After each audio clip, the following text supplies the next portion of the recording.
Hello and welcome, ladies and gentlemen, boys and girls, to Sunday, Championship Sunday, we can definitely call it here, day number 2, as we have 4 teams remaining here for the Nerd Street Gamers Winter Championships Regional LAN Philadelphia.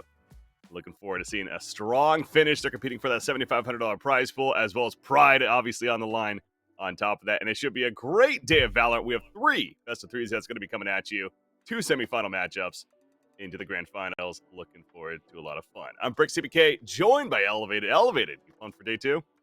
Absolutely. Yeah, there's some very interesting matchups here in the semifinals. And then, of course, we should have quite a banger of a grand finals. So definitely hyped based off of what we saw yesterday for today's matches. Yeah, and speaking of those four teams, so the matchups that we're going to be having here are semifinals. We got A Crew versus Bjoris Kittens, and then that's going to be followed by Salt and Vinegar versus Radiant. So four teams that certainly deserve to be here at this point in the tournament. I mean, we had a lot of great action yesterday, though. A lot of matchups, a lot of hype in terms of the players. We were able to hear their comms and everything, right? So again, that's definitely one of the cool things about this production we got going on for y'all. It is a LAN event, and the players sometimes aren't afraid to trash talk, and I'm sure we'll see more of that today. But speaking of day one, let's take a look and see how it all played out.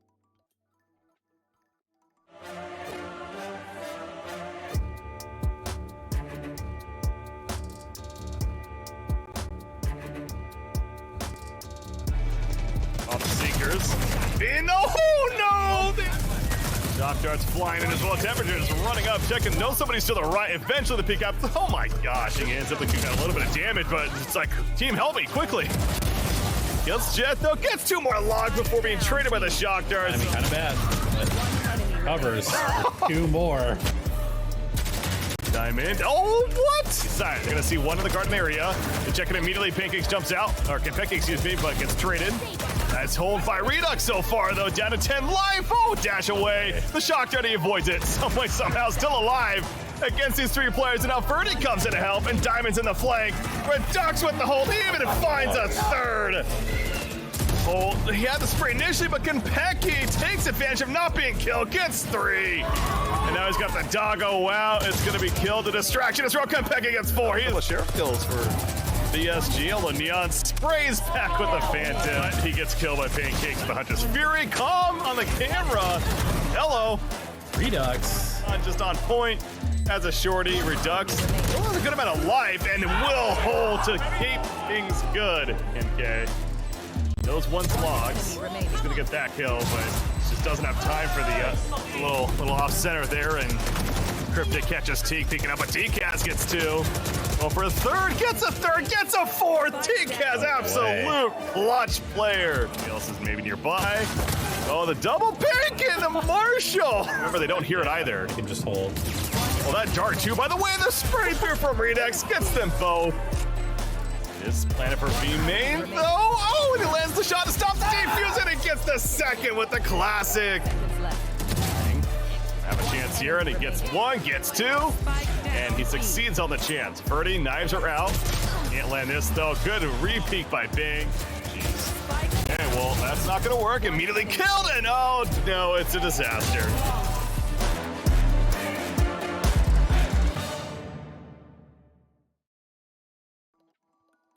Oh man, that was hype to watch. Obviously, again, a lot of great action. We had 4 best of 3s yesterday that we covered here on stream between the 12 teams that were competing in the group stages, getting us down to 4 today. Yeah, there was a lot of sweating going on, a lot of fun, a lot of ultimates, both hit and missed, but obviously entertainment at its finest. So yeah, Elevated. Anything stood out to you about day one that you want to recap on yourself? I think a couple of interesting things were, first of all, the meta. We saw a ton of Sky being played. Yeah.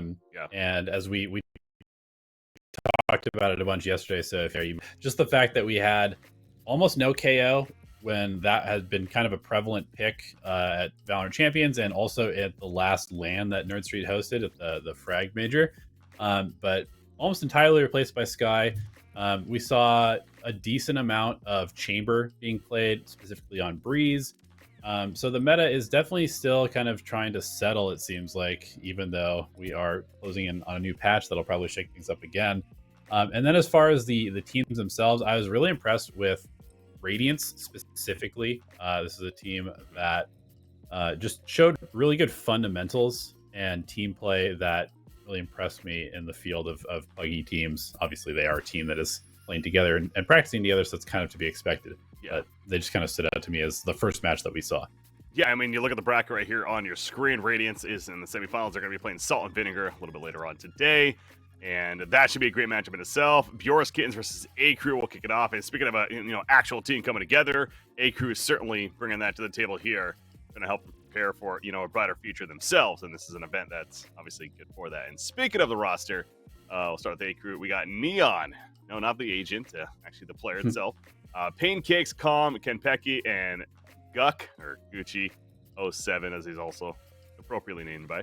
Bjor's Kittens, T-Cats, Hijinks, Oaken, Teague, and Coach Joe. Looking to make some plays right here. So this is a matchup where, A Crew, it's fair to say, even going into this whole tournament, one of the favorite teams.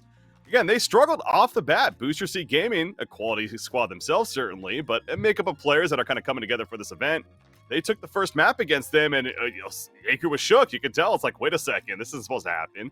They obviously persevered. They came back, and they ultimately won Group A, which is why they are here, and deservingly so. But I guess my point being elevated, I mean, what do you think the chance are? Is this an A Crew favorite, and how much, if so?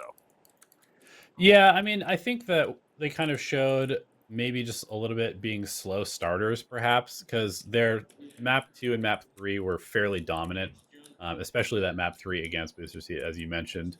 And it just kind of seemed like maybe they kind of need to get their feet underneath them. So bad, bro. On the other side of things, I am not, Bjor's Kittens, they clearly showed skill, but I think out of the 4 teams that we have right now, they might be my lowest tier. So I definitely am favoring A Crew, but again, the LAN environment and plus that slow start that we saw from them yesterday, anything could definitely happen here.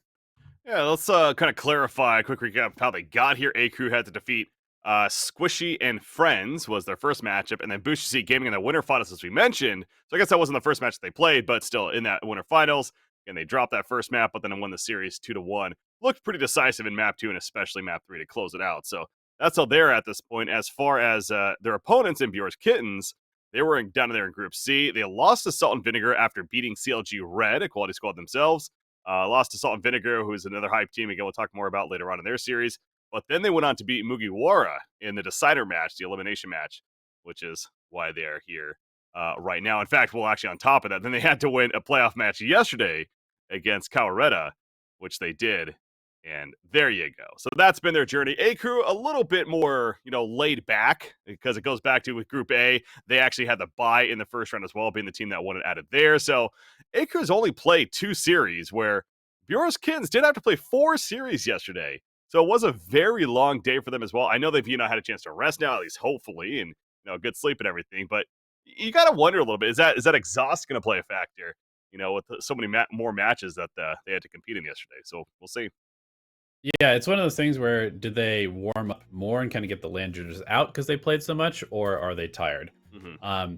Either way, they do have a tough task because A Crew, again, this is a signed team, and they are currently going for a 30-match win streak if they win this one here.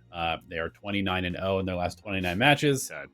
And I mean, anytime you start to get these, big double-digit number streaks, it's always interesting to pay attention. Like, who's going to break it? Are they going to start feeling that pressure of continuing the streak, or are they just playing really that well in the game? Yeah, and it's not like it's been just against completely unknown teams. I mean, I'm looking at some squads right here like Soar, like Cloud9 Academy, Pioneers. These are certainly some solid squads themselves that they beat along this journey. Knights Academy, like it's some decent teams. I'm not saying I'm going to overhype it, and that's been the best of the best, but at the same time, it's not rollovers is my point. So yeah, if they can reach 30 especially, and who knows how much longer they can go, the potential's there, and that's certainly something hype to be talked about. But speaking of the maps, we do have our maps as you see on screen. Of course, Icebox will be our first map, where they're going to go to Haven and then Ascent if necessary. So Icebox chosen by Bjor's Kittens. We got Haven chosen by A Crew, and then again Ascent the decider. So going to Icebox to kick it off. Like we talked a bit about yesterday, frankly, we didn't oversee it yesterday like we did in previous events. So, I'm just fine that we get to see it off the bat right here, certainly. It's understandable being the first map pick here. Yeah, we have a pretty tame map pool, I think, for this first series, which is ultimately fine. You get to see some well-practiced strategies, everybody's comfortable with the executes, the timings. So this will be, one of those matches that features the team with the better fundamentals is probably going to take it. Icebox, we haven't really seen too much of a meta shakeup, even though, the B site was changed a little bit in the past few months. It's still kind of that Viper and that Sage tend to make a lot of appearances. I know some teams have experimented even at the high levels of NA, like Envy was running some non-Sage comps here. But ultimately, if you're going B, you need at least some form of wall to get the plant down. And then the A side tends to be kind of like the Jet and Reyna playground. Mm-hmm. Yeah, so again, as always, it's going to be interesting to see what the agent selection looks like here on Icebox specifically. And so that agent selection hopefully should be coming up soon as we take a look back at the stage. Again, the players have been warming up, getting ready, getting things good to go. And looks like just about all the players are in place. On one side there on A Crew, which would be on the left-hand side. Maybe going to be missing currently. How appropriate. A Crew has the green side over there for them. I guess their logo is a bit of a neon green, you could say. So where's their flag? There was a flag in That's the right. stands last time. I saw a couple of A Crew sweatshirts walking around as well. So something tells me as the matches start, maybe that flag will make an appearance. But obviously some pride being shown, and that's always fun to see as well with these LAN events. Of course, all the support around them. Again, in a time like now, obviously it's a little bit more difficult with everything going on. But see the players taking all the safety precautions, wearing the mask even while playing. Maybe not the most comfortable thing, but hey, we're in a day and age where it's just something to be expected, understandable. And got to make the adjustments when you're in that LAN environment, right? You have to deal with the lights around you, the noise around you. It's going to be different. You're not sitting at your home comfortably with that same setup in your underpants like you're used to doing. So, wait, you game with clothes on? just so the weird. underpants. Okay.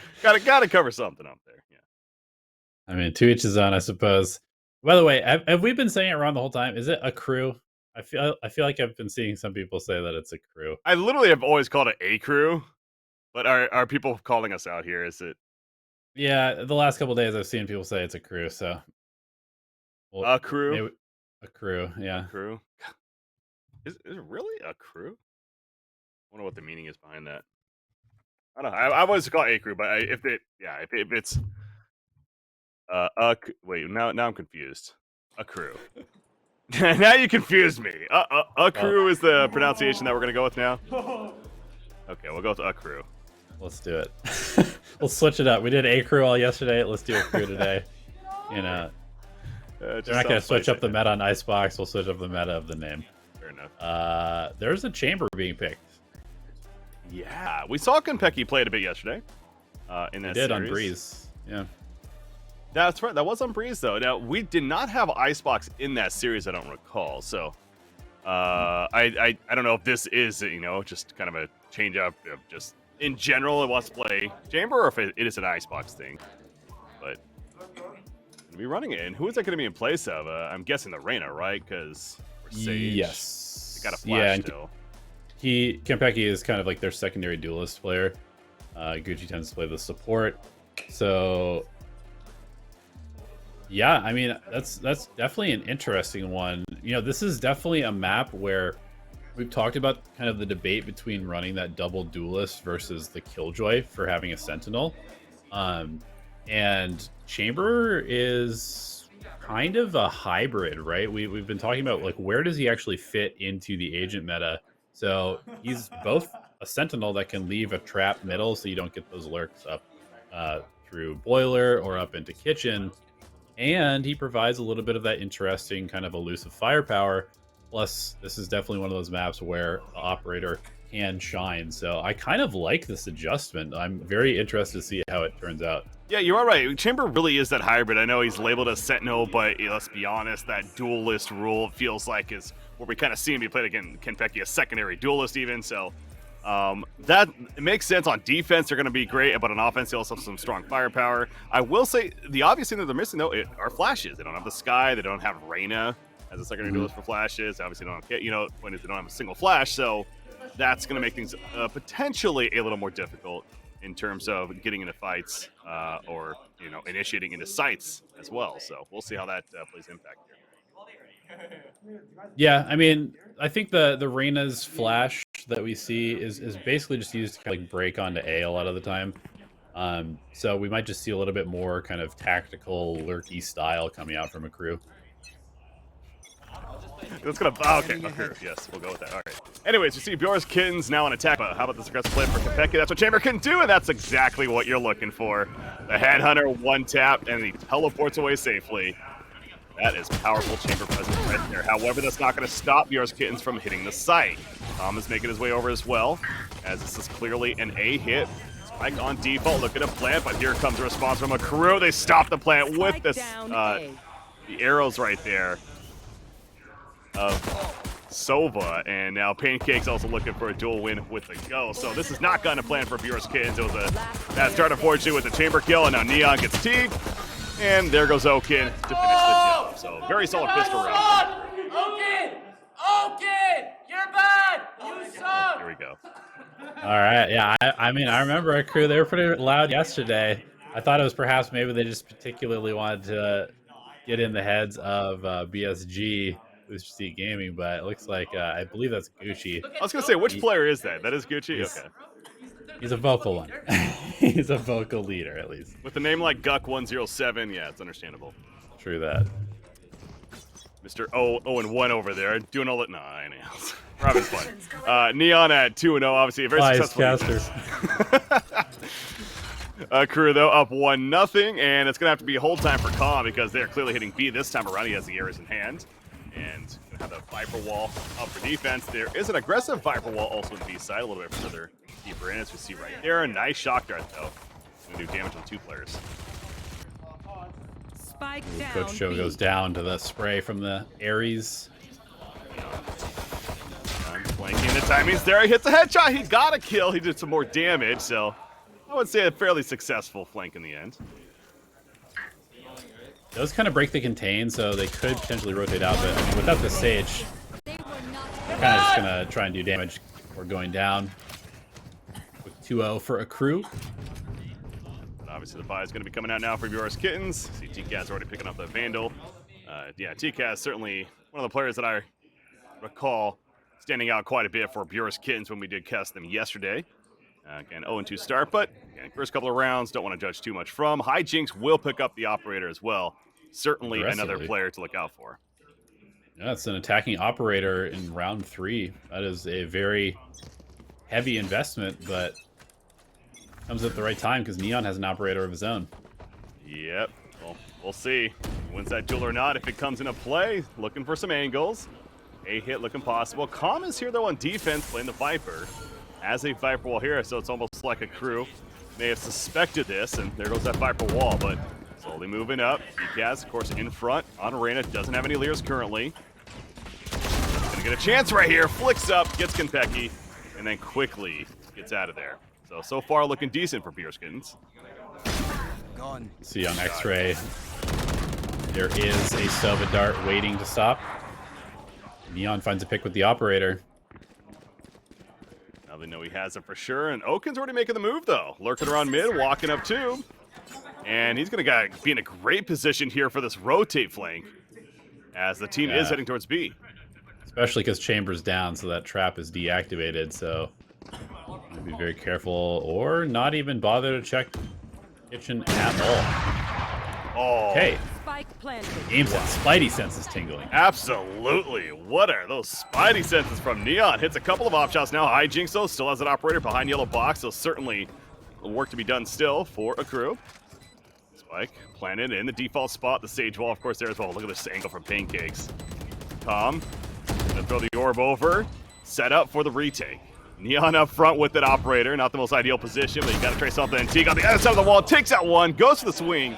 Pancakes responds, though, and lands a nice shot on Hijinks. That operator defense not going to come into play. Coach Joe gets one, though, and now he has the duel against the operator. Goes out for the perfect timing there. Knew that he already shot, and he lands the second kill for the victory, so had to clutch it out, but well played by Viewers Kittens. Yeah, absolutely. That one came down to the wire. Coach Joe clutching it out there. That is a pretty important round for them to win, although they did lose almost all of their weaponry, so definitely going to be a little bit sketchy for both teams here on the Econ. Mm-hmm. Just take a look right there as far as the buys going. Yeah, Neon, it's not the most healthy of buys. Does have knives, though, so that makes sense. Has the full armor to go with that, so those knives are coming out off the bat. Huntress Fury on the other side for Bjorskins if they want. Ooh, Hijinks. Yeah, even pinging the rafters. Almost had a shot on the Gucci, but unable to get it. That's another tight angle from Konpeki. Goes the drone. TCAS following. Viper walls up. They bring viewers kittens, but still not going to go yet. There's those shock darts on default as well as the snake bite. So yeah, default plan here is always so difficult, especially against a Sova and a Viper on top of that. It's nearby. Little updraft scout from Neon. Will cue the retreat for Bjor's Kittens. Yeah, but is this too obvious, though? Yeah, they're going to stick around mid for now. Patient with it. They have 3 players towards B, including the spike, but Calm is sitting patiently in the B site, expecting something to happen. I mean, the fact that all 5 players are alive on both sides with 35 seconds remaining, that's pretty crazy in itself. Yeah, you will hear that orb being taken, so here comes the rotation from A. It's going to be up to Calm to delay, and we're kind of getting down to the wire here, so one good snake bite could cause some problems.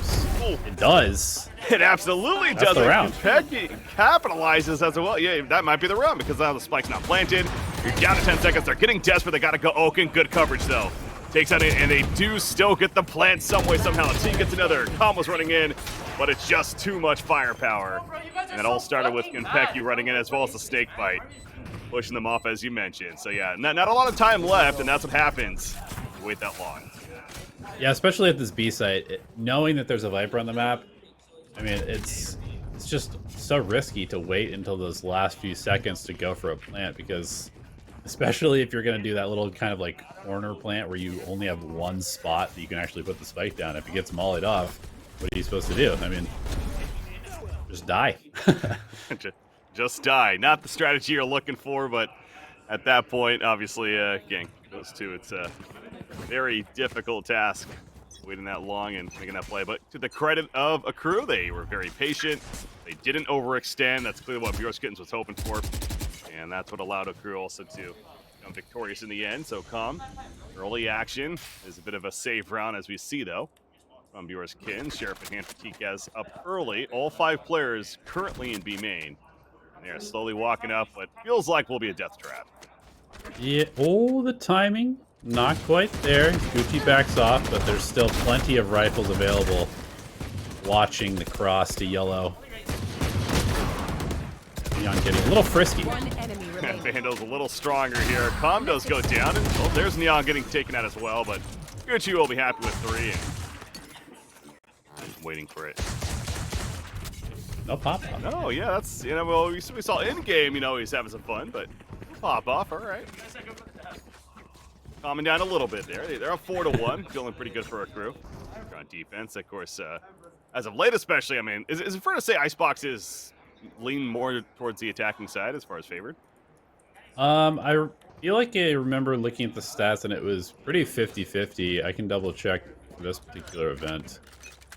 Looks like it's actually 52% defensive sided so far. Very slight, yeah. So we'll call it a coin flip there, 50-50.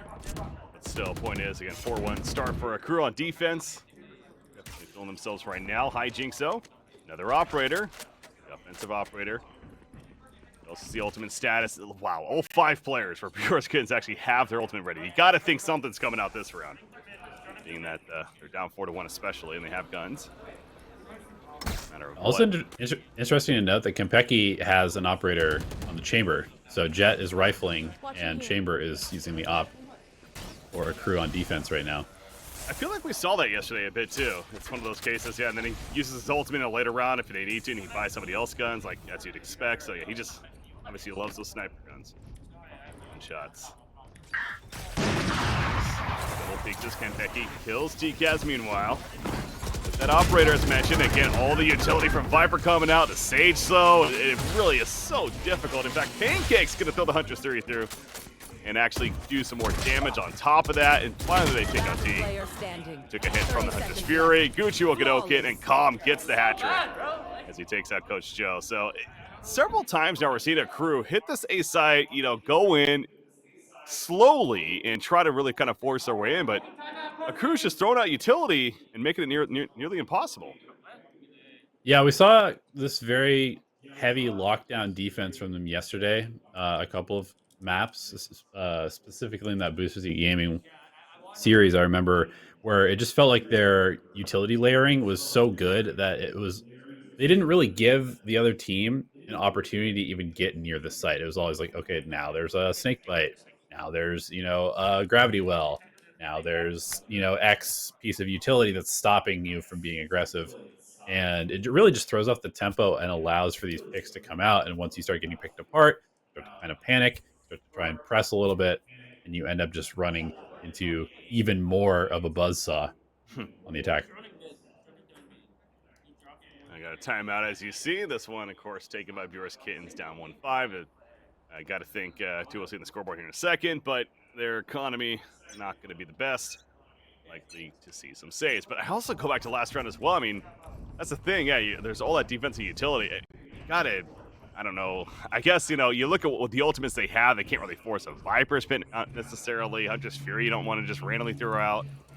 Empress is kind of, you want to save the scenario for it. But sitting on 5 ultimates now, multiple rounds, that's going to feel pretty bad. Yeah. I mean, I think they just kind of need to maybe even use that Hunter's Fury to clear the way to get onto a site, drop the pit. Ooh. Tom getting a little frisky. That's not the agent you would expect to do a very aggressive peek, to be honest, but Neon does get the response, the operator. It does mean that Viper smokes are down for a crew, though, so that is a huge bit of utility that they gonna have to cobble together a defense without. But Gucci may have a good timing here. It's always awkward, this Viper game. Got it. Yep, the timing is there. Pushes out, finds the headshot.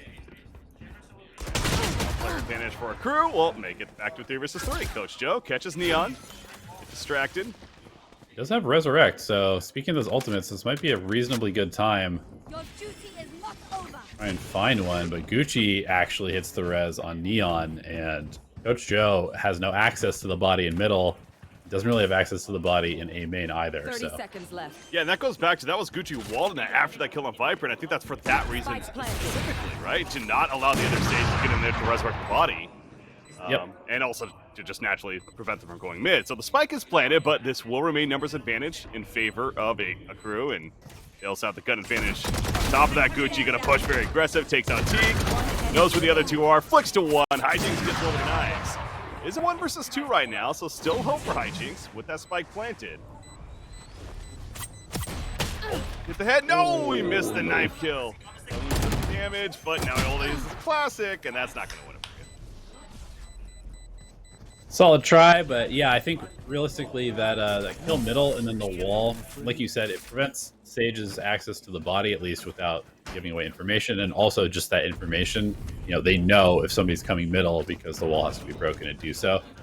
So it actually kind of allows Sage to fulfill that quote-unquote sentinel role that she's casted in, where you do get this information on the flank. And Gucci is also going Battle Sage at the same time. See him leading the way on the scoreboard.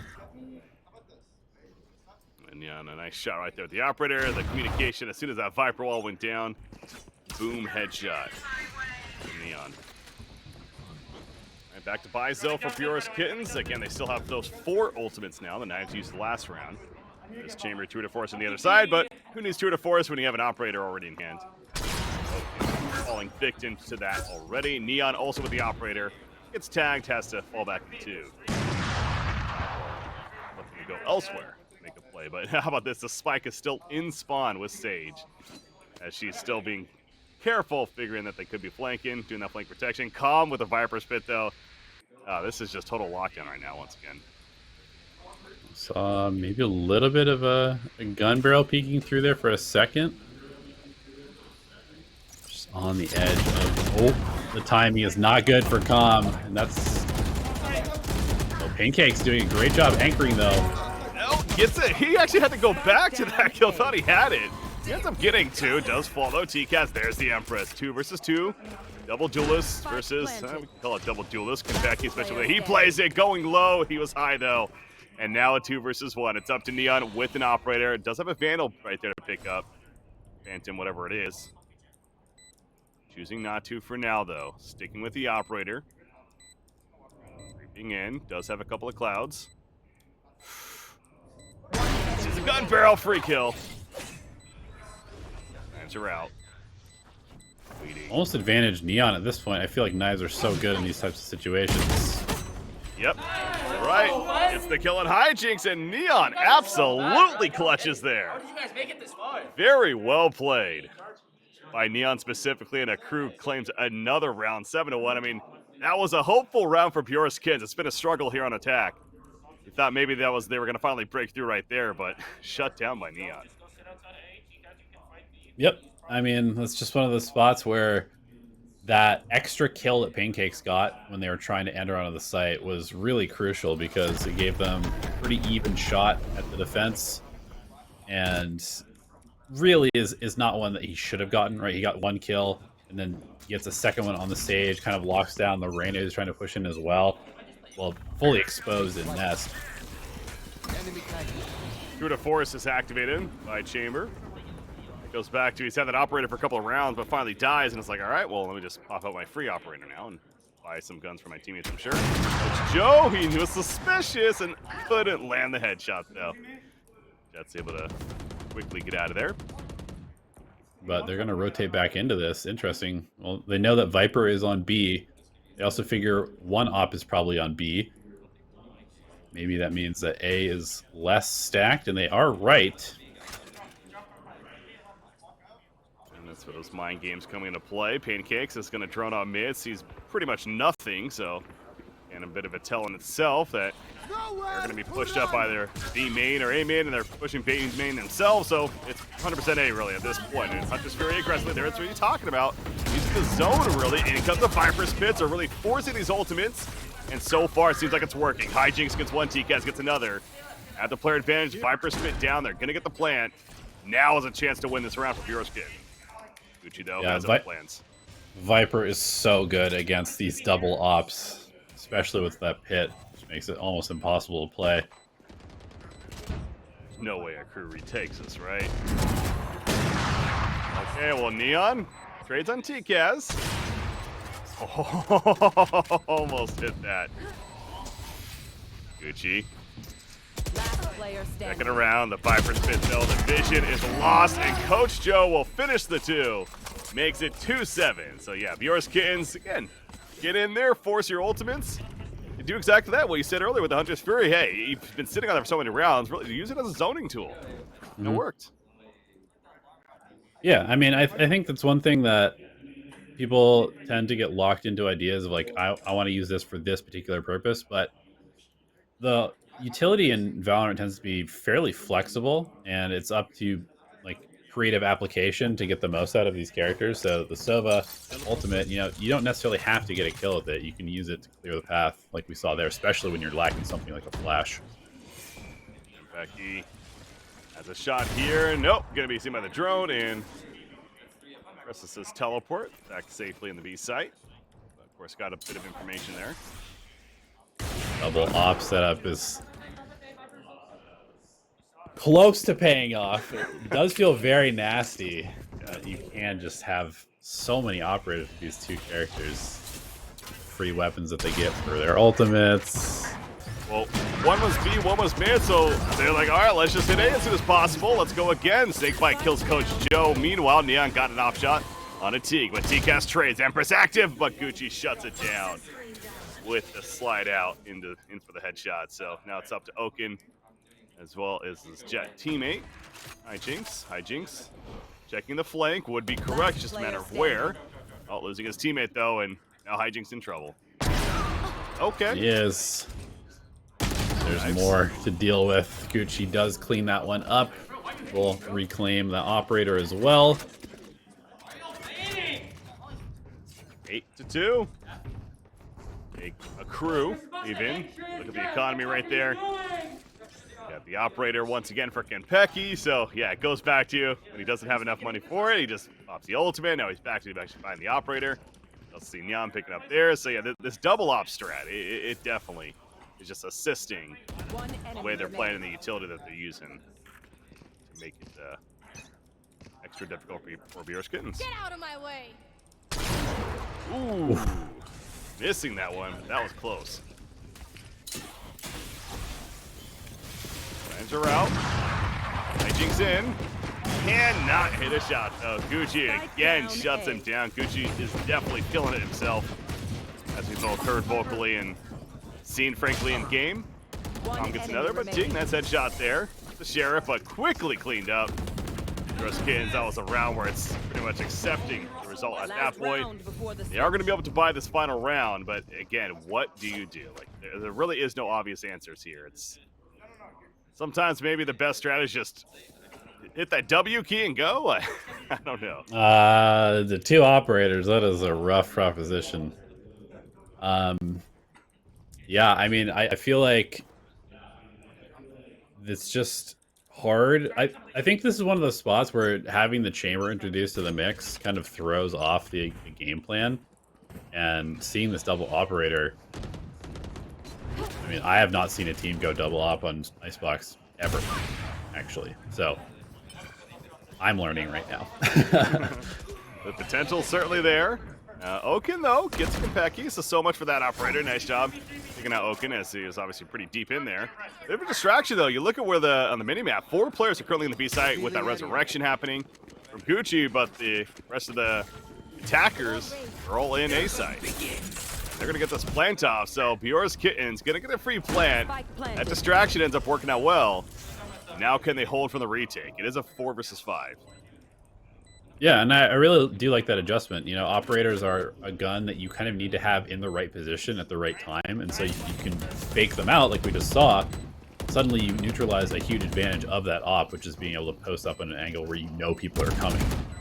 Obviously much weaker on the retake, but you do have an advantage in terms of players. More trading coming out, but that's going to favor a crew if it keeps up. Hijinks doing his best, takes out Pancakes. Yeah, the flick for the quick headshot. Oh, the shorty on the rope! Does he clutch this out? No, he doesn't! Neon gets off the spike, got it half, and sits back down to finish the job. So damn close by Hijinks. But 10-2 for a crew as we switch sides. Yeah, I mean, I've been impressed by their defense the last 2 days. That double op setup is causing some serious problems for Bjor's Kittens. So, I mean, 10-2, there's always a chance, but this one is looking pretty wrapped up here. Yeah, I mean, again, props to Gucci. 17-6-2 stat line on Sage. That's the battle Sage. Certainly seeing that here on Icebox. I mean, there's been so much focus on the double operator strat, and certainly that's playing a mental role, if anything, as far as where they can go and how it's so difficult to choose where to go, but Gucci's landing the shots for the actual kills as a result of all that as well. So, see, going into the second half, though, after that replay coming out, Hijinks pushing up pretty far, but can't connect to the heads. The classic. Yeah, too many people. Becky now pushed up. Oh, back in mid, they rotate back, and Oaken ends up taking out one, but trade from Neon.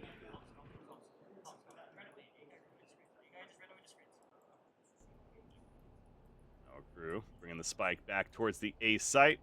Sova way back there, but the site itself is essentially empty. Teague does have the recon. You hear that communication coming out from the player mics. Asking for the wall, and there's the Sage wall. There's also a great lurk potential in middle. You see Sova starting to work his way up. Pancakes has a great timing, regardless of whether Yours Kittens is able to break back onto the site here. You're getting pinched. Recon tower via Pancakes. Just a matter of can he connect the shots? He cannot, Phil. It doesn't really matter in the end, however. So, not the prettiest, but hey, as a team, they win 11-2, take pistol. And again, this is all but near the end at this point. Little siren in the background for the AIM police. Gonna come arrest Pancakes, take him away. But, AIM lab jail or whatever. Play grid shot for 72 straight hours. I'm actually kind of wondering, the players, yeah, they paused the match. They're saying something, it sounds like that actually might be a fire alarm. Yeah, from the sound of it, and I don't know if it's at the venue itself or somewhere else. So, yeah, again, we're not at the LAN ourselves. We're actually at our homes, but the players, of course, this is a LAN environment, so we know just as much as you all. But from what you can hear in the background, looks like there might be a fire alarm going on. If that's the case, as we know, that does mean ideally you have to get up, and everyone has to get outside. So we'll try to get some information for you as soon as possible. What is actually going on here? I mean, the players are all chilling for now, so. But they don't seem too concerned about an actual fire nearby or anything. So that's the good news, I suppose. And now they're waiting just like we all are. Okay. Yeah. So we just got reported that we're trying to figure it out, basically, what actually is going on right there. Obviously, the players could ultimately realize that something was going on there, but again, from what we're seeing here, there's not necessarily a lot of panic, and that's a good thing, I think. Is Yeah. whether it's an accident, pulled of a fire alarm, or something nearby, but not their actual place. So live environments, man. You never know. True. But yeah, obviously, I mean, the protocol tends to be you have to leave the building. So we'll see whether we restart here shortly or whether it might be a little bit of a longer delay. But it looks like admin is down there along with the crew manager. Nobody's gotten up or removed any of their peripherals yet. So we're probably fine. I assume so. I'm trying to think when the last time I was in a fire alarm. Definitely been through. So obviously, there's the school ones where the testing ones where all the kids go outside and they're gonna hang out and chill outside. But Yeah, I remember that. I want to say there's I was working more recently when in our building we may have had one, but I feel like it's been a while for me though. Actually, I had to deal with a fire alarm, so players taking off their headphones now. So They may actually have to go outside I like the way you said for the that. first time in a while. These gamers may have to actually leave their gaming chairs and go to the outside world. Oh no! But yeah, we'll see what happens. All right. As far as the match goes, though, again, a crew. What is it? 11-2. 10-2. 10-2? No, 11-2. Right, they just won the pistol. Yeah, I won the pistol round right there. So we do come back to it then. Just to clarify, that's where we'll be at. But yeah, you see the players actually taking off their headphones, so not necessarily getting up, but realizing that this could be a bit of a longer break. So we'll wait for word in our ear, excuse me, if we're going to be taking that break as well. Okay. Apparently, we're going to be coming back to us. So in the meantime, yeah, gonna hang out with you all. And Hello? we figure out what's going on as well. So we are your casters, Break CBK, joined by Elevated. This is a unique experience, not often, when commentating. I will say, one time when it was actually my just personal stream, but it might have been a cast actually. Now that I think about it, it actually might have been a cast I was doing for Dota actually back in the day. There was an earthquake. Actually, I had Really? it, which is very rare in Michigan, especially. I mean, I come from Southern California, where there are a fair amount of earthquakes throughout the year. But there was an earthquake here in Michigan, where I live now, and it was a very, very rare occurrence. So it was a decent sized earthquake, and definitely things are shaking. It's like all of a sudden, oh my god, these are shaking. So I literally had to get up. I told the stream, I gotta go. My house is shaking right now. And, stepped outside, and it only lasted as it usually does, maybe 20 seconds or so. But eventually came back to it as things calmed down. Again, it wasn't the biggest earthquake, but still, it's definitely a uneasy feeling of an experience right there. But Interesting. Yeah, I mean, I was gonna say, I bet you've been in the Wild West of casting for a long time. Like you were doing things in Thailand back in like 10 years ago and stuff for Han and stuff. Like, do you have any crazy LAN experiences in that early era of esports? I mean, yeah, I've been fortunate enough at the same time to be able to travel the world and go to countries like I mentioned, Thailand or Germany, Russia, China, all over. As far as experience that maybe stand out, I mean, honestly, for the most part, it's actually been pretty good. Nothing like of this level necessarily.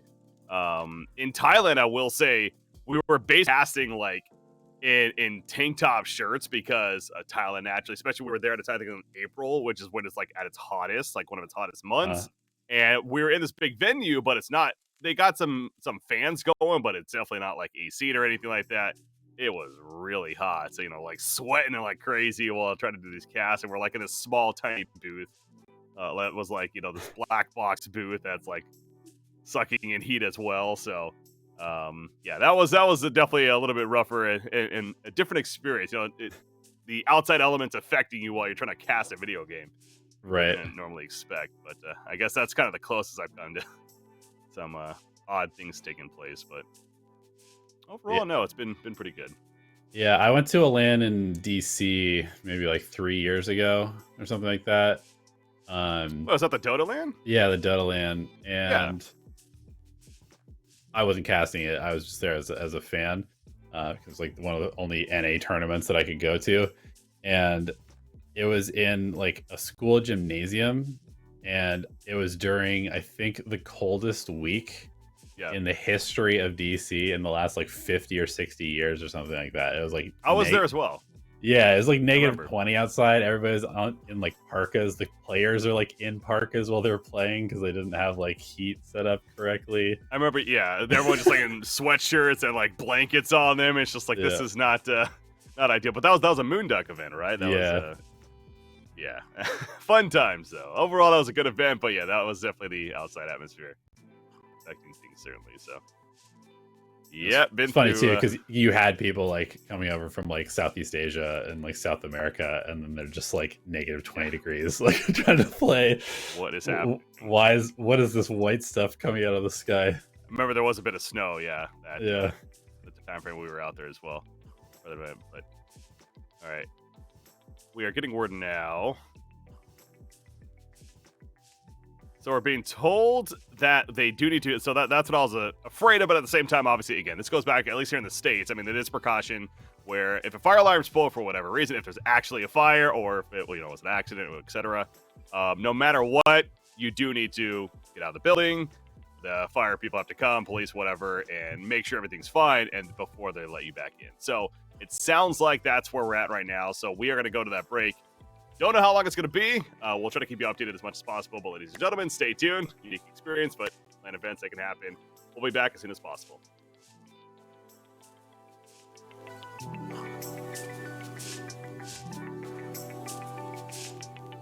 All right. Yeah, it's different.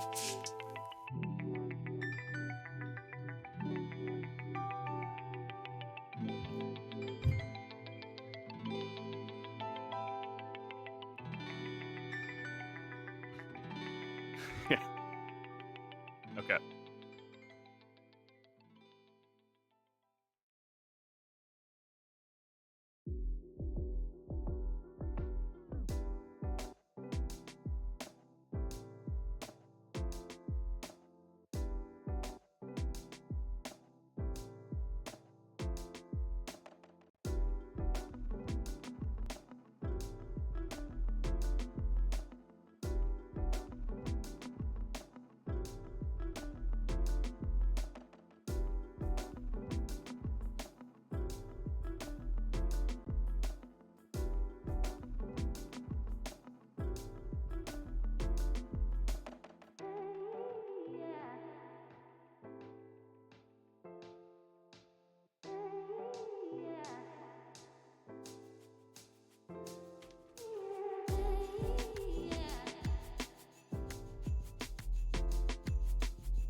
All right, welcome back, ladies and gentlemen, boys and girls. As you can see, we are resuming. Things are good to go. It was a false alarm. That's the good news, so nothing serious.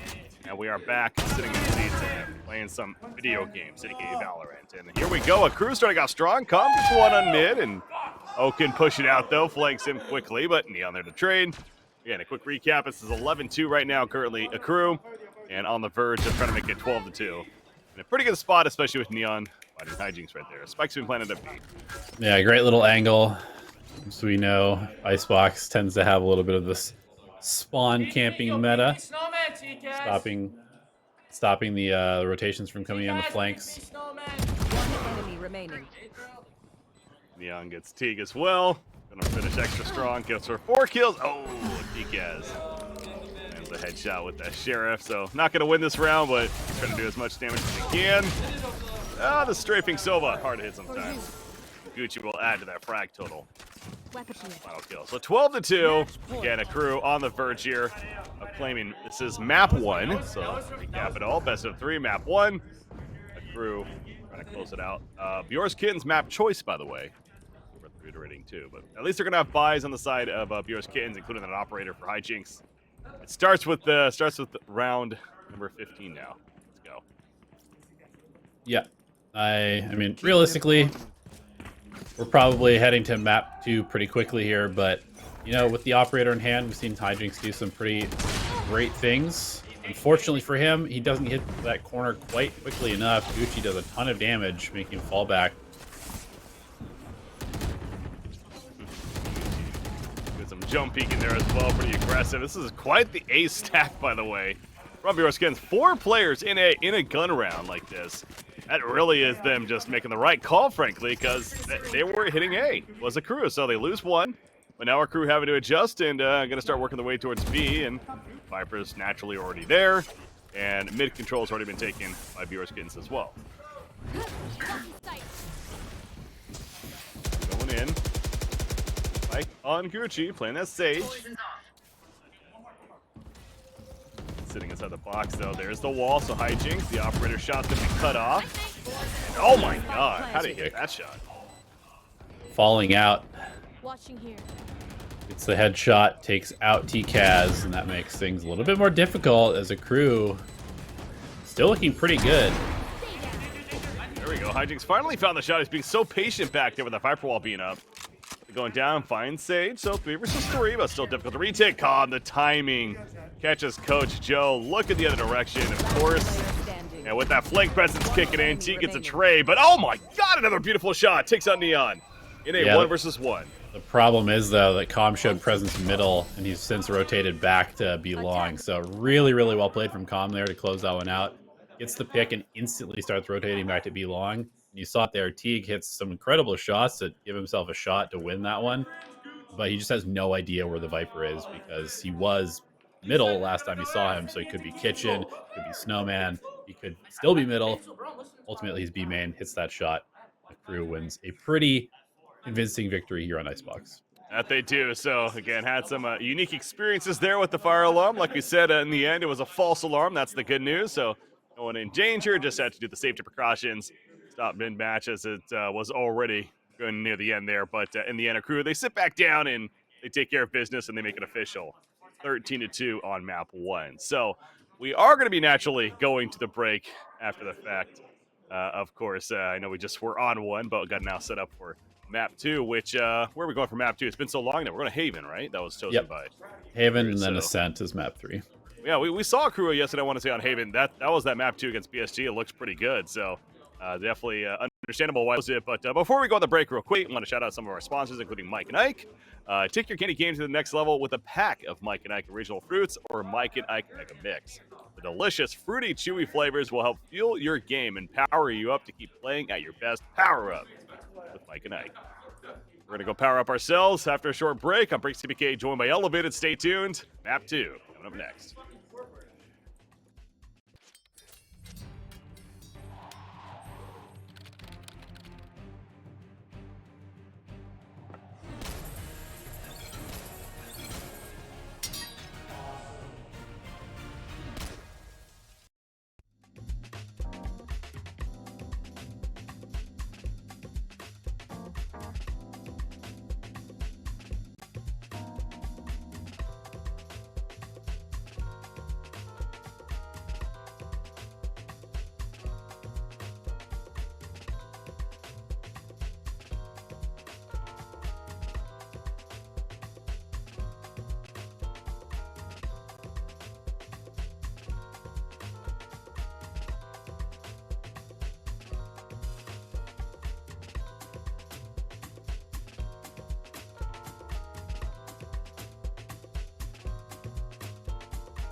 All right, welcome back, ladies and gentlemen, boys and girls. So obviously a short break coming out right there as we had a little bit longer of a break unexpectedly, but everything good to go. And a crew came back and finished business. They took it 13-2 on Icebox over Bjor's Kittens. So that was Bjor's Kittens map choice as we take a look at some of the highlights from Icebox right there. But now we're going to Haven, which, as we were talking about just before the break, and we'll reiterate more, a crew, a map that they chose looked pretty good on this map earlier in the event when we saw it. So it's, again, going into this matchup specifically, a crew is certainly the favorites, and it's going to be difficult for Bjor's Kittens, even more so now. Come back in this one. Yeah, since November 1st, a crew is 18-1 on Haven. So looking for more of the same. They've had quite a bit of success, to say the least. Losing one match though, so it is possible. One match, so we'll see if add a second to the list can Bjor's Kittens at force map 3. But yeah, again, so very clean shots. I gotta say, certainly give a shout out to Gucci as far as his performance on map 1 as well. As I'm looking back at the scoreboard, yeah, so it was Gucci had 20 frags, 7 deaths, and 5 assists. Playing that Sage, did top frag, but again, across the board, obviously as a team, they played very good as well. So we'll see. Look for those more standout performances. As far as agent selection, anything unique that we could expect to see here? Is it going to be the typical? We're going to see Sky once again coming back. Yeah, probably. I mean, I think both teams played just like the pretty standard Astra Sky, Sova, Jet, Cypher, I think. Mm-hmm. Both of them played Cypher yesterday. So I'm expecting something like that. But again, I mean, we saw a little bit of deviation on Icebox from a crew. Maybe they'll pull out something a little different, a little bit less standard here. They should feel pretty confident after that first map. So maybe they feel a little bit more inclined to experiment in map number 2. Certainly possible. As we take a look at the live shot once again. More proof that this is a LAN event, despite us as casters not being there.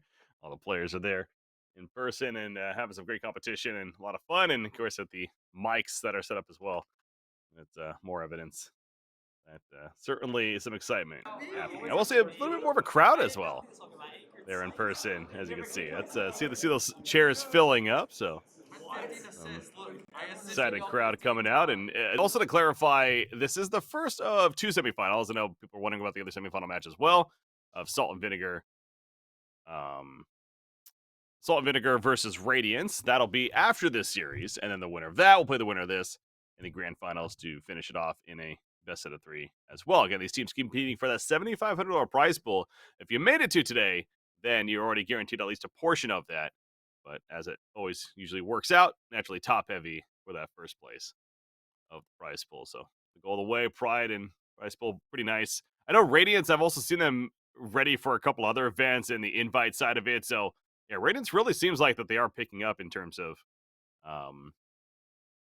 looking for some good competition. And I, we'll talk about this later on as well, but they had a stand-in apparently yesterday. They might go back to their actual roster of bringing back in cheat code today. So came in late.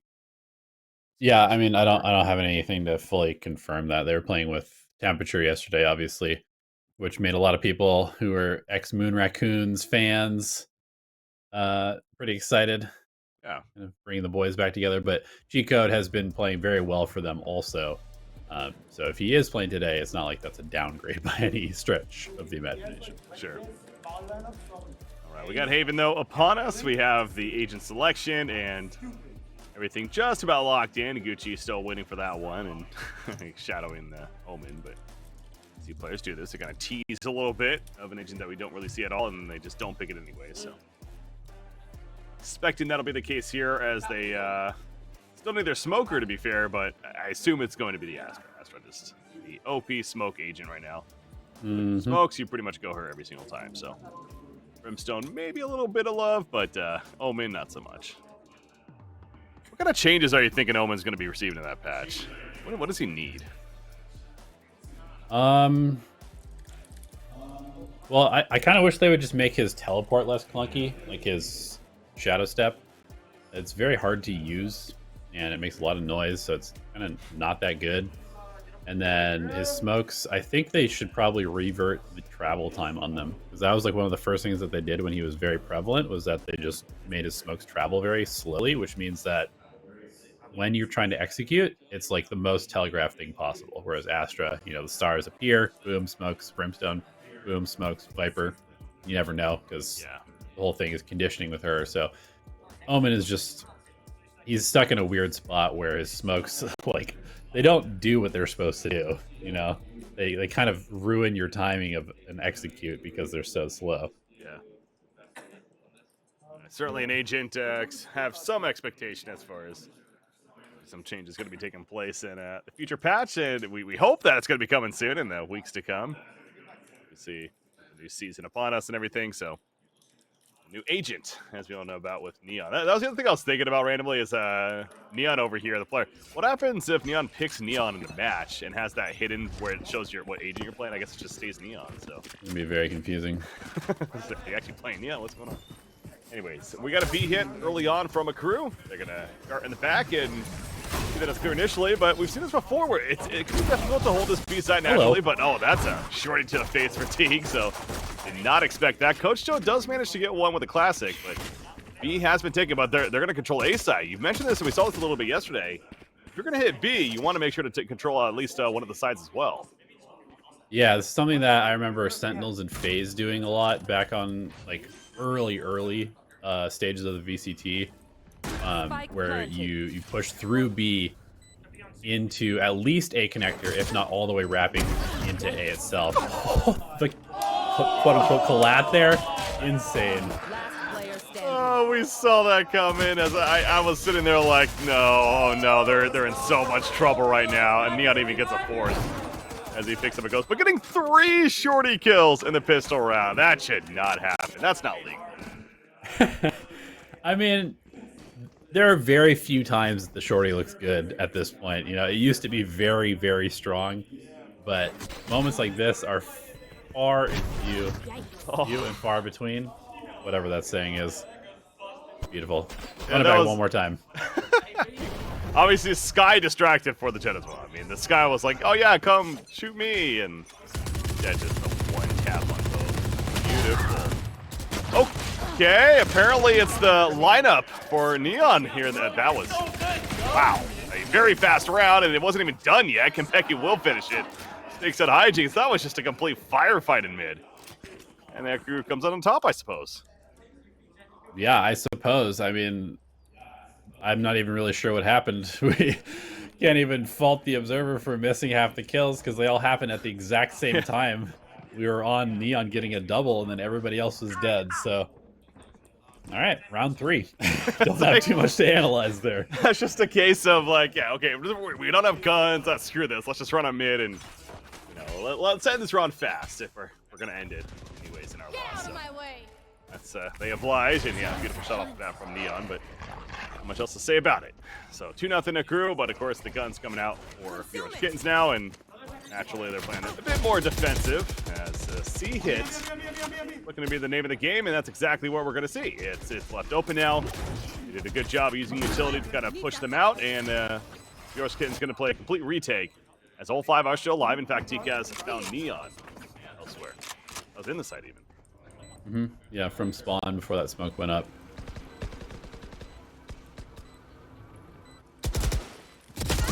Patient about this, working mid. Calm controlling mid though, as hijinks lands that operator shot on Gucci. Calm just pray and pray as he got flashed out. Well played by TKaz. Pancakes ADS.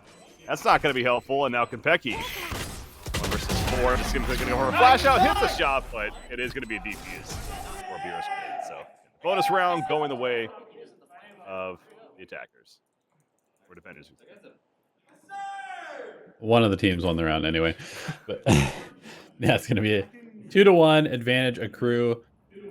Obviously winning those pistol bonus, and then the rifles going the way of Yours Kittens. Hijinks picks up the operator.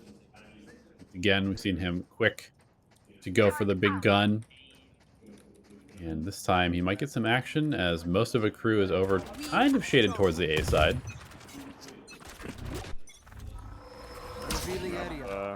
early into it, perhaps. Hijinks, though, might have a timing. Do sewer, as the Astra smoke is up. Oh, it's aiming at Neon, but doesn't know it. Matter of does that trigger finger get happy or not? And okay, as soon as the smoke goes away, Dark comes out and is killed by a teammate. The jump across couldn't land the shot on the feet though. So Second, I thought that stuck him. So did I, yeah. Sometimes that happens. It's like, oh no, now you're just tagged. No, it's early action towards A, but it's not going to be an A hit. Instead, Crew currently is now looking to go C. Calm doing what he does best, kind of lurking around, currently at the garage doors. As the rest of the team is going to go for a C long play. The stars are out. They take out the turret and into the site they go. Trap there, excuse me. Spike planted. So that's going to be a free plant in the C site. Again, another case of Bureau's Kittens. Hey, it worked out last round. They're going to go for the retake, though. No ultimates to use. Calm's in a good spot. He has been spotted. Will get taken out by Oaken as they rush in through grass to garage. Becky has a great angle here. A lot of pressure coming. From multiple ways, but that's not going to stop. A good flick shot there on Hijinks. Pancakes gets another. Teak, though, takes out two before eventually being traded by Pancakes, who found three. And it's now just up to the one and Oaken, who gets one, but needs to get this kill quickly. Gonna start for a defuse, go half maybe. Oh, expected the peak earlier on. Neon, good patience. And Crew will take it. They make it 3-1. Neon goes ahead and grabs up the operator as well. Why not? He's having quite a hot start here.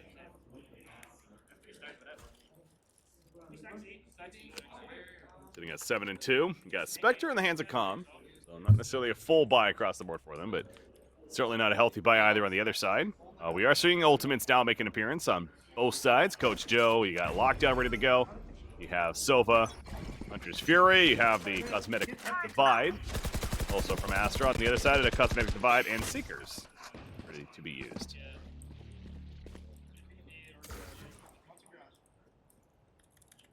As once again taking over the initial part of A. This time no sewer presence from Bureau's Kittens. But there are two players in the site. Here. Three stack on C, not paying off right now. Okay, no rotations yet. Cosmic Divide used. Here. Okay. Back at the side, but it's one of those Cosmic Divides where you really aren't 100% sure which side it's going to be hitting, but in the end, two players go down for Bureau's Kittens, and now it is going to be absolutely that A site you mentioned, three players stacking C. Not paying off for Bureau's Kittens, and it's now they're going to rotate in. Try to do as much economy damage as possible. Perhaps going down in a second, but there's a smoke there. But again, it's whenever that X-ray vision sign, just like thinking like, oh yeah, that was an easy shot. It's like, no, he couldn't actually see them. Right.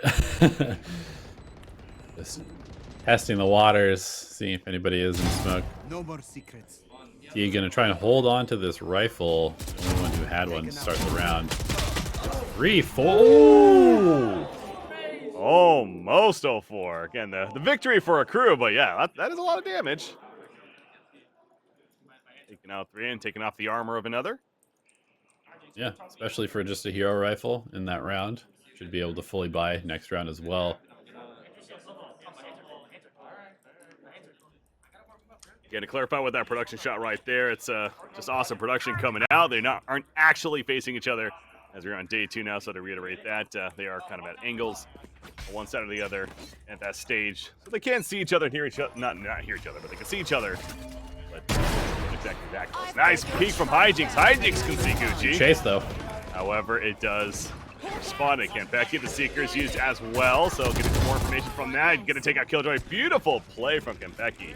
So comfortable in the sky, but the Seekers coming out of response from the other side. And Oaken's trying to follow them. Gets one. Going back for Cypher. Gets two. Can't get the third. Neon survives, but Teague using those Seekers as well. The Huntress Fury takes out Neon. And it's 2 versus 1. It's up to Pancakes. And, well, he makes it a 1v1. Yeah, now this gets a little bit scary for Teague because he has no info. Really no idea. He's way too far away to hear footsteps. Pancake's just going to book it all the way over to A. He does have a drone to play off of. It does have that advantage.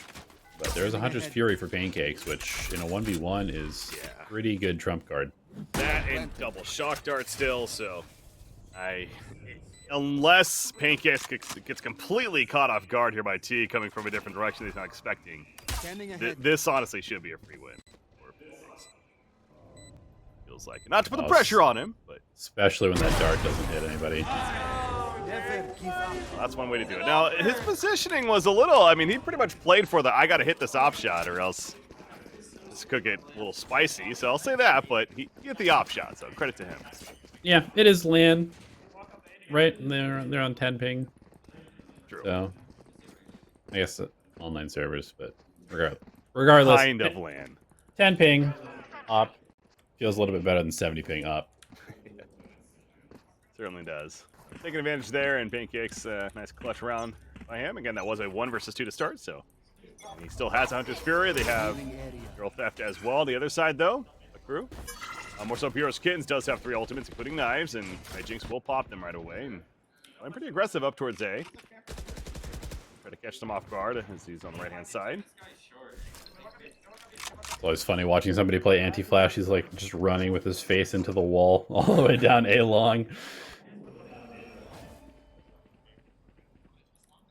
B side left open. TCAS though watching from A side. Neon flash in. No info. A peek it, and Neon lands the shot. Beautiful. The utility coming out right at that split second as well. Side's taken. Gucci's pushed through as well. This rotation from Hijinks. Yeah, well, knives have been used. Still have more, yeah, he still has more knives. No skill choice there as the sentry comes out. Hijinks just can't land the knives, unfortunately. But a couple of kills as these sheriffs doing work. Teague also finds another on Pancakes. So certainly not over yet. Last player standing. Coach Joe has the Spectre picked up, but this is going to be a lost round now. Going to do that damage, runs into the flurry of bullets though, and that'll end it. A crew of 6-1. Here's the attackers on Haven. Again, their map choice of 1-0 in the series. Let's close this out quickly. Yep.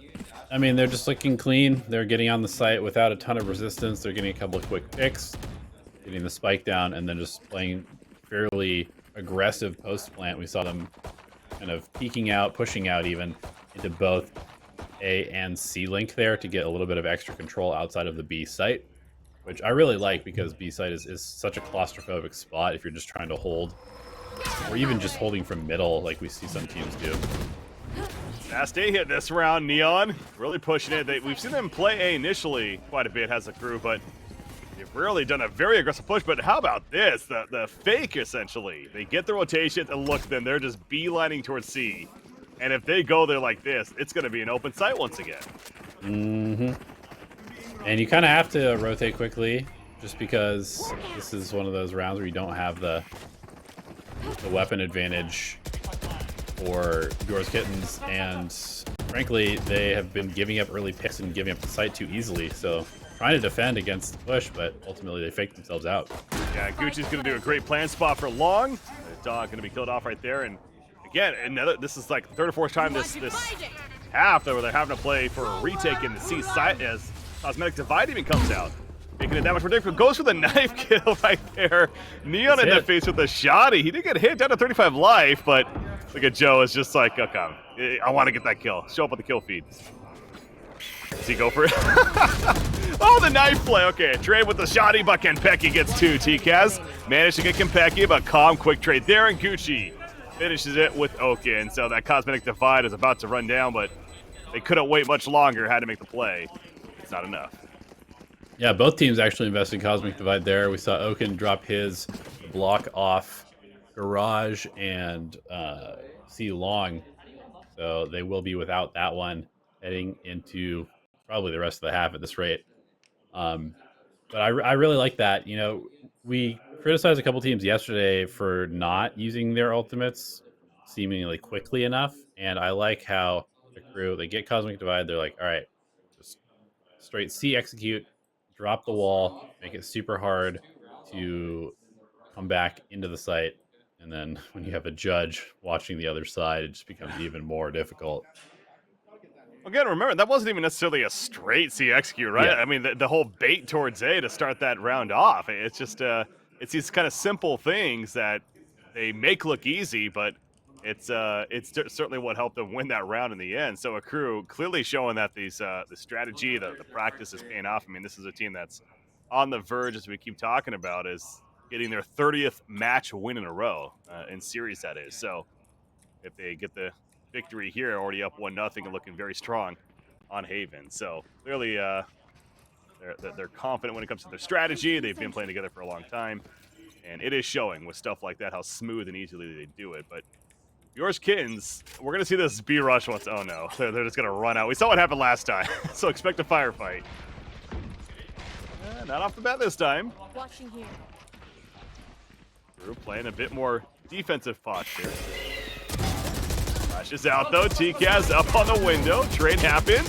Spamming through the wall, but eventually killed, doing some damage. The crew is still on top as far as numbers are though. Oh no, the Seekers. Oh, okay, nice kill on Neon as the Seekers were coming out. And actually, it's going to be a win for Bjorn's Kittens. So they peak together and the firefight ends up a success for the defense. Yeah, great trade and reinforcement from Teague there. Oaken kind of put himself in a scary spot, tucked into that cubby to find the first kill. Definitely needed help, and the Sova arrived just in time to create a little bit of a crossfire situation. Clean that one up. Definitely feels good for the defense to get another one there. I mean, you know, there's still a chance to come back to 7-5, and that is a very respectable half here on Haven on the defense, which tends to be a little bit more of an attack-sided map. Oh yeah, no, just certainly don't want to count out Bjorn's Kittens. We've seen flashes of brilliance from them as well throughout this event, and even in this couple of these rounds, such as that one there. But crew continues to hold strong. Of course, their buy still very healthy. I Jinx so.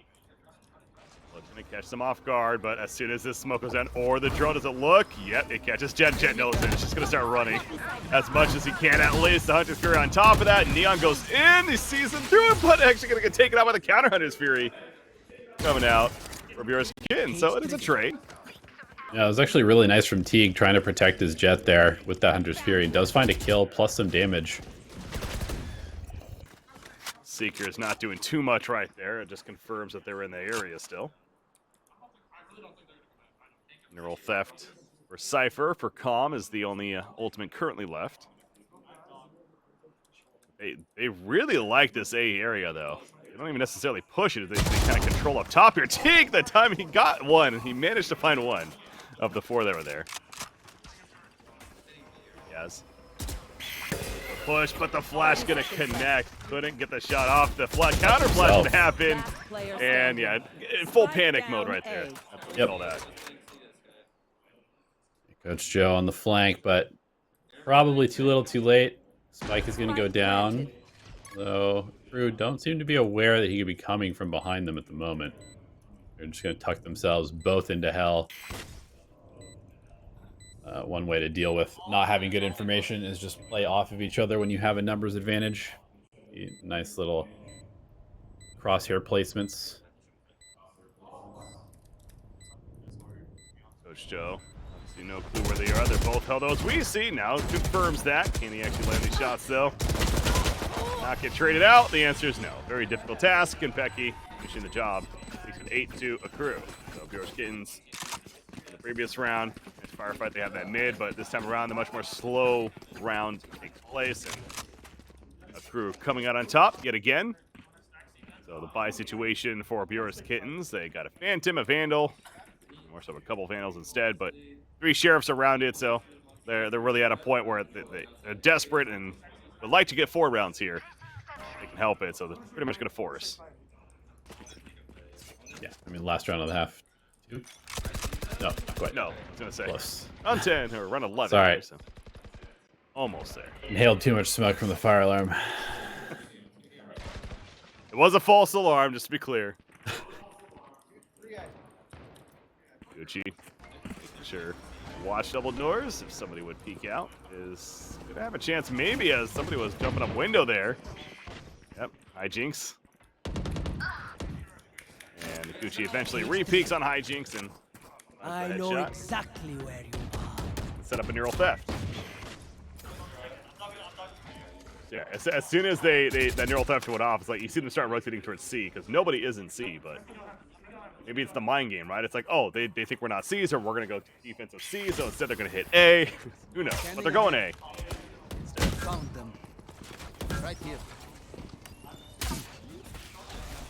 It's a couple. The shock darts. Teague is doing a great job here as far as really slowing things down. I mean, the play still hasn't happened for a crew, but only has so much utility. 30 seconds. Yeah, and again, the crew is just able to kind of bully their way onto the site and get the spike down almost uncontested. You know, despite the utility, it just seems a little bit too easy for them to get into their post plant. Smoke just a little bit to the left and right. He manages to connect on Oaken as soon as the smoke dissipates. Coach Joe, though, finds a shot and finds another. Konfetti gets TCAS, so it is up to Coach Joe. We need to ace clutch this round to win it for Bjor's kid. One life. He did a good job. You know, got 3, but only so many kills you can get in the end. So 9-2 a crew, and Bjor's Kittens not going to be a good round here as far as economy goes. Once again, just going to force as much as they can. They do have lockdown, so that is the only ultimate online in the whole game currently. Certainly want to use it here. Yeah, and you know, they've been kind of giving up the sites. Obviously, a crew has done a good job of finding early picks and throwing some really nice fakes as well to the rotations. We see a 4 stack out middle. Looks like they're just going to try and find some early aggression and then play retake on A with that lockdown.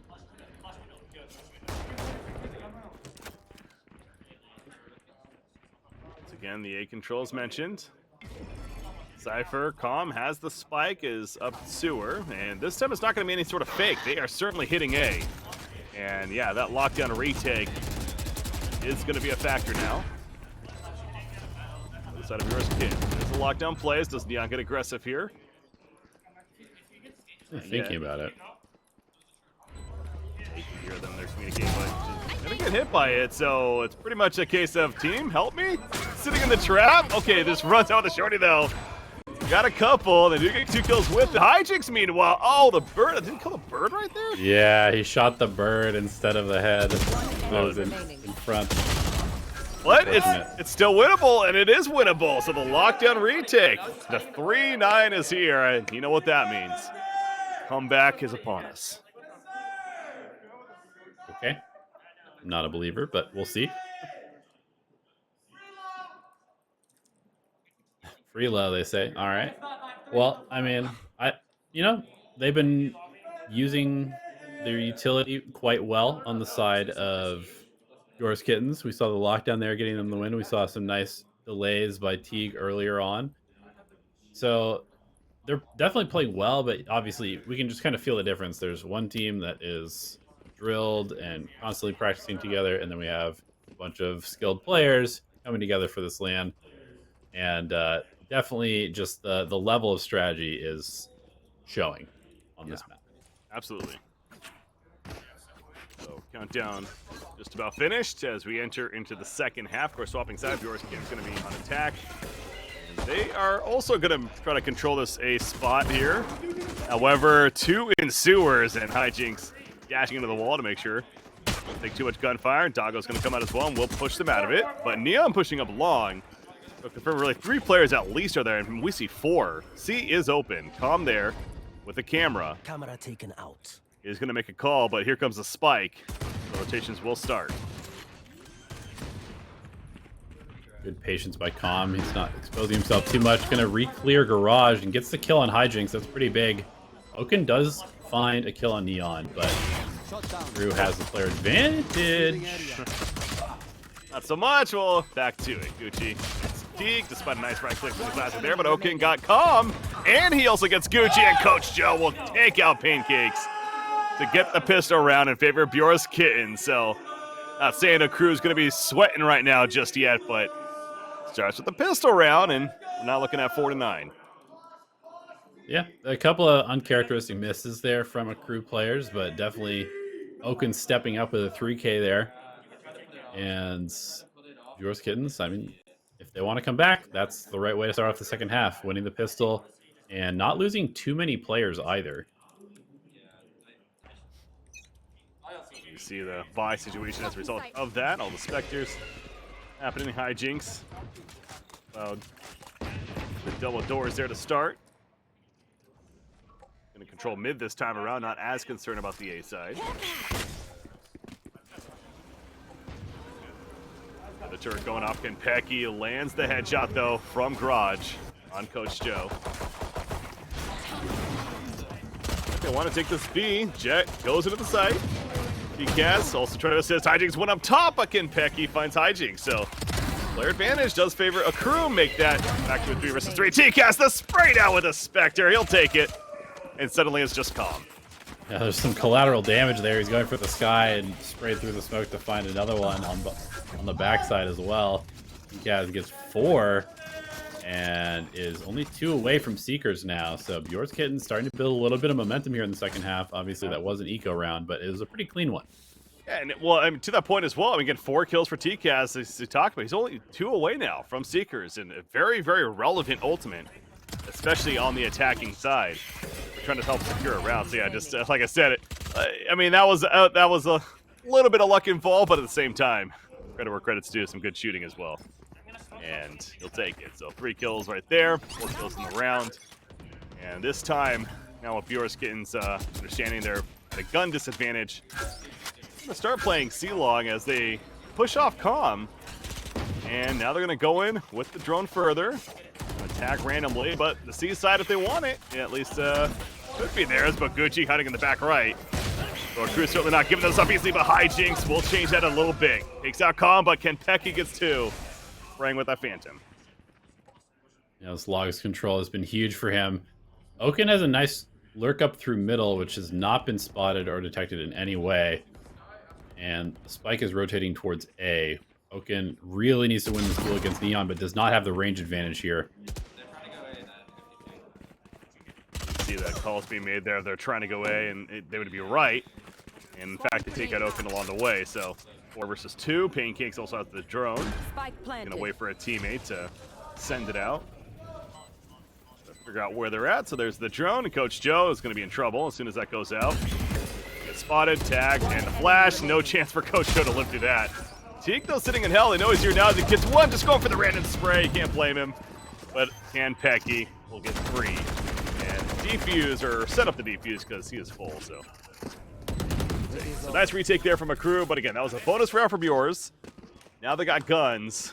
Do they have Seekers? No, I think they're 1 away still. So maybe try to get that orb for TCAS, so orb control, and then popping Seekers. See what they can make happen.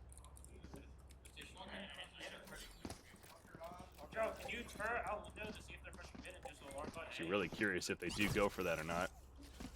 On this map, if you want to get an orb for a player, are you more likely to go for the C orb or the area? Yeah, C orb, right, on attack, yeah. Yeah, most of the time. I mean, it's pretty simple to just smoke off the top of C-Long and grab the orb. I mean, it's definitely spammable, but it's much closer to the attack side than to the defense. Jinx. Go with the double doors, but look at Neon on the other side with that judge. As soon as somebody steps through, if they do, that's gonna get blown off, so. A good thing for Purist Kittens, they choose not to, at least for now. Dodging bullets. So no orb picked up by ECAS yet, at least, and just gonna go walk up B for now.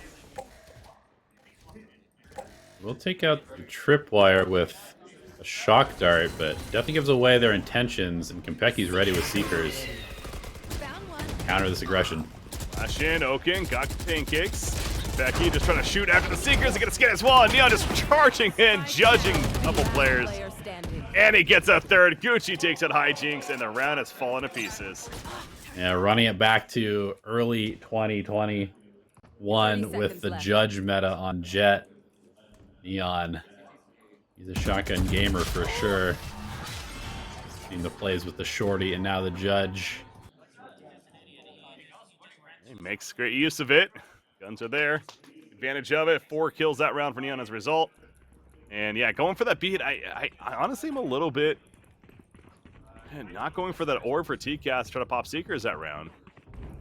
But yeah, it didn't look like there was a super strong plan behind that round. Like they had 3 people in middle and then they broke the trip with a shock dart, which means normally you would break the trip with a shock dart when you're trying to kind of like not give away information that people are coming that direction. sure. Do it early. Kentucky gonna have some action early. Speaking of that, and hijinks. We'll take him out thanks to the Spectre spray. Dog goes in. The drone's gonna follow by Pancakes. It's like, all right, if you're gonna do that, I'm just gonna launch a Hunter's Fury, and he manages to get hijinks caught down there. Too crowded for even a jet to escape close quarters with that Hunter's Fury, and they're gonna pop Seekers, but not follow it up. This is essentially no value from the Sky Ultimate because they didn't really sell any sort of fake. You can see the rotations are already kind of coming from a crew back to resetting across the map. Oaken farthest up could get aggressive into garage here, but Pancake seems ready and aware that things could be coming his direction. We did hear the call of 3 there, so Seekers did give a little bit of information, but yeah, they're not really capitalizing with that, at least very quickly. And Gucci getting the stars up, the vision blocked. TCAS looking to flash in from the looks of it. Oh, thinking twice, though. Walking back. Gets the tag, sees Killjoy pushing up, and Neon's there too, so free kill on a Coach Joe. Back and forth. Yeah, 15 seconds. I mean, you're committing to B at this point. 10 seconds. Yeah, it seems like B is kind of that site that you just like bail out to, and everything else kind of fails. So. Okay. Okay, the trade from Oaken. So actually looking pretty good for Bureau's Kittens now, and it is just up to Pancakes, who's at back at the site.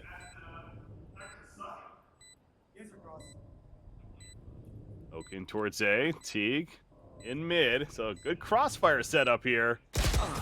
And yep, even if he kills Teague, likely going to get killed in flank. So great crossfire setup, especially with him being where he was. And Bureau's Kittens clutches out the round again. So what is that, 6 for them now?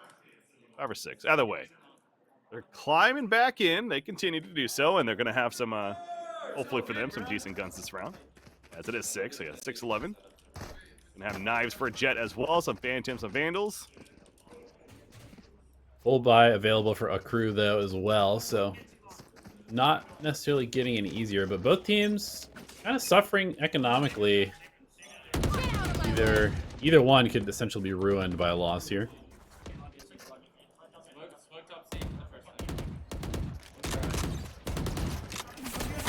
Out. And speaking of knives, Neon jumping up, caught Coach Joe, but falls to the knives of hijinks. Gucci avoids the flash. TCAS even flashed himself, and Kenpecky peeks on Oaken out of A, and what was a decent start for Bureau's Kids. This is quickly shut down again. A crew feels like they definitely changed up from round to round on defense here. Like one round they're playing very passive defense, the next round they're running at you and making the attackers feel like they're on defense. Yeah, I mean, we've seen maybe like 4 rounds in a row where Bureau's Kittens is putting a lot of pressure up middle, and so crew decides instead of giving it up and playing the extremities of the map, they're just going to fight for middle, and they end up just kind of mowing down the Kittens as they run into the grass and under window areas. Understandable. A tactical pause coming out from Bureau's Kittens. They're down 6-12. They're down 1-0 in the series, so this is pretty much it for them. Series point on the line. A crew attempting to get their 30th match victory in a row and attempted to go to the grand finals also as a result with a victory here. So Bureau's Kittens going to do what they can, figure out a strategy. And I think, again, we'll find out here shortly with the scoreboard, but I can't imagine their economy is also going to be the best here. So we may see some lesser guns, some half armor coming out, but they do have Cosmetic Divide, Hunter's Fury, and Lockdown. I mean, these are 3 very solid abilities they can certainly use and likely will use to try to get on a site somewhere. If you do have the Killjoy ultimate, is it the A site that you're looking to control? It's from sewers, perhaps? Yeah, generally speaking, that's the easiest place to put the lockdown. I have seen some people put it in like B cubby, and I think there's been like occasional garage play, but it's almost always A short. Oh, they're trying to control A short, but look at this. It's almost like a crew knows. Neon's there. He also had backup if needed from Gucci, so hijinks falls to Neon, and not the start you're hoping for if you're Bjork's Kittens. They're going to beeline towards C, and maybe they just figure, okay, previous rounds they've been not holding this as strong, so they would be somewhat right. There's a lot of utility there. They put the cosmetic divide down in calm. May go for a tricky play here. Neon. It's on this little tiny ledge outside of the divide. Oh, yeah. They're just going to wait it out. That with the lockdown, pretty much have to accept the fact that it's going to be a couple more seconds before a crew can defend him. But Spike just got planted, so it didn't necessarily help tick it down. It just helped them actually get the plant.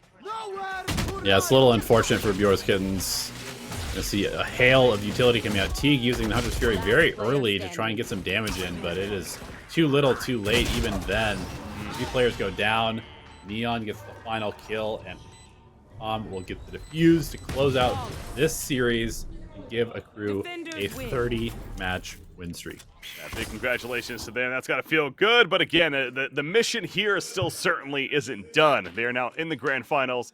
They're going to have to wait their opponent, which is going to be from the series to follow here, obviously from our next semifinals. But as far as this matchup is concerned and this performance, very clean really overall from a crew. I mean, we had a bit of a hiccup there thanks to the fire alarm that ended up being a false alarm coming out in map 1, but they came right back to it, finished the job quickly on Icebox and on Haven. Bit of a fight from Bjork's Kittens, who looks solid, but at times, but clearly a crew is just the better team today, at least. And frankly, the result we expected, but I think that's just fine when a team has such a win streak coming into this. Naturally, that's going to be the case. So, absolutely. We get a little nice look at the shotgun highlights here from Neon. But really, a crew, they were solid across the board. It was, sometimes it was the Jet heroics, but a lot of times it was the support players putting up numbers too. So it's a very well-balanced attack from a crew. Yeah.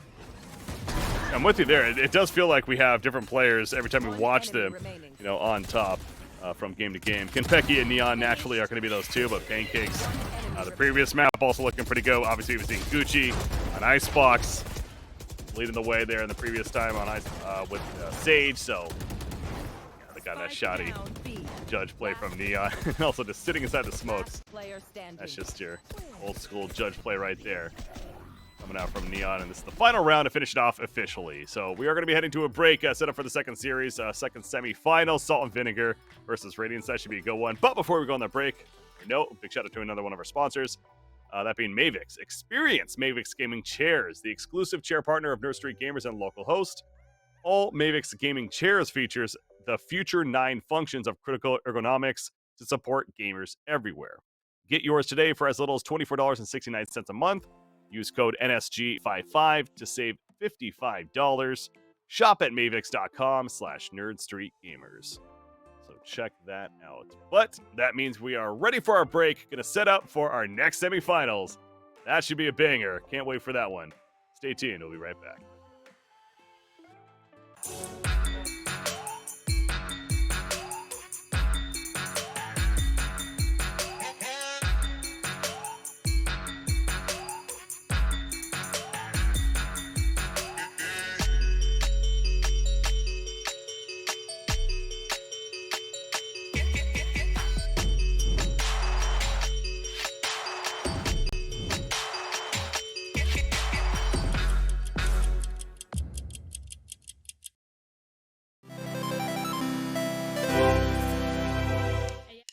What do you guys think Neon's gonna do to the competitive scene once she's released? I'm not a fan. I don't think sliding and sprinting is good for the game. It's a pretty dog character. You don't want Mirror's Edge mechanics? No, I do not want Mirror's Edge. It's cool and all, but it's basically it's a shitty version of Jet and Yoru. I'd rather play Yoru. If you had an in-game tip for anyone starting out, what's something that helped you a lot early on? Just get used to everybody's abilities, honestly. Twitch.tv/RossiX1. You should watch that guy. That guy knows what he's talking about. Crosshair placement is the #1 thing. You don't have to flick like 10s or Asuna. just know where people's heads are going to be and just stand there and wait. At what point do you start to be able to flick like 10s then? Like, Never, bro, never. Whenever you want to improve on something, you have to really focus on it. Know your limits. So like, let's say, for instance, you want to work on your aim and you want a deathmatch. You don't want to just run around like aimlessly. Be more aggressive than the other team. You want to kind of focus on what aspect you want to focus on always. So if you're just trying to like practice your one taps, focus on your crosshair placement and, you know, one tapping and deathmatch. Just repeating what you're trying to practice. okay, I gotcha. If you get one, repeat. And then if you miss, next time don't.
Welcome back, ladies and gentlemen, boys and girls. We are back from our break. Hopefully you enjoyed it and are ready for some more awesome Valorant ahead of us here. We got our second semifinals going to be taking place.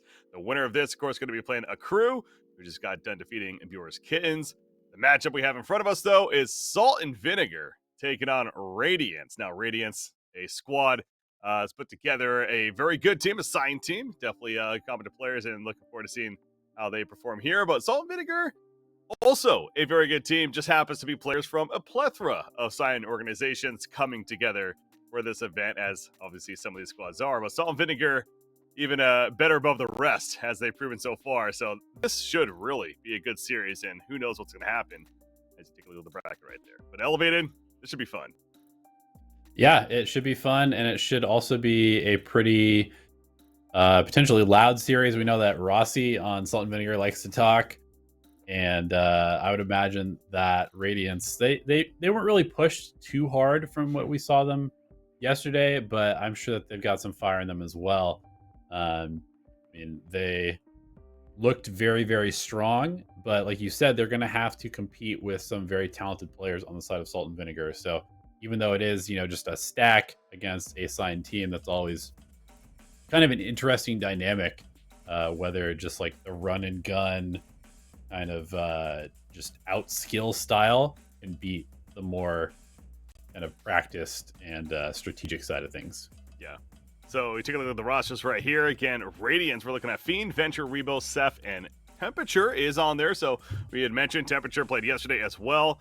It's a bit of a stand-in, of course, the former Raccoon squad that people are excited for. But we were a possibility that Cheat Code, their normal fifth, was going to be here today, but at least for now, the roster suggesting Temperature there. But either way, it's obviously going to be good for them, as both players are great themselves. Salt and Vinegar on the other side, you're looking at Stellar, Governor, Rossi, Bang, and J. Cruel. So again, if you're any bit familiar with the NA Valorant scene, certainly recognize pretty much all those player names and other squads they come from. So again, goes back to, yeah, this should be a really good series, and excited to get things going here in the near future. But you mentioned we saw Radiance once yesterday. It was earlier on in the event.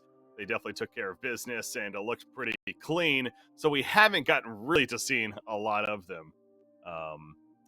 Are they the favorite, do you think? I mean, they are the actual squad, or is this maybe a toss-up? Yeah, I mean, I'd say they're probably slightly favored, but I think that with the fact that they are integrating, a stand-in player, Temperature standing in for Cheat Code, if that is the case, then it does make things a little bit more interesting. We only saw him play Reyna across all of the matches from what I can recall, and that is just, it's one of the situations where it's like you just put them on a comfort agent who kind of fills the role that you're missing, and hope it goes well. And so far it has gone well for Radiance, but I think that Salt and Vinegar is, I might have misspoken a little bit, because They do have Rossi on the team, who is an IGL kind of through and through. You know, there's certain people that you'll get in like a comp game. You can just tell they want to lead the game. Yeah. They're micromanaging everything. They're calling everything. And Rossi is a very vocal leader, even though this is, just a group of players, a group of friends playing at the tournament. We heard him calling strats all throughout yesterday. So it's kind of like they have, some structure more so than the random stacks that you might encounter otherwise. Yeah, and although they're not necessarily as experienced playing together as they are with their squads individually, but they have that natural experience too. So yeah, that mix with Rossi being the IGL, it almost feels like this is an actual team and certainly capable of that. So we take a look at the maps, by the way. What we're going to be going back to Breeze, so that's going to be fun. Kicking it off with Breeze, much more open map, of course. That chosen by Radiance, as we see. Bind is map 2, chosen by Salt and Vinegar, and then Icebox is where we will end up if map 3 is needed. And a series like this certainly is absolutely possible to come. So you saw the players all sitting down, and Radiance is on the blue side on the right-hand side of the screen. Salt and Vinegar on the left-hand side of the green side. So being at that LAN environment there, a local host, the Block there in Philadelphia. Awesome venue. Definitely, if you ever have the chance to check it out, highly recommend it. And we know we want to as well. Get there in the future, but there's that live look once again. Some players sitting down, also playing some games themselves.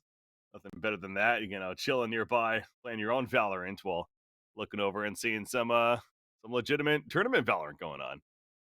Yeah, absolutely. And I do want to go back to the series that we have coming up here, because we're starting on Breeze, and that means that we're definitely going to see some Chamber. Radiance plays Chamber. They have Fiend on Chamber, kind of replacing Jet, which is very interesting, right? Usually you think of Breeze as being like one of, if not the best Jet map in the game, and Radiance don't even run the character there. They ran Arena and a Chamber as sort of their 2 aggressive agents, and then the standard supporting cast of a Viper, an Astra, and a Sova. So we have people into, again, this is chat, so I'm not saying I'm going to just believe them 100%, but there are a couple people suggesting that cheat code is actually there. And we're not familiar enough with the players and who they are, what they look like in person, frankly. So I couldn't tell you even by looking at this, but we'll eventually see in game if that is the case for Radiance. But again, still stand by that no matter if it's cheat code or temperature. I believe it might be cheat code, because everybody's wearing a jersey, and temperature was definitely, he didn't look like any of these guys and was wearing a Moon Raccoon's hoodie yesterday. So it looks like it will be cheat code, which, I mean, everything that I just said about their lineup could change. So take that with a grain of salt.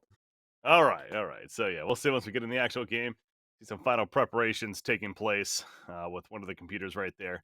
The admin assisting. A great team that is there in person, making sure things are good to go. Because again, a bit is on the line here. And I go back to, talk about a team like Radiance, where being the signed squad, similar to a crew, of course, where they come into an event like this, where there's a lot of these pug-style teams like Assault and Vinegar. If you're one of these signed squads, the expectations naturally are going to be a bit higher. And you're also really using this as good practice. That goes back to, practicing in a LAN environment, but also practicing against some very good competition, getting ready, more and more ready as the, season will pick up here and perhaps bigger events as far as prize pools are concerned. So not to take anything away from this event, I go back to, this is obviously awesome that Nerdstreet Gamer puts these on, and certainly all the players are very both fortunate, but also thankful that it is put on. But there's a lot of competition out there for a good reason, and to come in the Valorant scene, and it's best to get in as much practice as possible. So a team like Radiance now, especially having their full squad good to go, if that's the case. Also taking some pictures you see over there, making the best of it, making a TikTok perhaps. Got to get that the advertisement out there, get your name out there.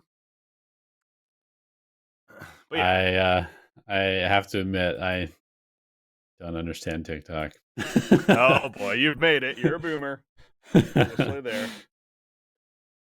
I don't know. It's what, like, now the biggest social media platform I heard recently. Crazy. It is. It's crazy, but short and simple. And seems like a lot of the kids nowadays. The kids. That phrase I just used, I realized what I just did. What are you, 70 years old? A lot of the kids nowadays, that's what they do. Yeah. Got to get on that TikTok though. Get those fans any way you can. Gotta look out for yourself, of course. Don't do that. Being an influencer sucks. That's also very true. For a heavy majority, that's for sure. But just watch some anime on stream and you'll be good to go. Oh, we won't get into that. Whoa. Okay, Whoa. we went there. All right. I see one of the players getting up, so again, still trying to figure out maybe a monitor issue from the looks of it. But again, Governor, get back in your seat. What are you doing, man? Ghosting. No, nothing to ghost at this time.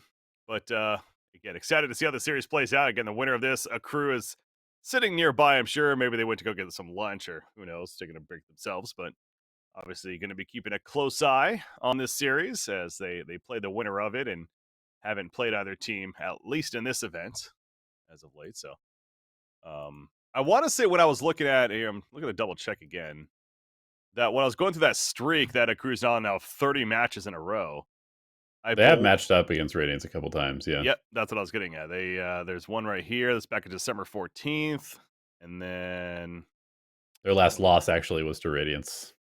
Ooh, you're right.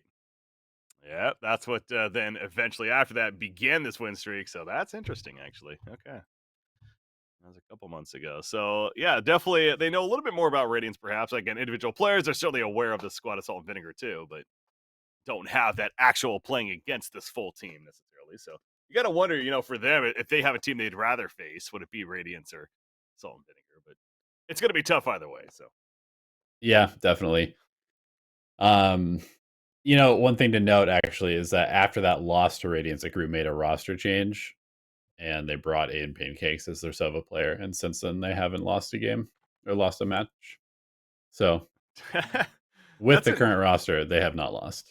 That's actually pretty intense, honestly.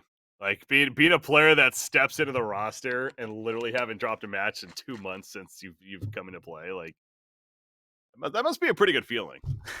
Yeah, it definitely does. I mean, I remember because I played baseball all the way through college, and I remember that there were times where you'd kind of just get on this roll as a team, and it just felt like there was no way you were going to lose.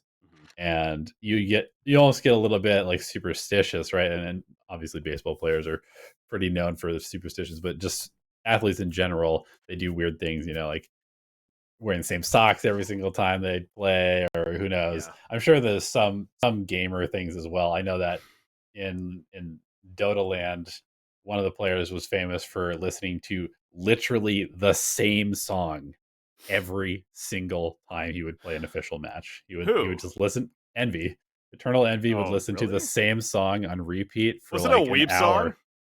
I think so.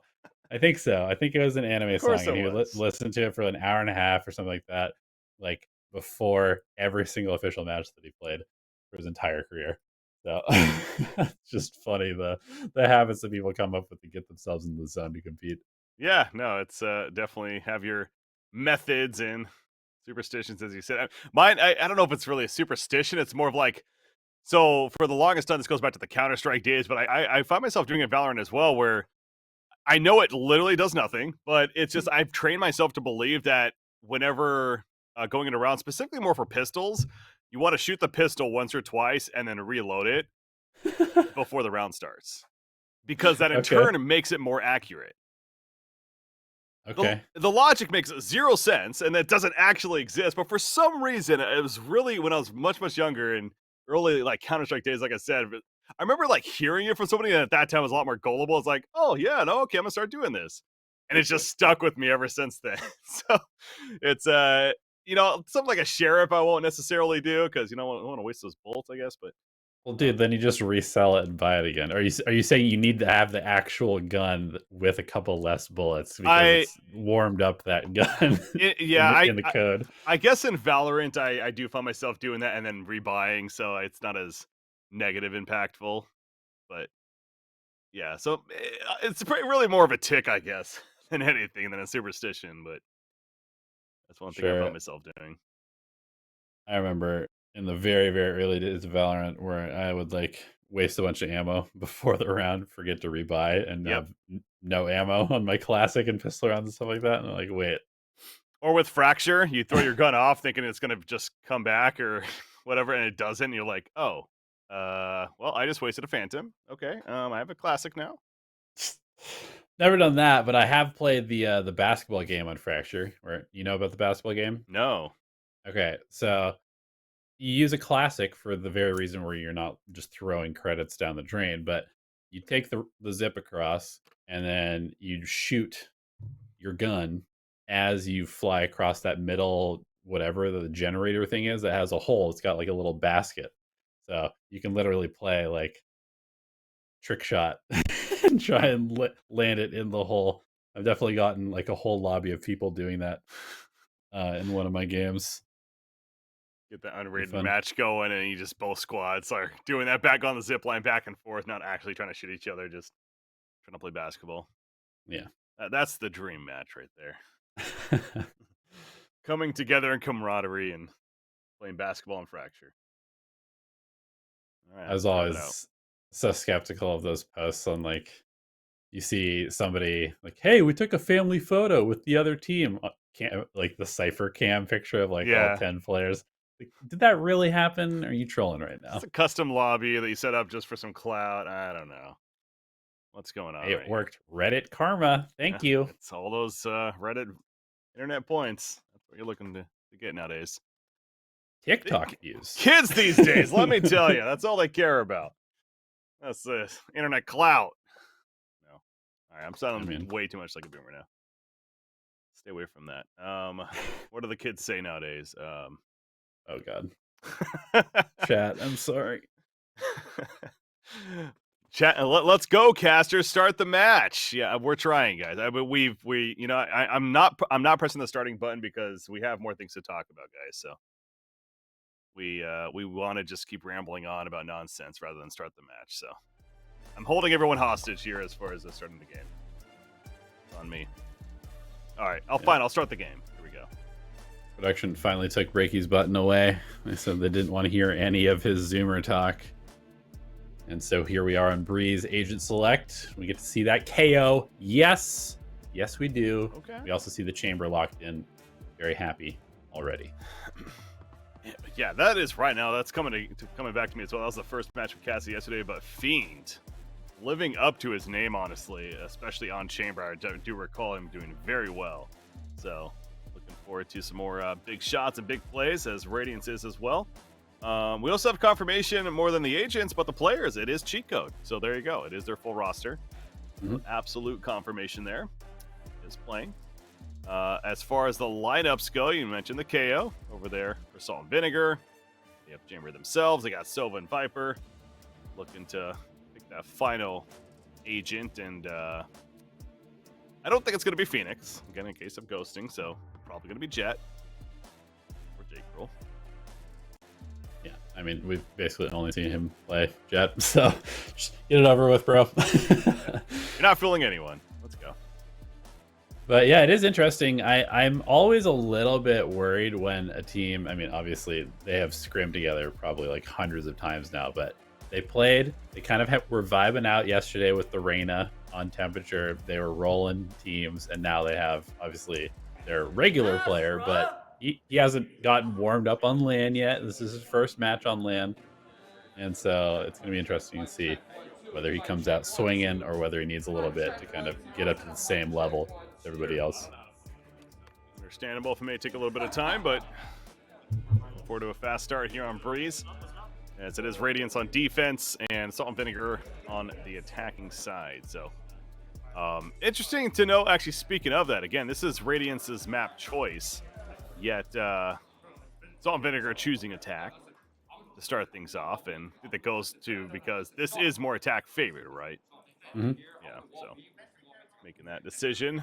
And for the longest time, it just felt like every map was just defensive favored, and so they would always pick defense. But you got Breeze now as attack favor. What other maps are considered more attack favor that you would choose? Haven potentially. Haven, and then maybe Fracture, I suppose, as well. Yeah. Mm-hmm.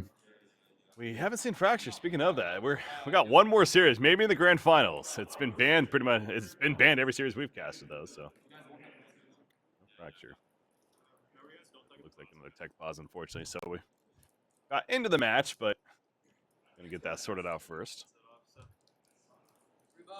Have any matches been on Friday? I want to look at that now. Not even off stream, just none have been on Fracture. Nope. Really? Oh. No Fracture's been played. Split's been played twice.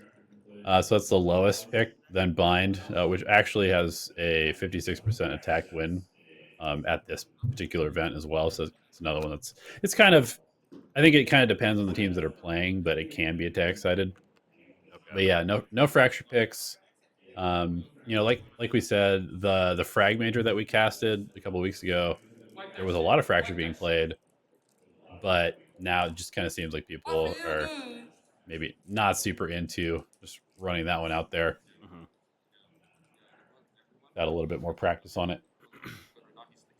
Yeah, lost the hype, I suppose, a little bit. Everyone being somewhat excited to try it out, but yeah, not seen here. Hey, we got the grand final still, so like I said, you never know. Maybe you can make a special appearance there.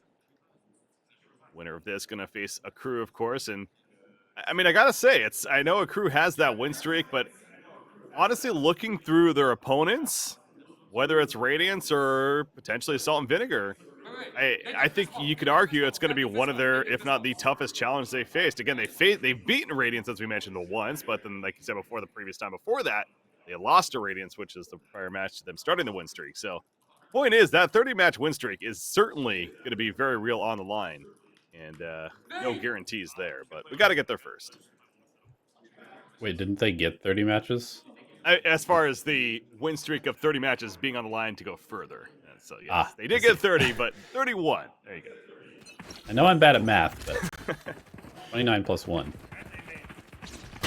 Kicking things off, Salt and Vinegar on attack, as mentioned. There's Fiend, though. Starting hot once again. Lining up a Headhunter, going for another one. Doesn't connect there. I think he did some damage, but doesn't get the kill. However, sets it up, but trades continue. Bang gets served. Seth even. In the site, and Fiend open up that door because the site has been taken. Trying to land shots with the classic. Now Headhunter ran out of bullets.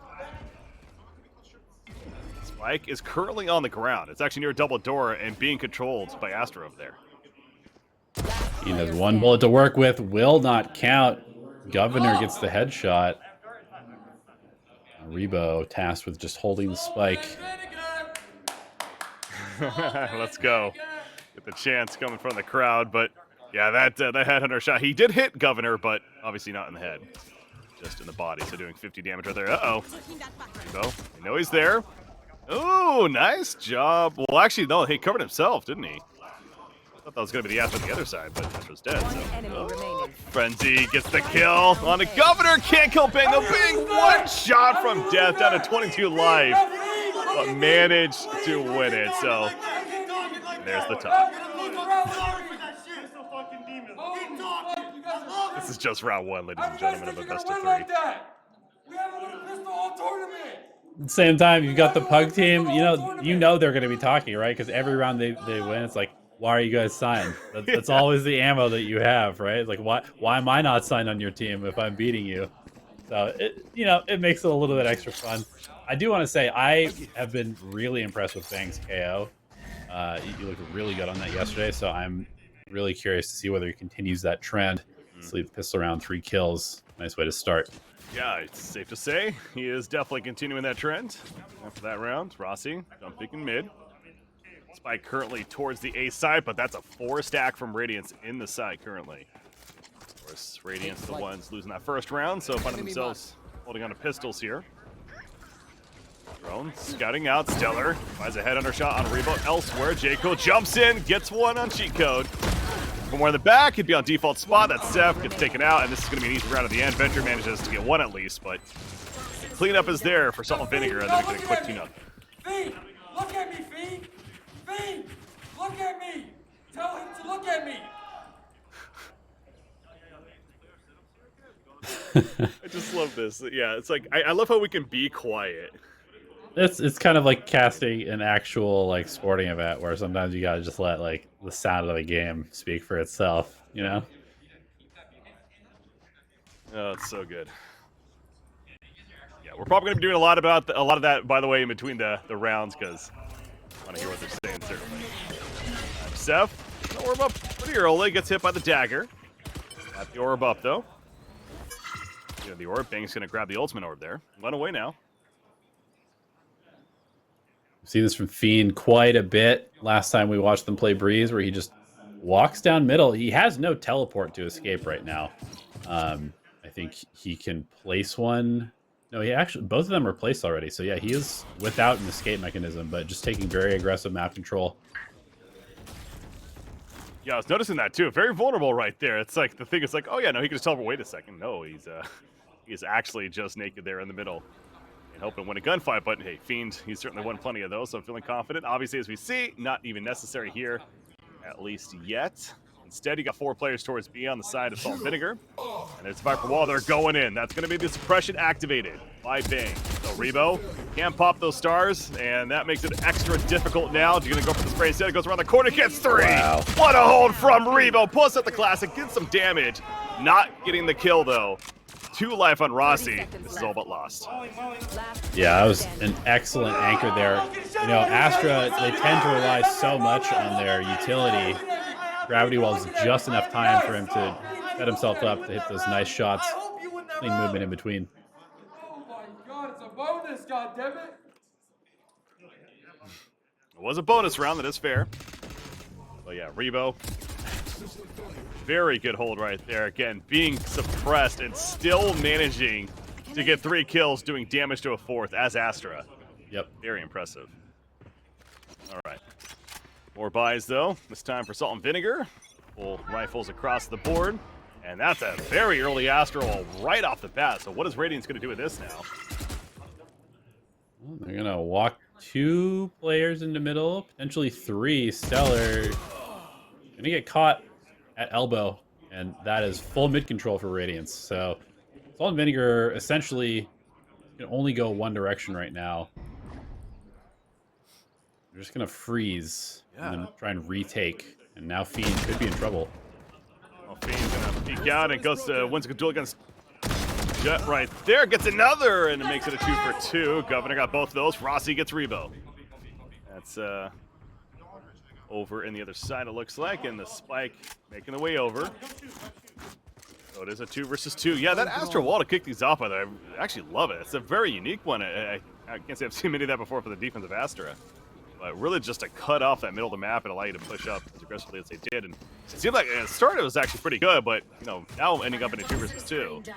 We'll see if it results in the win or not. I'm a little curious why Fiend doesn't just save one of his teleports to like drop when he walks down there, because you can see them both placed like up in middle. And it just seems like you could leave the one in tunnels and then just walk down and place one in middle and you could get out. But I don't know. I think it's for like quick rotate to A, right? Because it's the vertical, so he doesn't have to bother jumping up, and so he just wants to go to run back. I'll put up there to do my own guess, but yeah. Either way, Governor, Viper's Pit's down, kills Seth, checking it out, and now it's up to Venture. Just once to the left, he'd be correct. Very clean shot, but you still have to deal with this Viper's Pit. Recons to the right, get some spray in there. Go for the defuse. There's the snake bite, number 1. No decay though, so he's gonna be able to stick that to half. At half. He's gonna go for it. Knifes in. Rossi. Easy kill for Rossi. It's all said and done. So yeah, very difficult task. He actually did a good job of getting halfway at least, but 3-1 Salt and Vinegar. That's why you're a mod in my chat. All right.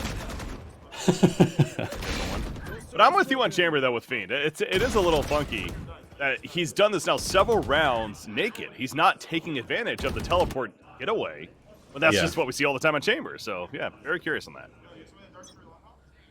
He's definitely using it for these fast rotations. You can see the other anchor is placed back in arches right now while he plays B site. But action is over on A. How fast is it going to be is the question. So far, not too fast, thanks to some stalling from Viper, who is there. Viper walls up as well defensively from Seth. Stellar has Hall's control. Gonna find some action soon, though. Venture peeking it. That's going to be a Hunter's Fury from Governor, though, on the other side, trying to clear it out. Pushes him out of Hall, and Stellar's able to open the door now. Another entrance. Venture, nice frag initially, gets a second on a bang. And Seth just going to pop the Viper's Pit. Says there's no way you're going to take this A site. Fiend finds Rossi, and it's up to Governor now. 1 versus 4. 3 life. Yeah, Pit a little uncalled for there, but Radiant's pretty happy with that one.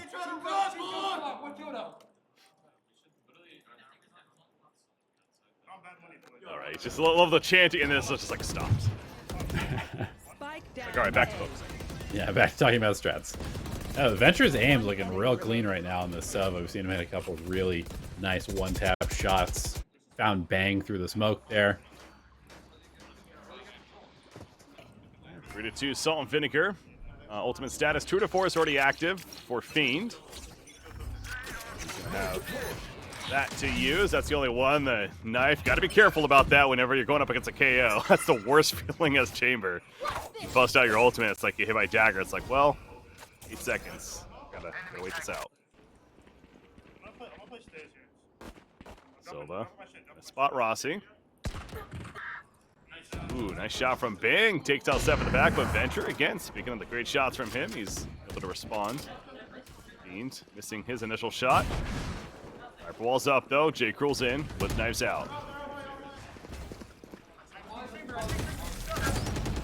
The default Fiend going to be pushed away. Yeah, they could have been ran at. The right click in the face, bust out the classic. Cheat code gets 2, though. Venture gets Rossi. And it's all of a sudden just Governor again. Make it no longer. Cheat code with 3. Retake. Yeah, really clean defense there, and Venture continues to hit really crucial shots. Bang found the opening pick there, but gets instantly punished. And you kind of love to see it. I mean, look at this lineup, actually, from Radiance. Technically, no duelists, right? They're running a bunch of quote-unquote support characters. And it's pretty cool to see, you know, just a completely different look than you would expect, given how basically stagnant the meta has been. That is true. Again, it's a little bit of that asterisk, like, especially with Fiend playing it. Really plays almost more of that duelist, but he does have that utility of the Sentinel, though. Goes to that point with the trap. So about this, by the way, Operator versus Tour de Force. Oh, he looks away. Thought he was gonna get timing there, but still might. Fiend still peeking in, and eventually lands it on the Stellar. So Stellar no longer with the ultimate as he's dead. And now 4 players of Salt and Vinegar are gonna all go around the body. Try to figure out where to go from here. They do have suppression from KO if they choose to use it, but already down a player. Might be difficult. Seeker's on the other side as well as Hunter's Fury. They're putting a lot of pressure over towards this A site / middle control. It's like this time they're going to transition towards B, but Radiant's not really biting, not over rotating or anything. They've got great angles right now. Reba over peaks though, goes down. The wall, Chico, good flank. Trying to land a headshot, though. Can't. Takes damage out of 26 life, and has to back off of that duel. Fiend, meanwhile, side angle, has an Operator. Gonna be suppressed. Gonna go for the second shot on the Bang, but cannot connect. And it's up to the 2. Rossi and Bang. Rossi trying to go for some one-taps. Unable to connect himself. And now it is just Bang. His ultimate wears up. Oh, he hit the headshot right there. He gets the nade kill even, but last laugh going the way of Radiance. They'll make it 4-3. Yeah, I mean, both teams are looking pretty clean as far as the aiming goes. Definitely no shortage of confidence as far as taking these duels. And on both sides, we've seen maybe a little bit over-aggression at times, but they're also hitting the shot, so you can't really blame them. Yeah, I'm with you. This has been some precise even shooting here so far early on in map 1 of this best of the 3 series. So we hoped for a good series, and we're certainly getting it so far. Top tier play. J. Cruel trying to land some precise shooting with that Marshall. This eco round for Salt and Vinegar. Gonna peek up as soon as the orb goes down, but nobody close. Does find Venture though. So there's one shot. That Marshall. That's value. Possible to get the gun, of course, but they'll take the kill. How about this? Seth is now pushing out through the orb. Seeing that they've fallen back, so certainly going to be some good info, but J. Cruel was ready for it. 2 Marshall kills. 2 bullets, 2 Marshall kills. That's impressive.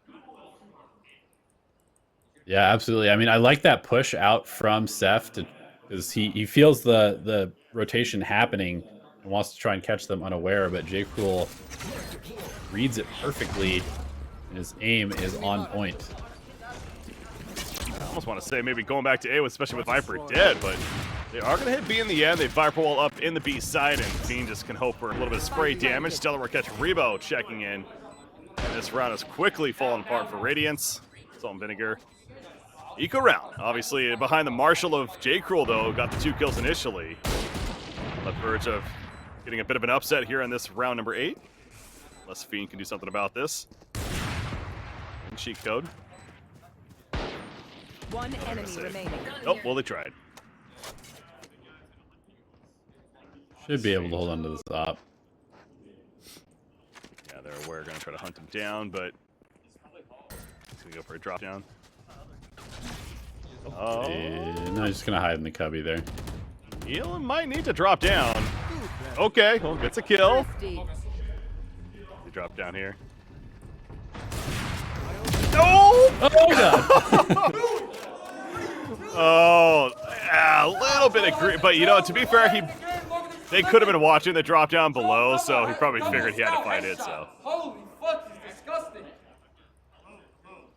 They need to attack after that. Yeah, it was one of those where he had the opportunity to take that pick on the Viper and obviously goes for the shot, but there was a little bit too much time left on the spike before it exploded, so ends up going down. Is able to rebuy the operator, though. That's right. J. Cruel certainly the reason why Salt Vinegar is able to win that round again. Marshall, double headshots.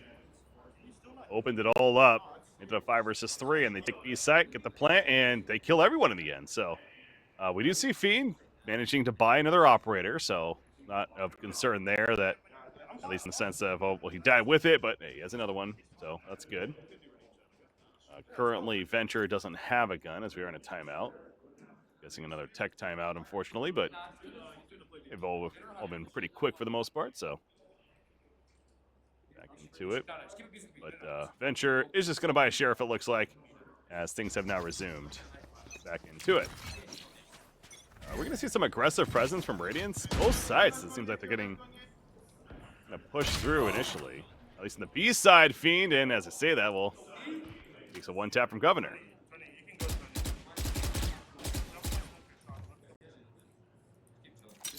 Funky knife that banged through ended up in the middle of nowhere. The lineup was a little bit off, or he was just winging it.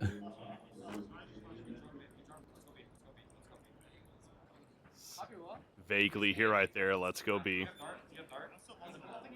All being made. J. Cruel in the way. Rebo gonna have some action soon. Oh, we're gonna see this. Rebo's done this several times before. Sits in the smoke. Maybe on the outside of it, but yeah, just got time in there. Looking the other way. Governor goes around it, gets the kill, and now they're gonna entry in. Viper wall up. Nobody's in the site. And you got to think for Radiance again. It's a case of maybe just do as much eco damage as you can. Very difficult to retake this. Yeah, especially with that wall.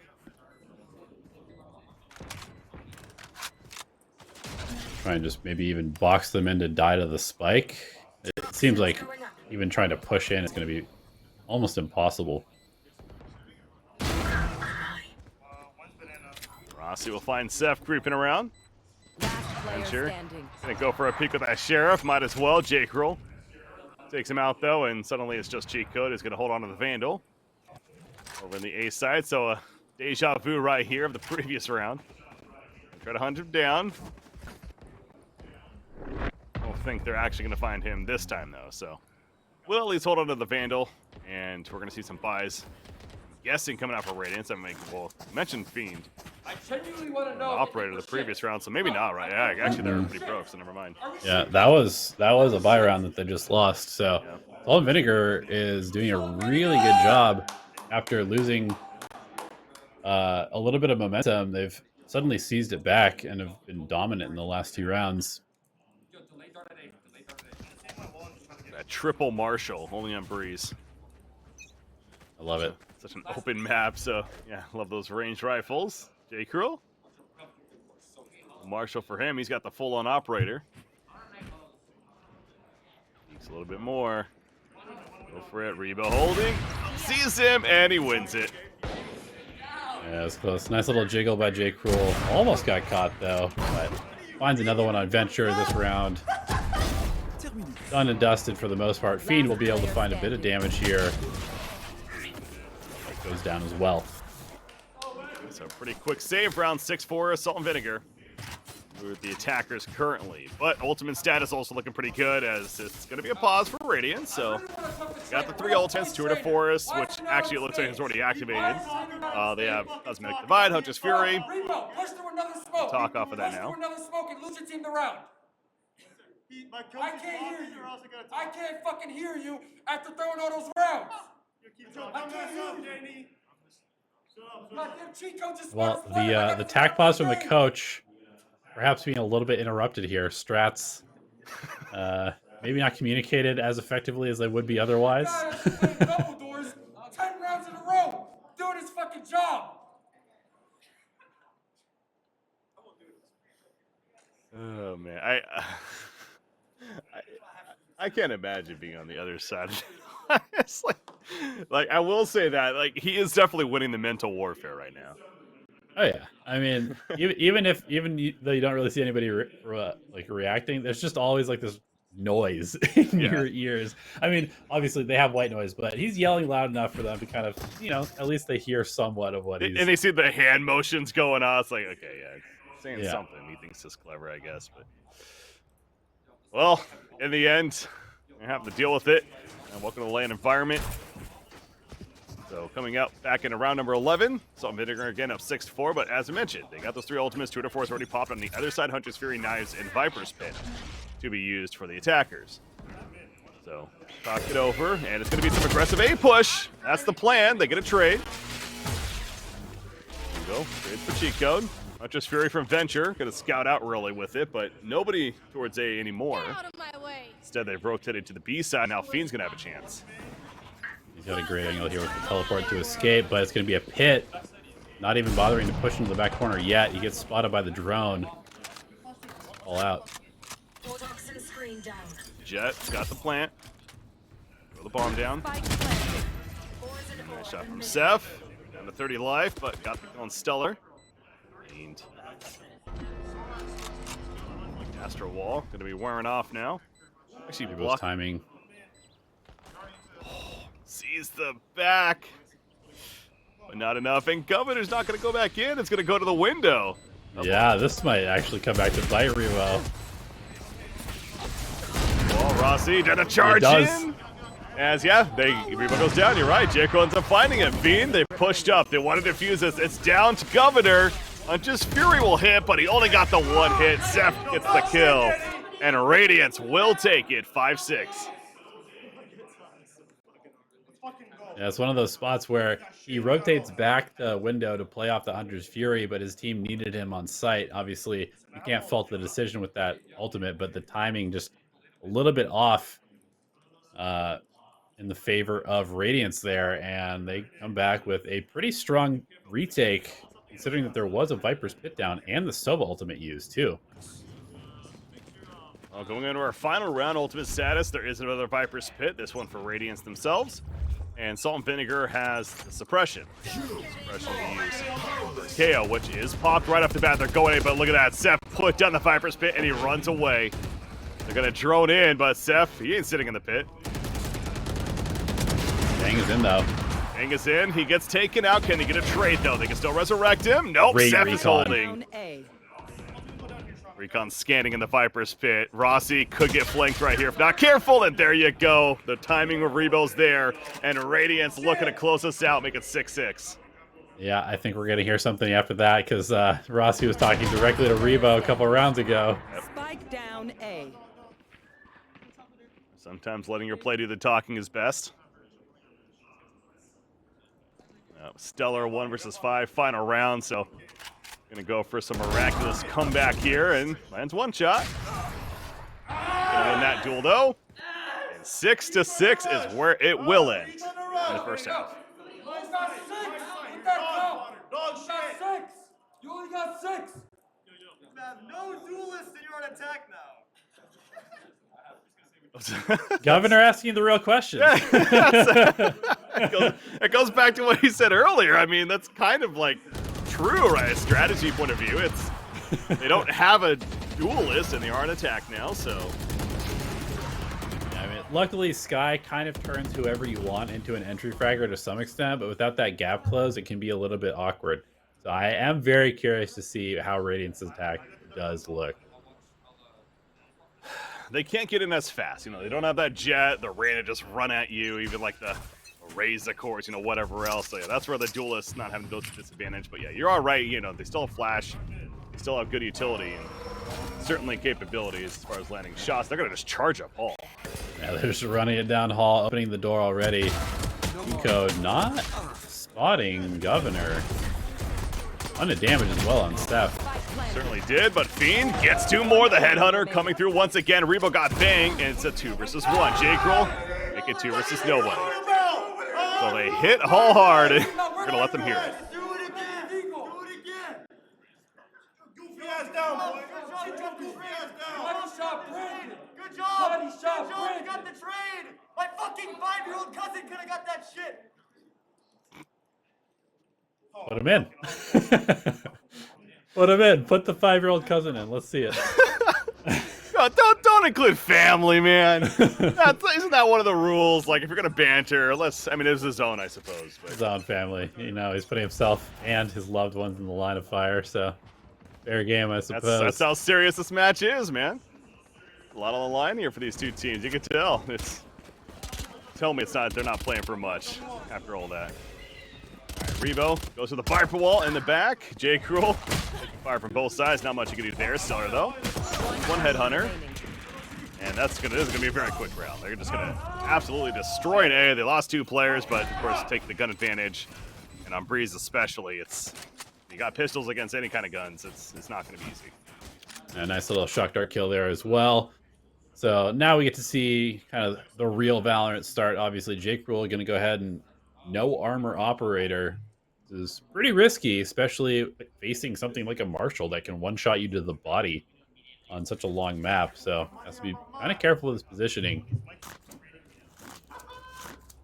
Seth leading the way almost quietly, I feel like, but 13-7-2. Seth has had a fantastic game, stats suggest. Cheat code will lead the way, and as a team, they're going to move together. The spike is not with them, but they clearly have a mission. Following the smoke, Governor jumps down though, decent timing, but he couldn't land the kill. Went for the spray, couldn't connect on head. Stellar got cheat code, but Rebo taking out Bang. So yeah, got some damage, but no kills. Gonna bite them in the ass. Rossi takes out Rebo, 3 versus 3, plant going down. J-Kroll pushing up with an operator. Big investment from him, remember. Oh, hits a shot, not on the person he was potentially even aiming at there. For Radiance, Fiend clutches it up in the end. I'm with you. I don't know if J-Kroll was even meaning to shoot at that target, but either way, got one, but still not enough when it's all said and done. And Radiance will take it. You can see it. Radiance kind of started off this map a little bit more quiet, but now that they're ahead and now that they're starting to roll a little bit, proving their point with their play, they're giving it back just as well as they were taking it earlier. What Fiend's backpack is like. Fiend, what's your backpack? It's a JanSport? Your backpack? I'm saying that he's carrying his team. Oh. It's kind of a moot point. Like, he's the duelist player on a signed team. Of course, it's literally his job. I don't know if that's a really valid excuse. It's like thanks, I guess. Yeah, it's Right, my it's like, job. cool. Right? Guess I'm earning my salary. All right. Round number 16. 9-6 Radiance. Keep going. Doggo in. Gonna see that really no one's nearby. It's Viper in the back with a pistol, so can also confirm that it's a bit of a save round for Vinegar. Bang, trying to push up mid with the Sheriff. They are somewhat rotating towards A, that being Salt and Vinegar on defense, and with that said, B is currently open, and guess where the spike is going. It's like Radiance is making a good read here. Yeah, I can see Rebo. He's just had his crosshairs trained on the back of B site, and he hasn't seen a single person move, which means that there's probably nobody there. Nobody's even been jump peeking him at all, so this should be a pretty clean hit for Radiance. You know, the rotations are coming in, but their weaponry is not too great. trying to use a barrier. Stellar, though. That's a 2-4 shot, but traded out by Chico, so that was a chance for a hold for Salt and Vinegar. That 2-4 is coming to play, but Rifles proving to be too much. And Radiance will make it 10-6. So again, Radiance map choice here of Breeze. And now looking very good as they switch to the attacking side. You can tell they're prepared. Yeah. No duelist, no problem so far. But we still have a ways to go here.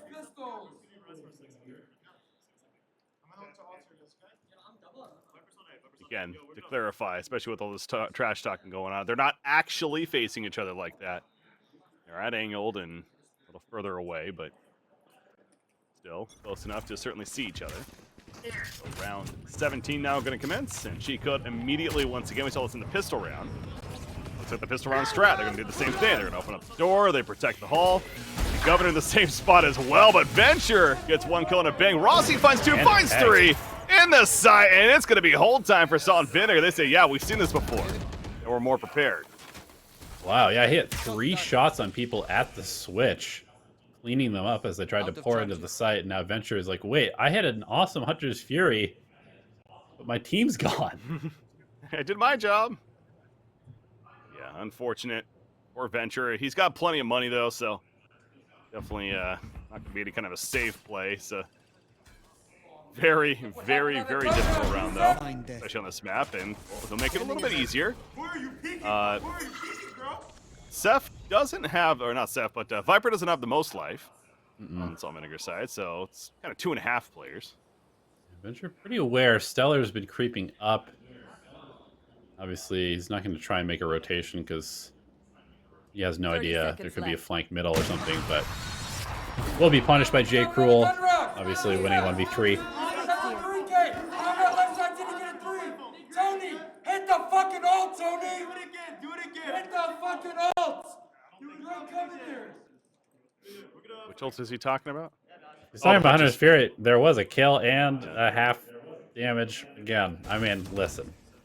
When you're talking this much, sometimes you're going to say some stupid stuff. If you saw right there the replay, yeah, the Hunter's Fury's definitely got a kill, so I mean, it seemed like a pretty good one. It's you gotta kill the Hunter's Fury, you're fairly happy. Back to guns, though. 2-4 this time from Fiend, going to be coming out on the other side previously. You also have Seekers and Astra Cosmetic Divide, so certainly abilities to, especially on a map like Breeze, that's very, very valuable. They have taken mid control, has Radiance.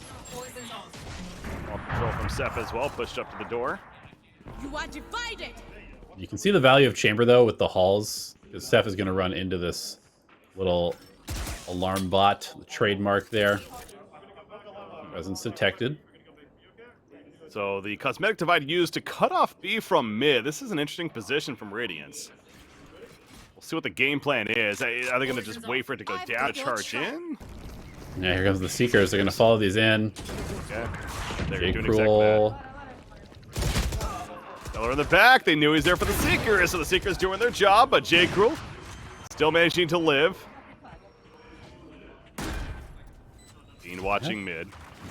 Yeah, they have site control. It's kind of shaky. You can see they're all kind of grouped up in this corner. They don't know about this flank. Rossi on a very, very long and late one here. This could definitely catch them off guard. Finds cheat code, and this could spell doom for Radiance's post-plant hold. Well, Bang goes down. That was a big shot on Bang because no flashbang initiation coming out now. Rossi also picked off. So, yeah, without that flashbang, it's actually a lot more difficult for SMB to get in here. Another trade, and Fiend just goes off with a tour de force. Fucking goated, baby. Let's go. 11 Quick rounds. shots from that tour de force. I mean, we can see the impact of Chamber. It seems like he has had an operator in hand kind of at will for the entire map. And obviously on a map like Breeze, that is extremely valuable because of those super long sight lines and very open sites. Fiend continues to live up to the hype that we saw yesterday. I said going into the series, he is the top fragger right now. Rossi off the bat. Viper spit down, 11-7 our score line. Favoring Radiance currently. That's a Viper spit in the B site. Reload's just gonna randomly spray through it, trying to maybe hit a couple bullets. See if they use any utility into it or not, but currently the Spike's back in their spawn and playing a very defensive default with Radiance.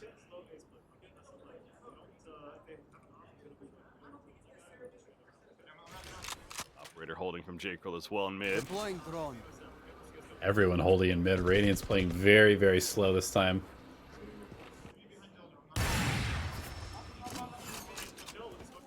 Drone's a much smaller body than the agent, so. Oh, look at this from Governor. He's got a Marshall. Oh, does he? I thought he was going to go through the door, but the Marshall. Uh-oh. What a perfect time gravity well. Oh my goodness. That really, and he's flashed on top of that. So yeah, Governor really taking some pressure, but Stellar at least backing him up. He gets one, but now Rebo with the trade there. Fiend got Governor. Seth gets banged on the stairs. Jericho can land an operator shot here. Yes. Checking right. Rebo. Nice tight angle here. Rossi killing Fiend. Still, Radiance has the advantage, especially with the Viper spit in the plant down. One enemy remaining.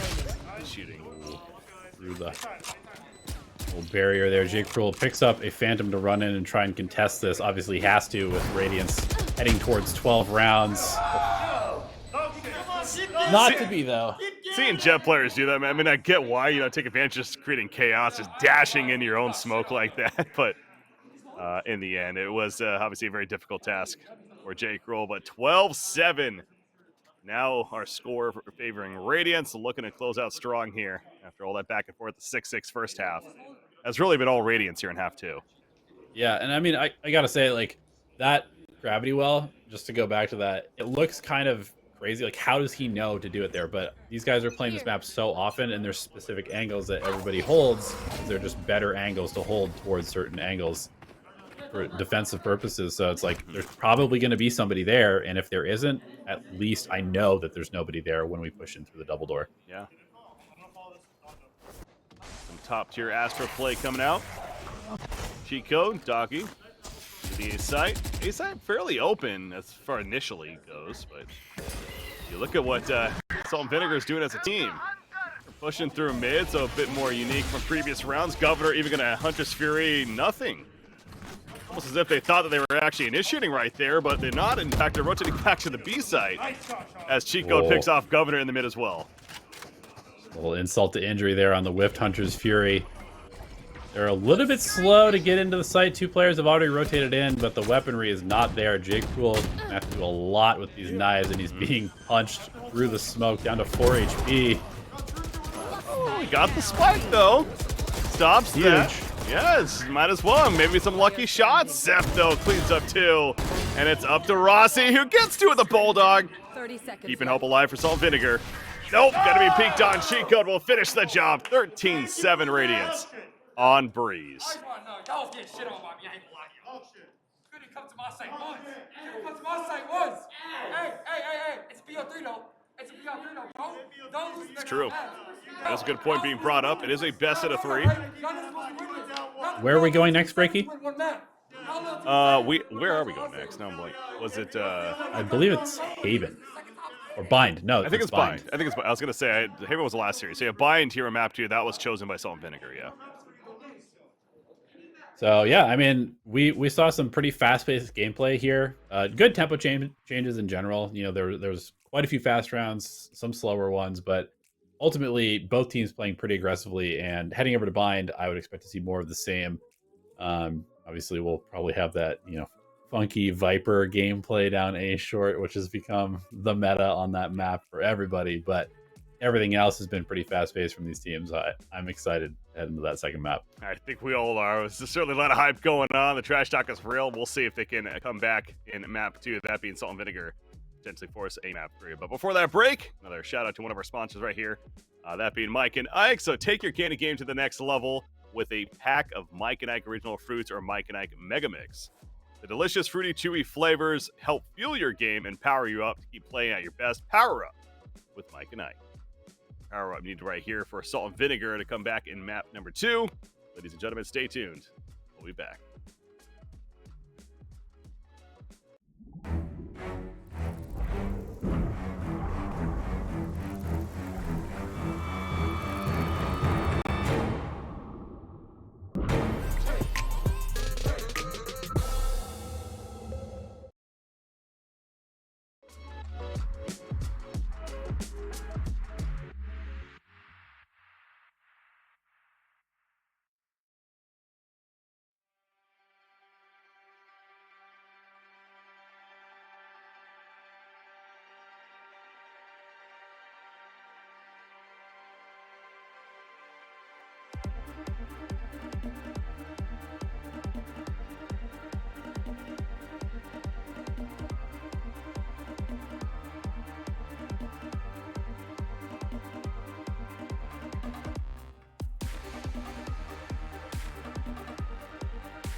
Welcome back, gentlemen, boys, and girls, to the Trash Talk, Nerd Street Gamers Winter Championships Regional Philadelphia here. We got our second semifinal match, of course, continuing here. Map 2 just around the corner.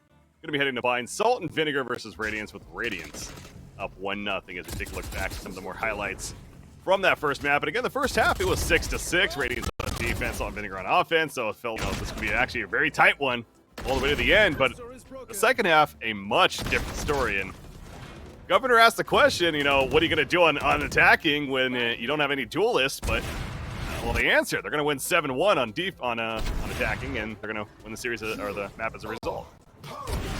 Yeah, I mean, there were no problems there. They were just taking mid control kind of at will and then splitting over towards A and throwing a few fakes here and there to hit B without a whole lot of contest from the defense. So ultimately, Radiance kind of, we talked kind of about the mind games, but aside from maybe the verbal mind games, they won the strategic mind games for sure in that second half, where it seemed like it was pretty easy for them to get onto the sites, even without a quote-unquote traditional duelist. Which, let's be honest, the labels that Riot, I love the game, but the labels that Riot has put on the agents don't really fit anymore. Toss that stuff out, just call them agents, and I think we can move forward with a little bit less rigid structure from there. Yeah, as more and more come out, it almost feels like it might become more and more irrelevant. But either way, certainly an impressive performance from Radiance. As you take a look right there, again, Bind going to be our map 2. And speaking of, that's kind of one of those examples. Chamber, like I said, is labeled as a Sentinel. Definitely has a duelist mentality to him as well in the playstyle. And Fiend living up to that yet again. 21 frags, 11 deaths, 5 assists. A very, very good stat line for him. In fact, the top 3 kill leaders all belonged on the side of Radiance. They're in that 13-7 victory with Rebo and Seth also following that up. I got to say, Bang was actually had a bit of a struggle. We talked about his KO and certainly had high expectations. He had the great opening round, and what was it, the three kills, I think, in that first round. So he only had 8 total in the game. So yeah, only 5 more kills after that. Not to take away from, obviously, a great player that Bang is, but certainly falling behind there on Breeze, having higher expectations going into Bind here on map 2. Yeah, absolutely. And he's been able to bring a lot of firepower to this team. They definitely need him to step up. So we'll see whether that happens on Bind or not. But either way, I think heading into Bind, there is, some interesting stuff to talk about. It's a map that some teams really, really dislike. Some teams really do like. It's been one of the more polarizing ones, up there with Split as far as, is it a map that a team plays or permanently bans? And for the side of Radiance, was the Salt and Vinegar that picked it? Salt and Vinegar picked it, yes. Okay. Well, for the side of Radiance, they are 15-7 on it in the last couple of months. So, pretty good success. It's actually one of the lower win rate maps for them, but they have a couple that are well below that they just avoid playing at all costs. So, Vine definitely in their wheelhouse, and they have been running the same comp for a very long time on it. So, very likely that we see the Rays come out no Jet. Seems to kind of be a trend, no Jet on Breeze, no Jet on Bind. Is the Jet meta over? Finally? Is it really happening? That's no, it's not. I can sense the sarcasm in your voice right there, and yeah, it's definitely not. Well, again, with the patch, maybe they'll say Jet no longer gets dash. She can't dash after she gets a kill or shoots her bullet. I don't know, some crazy stuff like that. Probably not. She's using all the marketing material. We saw this for a game like Overwatch. So there's like a very big hesitancy to nerf the characters that are in the promotional material because you come in, you want to have a good experience in the game. I understand it's a business after all, but true. That is very true. Well, plus think of all the content creators that would suddenly lose hundreds of thousands of views if they just couldn't play Jet for highlights anymore. Yeah, it's sad. What will they do? Have to play Neon? I don't know. They'll probably just watch anime on stream. Like, that's the fun topic right now. So the lineup that they do run, to go back to your point, yeah, running the Rays as you mentioned, but it's overall the Astra, the Rays, Sage, Sova, and Viper. So interesting there too. No Cypher, no Killjoy. They will go with the Sage Sentinel as well. So on Bind, but yeah, all 28 matches that I have here are the last 28 times they played on Bind. has been that exact lineup for. So fairly certain that'll be the lineup coming out for them as far as Salt and Vinegar goes. We'll see. I mean, again, will they run maybe the KO? I know Bang didn't have the press of play there on Breeze, but as we know, certainly a very good player individually, especially on KO. Do they go back to that once again or go elsewhere? Yeah, not really a map that you tend to see KO on. I don't think, which is interesting. It does get played sometimes. I think he could be pretty good there if teams spend a bit more time workshopping it, but it's just so easy to like plug and play the Rays. And then, obviously you're going to need your information gather. So you pick up the Sova, and then everything else is kind of just like pretty standard from there. Wouldn't KO be potentially decent against like Viper short A though? It kind of goes back to that, right? Where Viper Yeah. you can guarantee is going to be short A for the most part on attacking. So having a KO dagger there to disable his abilities might not be a bad idea, but Yeah, I mean, I've been saying it for a long time. I think that KO is extremely good against most of the current meta. Like, it just ruins Viper, ruins Astra, ruins Sky, ruins Sova, ruins Jet, ruins Chamber. Like, the suppression is a very, very, very underrated and underutilized piece of utility that is the only agent that has it, too. Yep, for now. All right, the agent selection is officially here. And again, Radiant's not really going to question what they're going to run. It's more so on the side of Salt and Vinegar, especially down 1-0 in the series. What are they going to do? Anything really tricky here? They got the Viper, the Astra, the Sova so far. Where's Jake Rule? You would expect going to be on Jet. Pretty much a Jet main. And Bang queuing up the Sky. I could see that. Yep, that's what they will lock in. So there's going to be different lineups with the Jet and the Sky finishing it off instead for Salt and Vinegar. But yeah, Rays, as you go back to, this is definitely one of those Rays maps. So Chico going to be playing it for the side of Radiance over there. Well, what makes Rays so good? Is it really just like the control with the bots and the close quarters, essentially? Yeah, I mean, just the fact that a lot of her abilities are like AoE damage is something that can be utilized on Bind better than most places. Plus, you have the Boombot kind of lead the way into Hookah, which is one of the best tools to get in there. The Blast Pack mobility is very useful, and I think that this is one of those maps where the operator is kind of less overpowering a lot of the time, because there's really only a couple angles that it holds consistently really well, and so sometimes you'll see teams lean a bit more away from the operator and go for more of sort of like, I almost would call it like a Quagmire style play, where you're basically just running through just wave after wave of slowing, delaying utility, chipping you down. The Vipe Mollies with the Sage Slows, with the Astra Stars, with the Shock Darts, and all of the Raze stuff. It can be extremely difficult to cleanly get into a site, and by the time you actually get the spike down, half your team is at like 3 HP. All right, well, 30 seconds countdown commences here for our first round. It's going to be Salt and Vinegar on attacking side, Radiance on defense. Here we go. This is it potentially for Salt and Vinegar, unless they can take this one and force our third map of Icebox. Remember correctly there. Again, the winner of the series is going to be playing a crew in the grand finals later on today, after a bit of a break once this series wraps.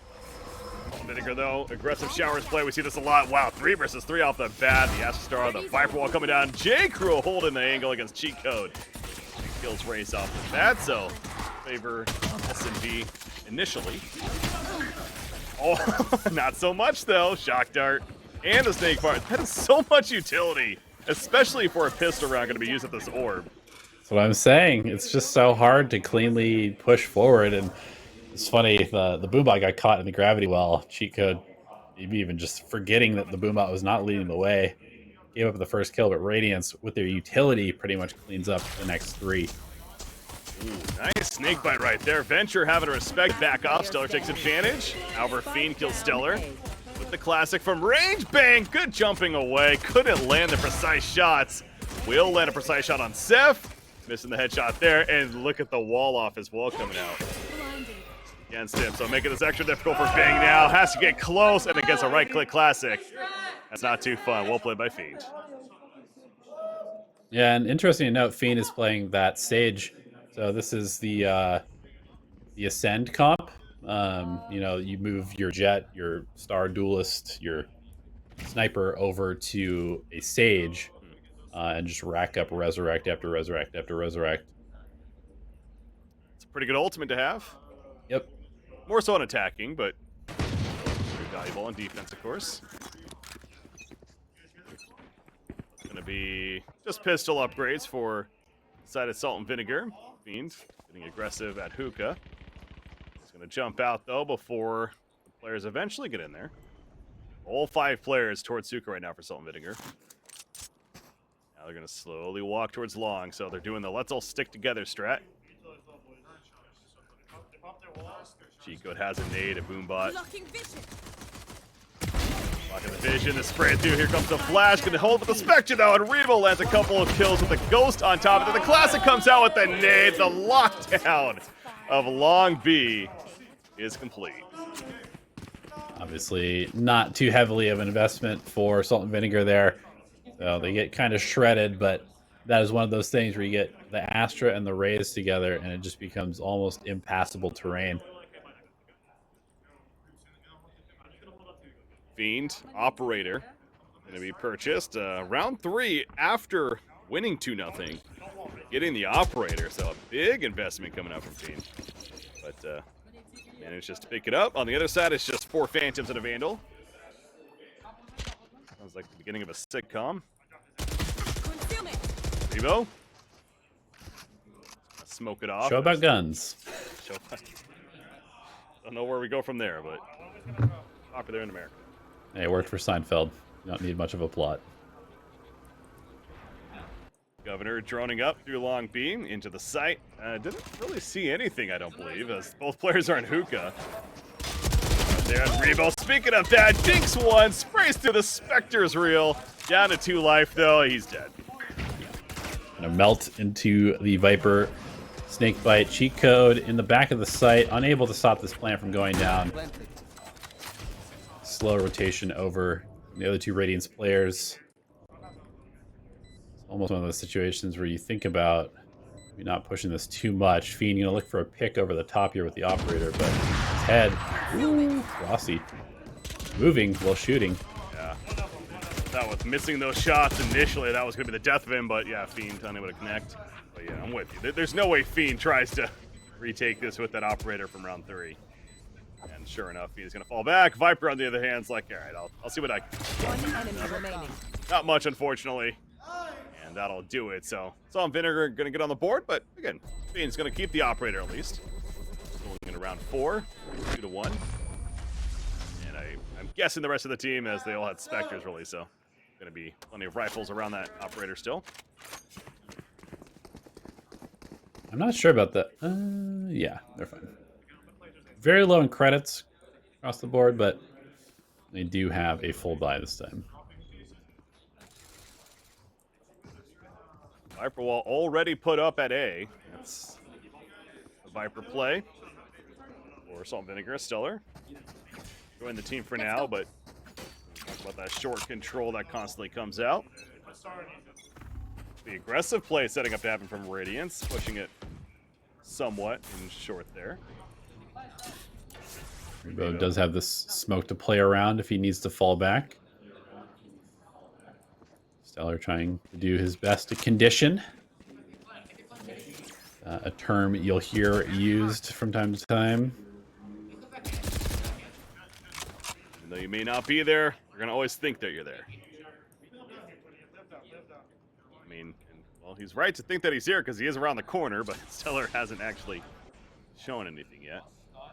Things creeping up now, though, too, and it looks like short is going to be a name of the game for SNB. Doggo out, there's the screen, and Stellar cannot gun down. Revo manages to run away. However, they want to go fast off of this. Bang leading the way, flashing in. Cheat code back in the site at triple box.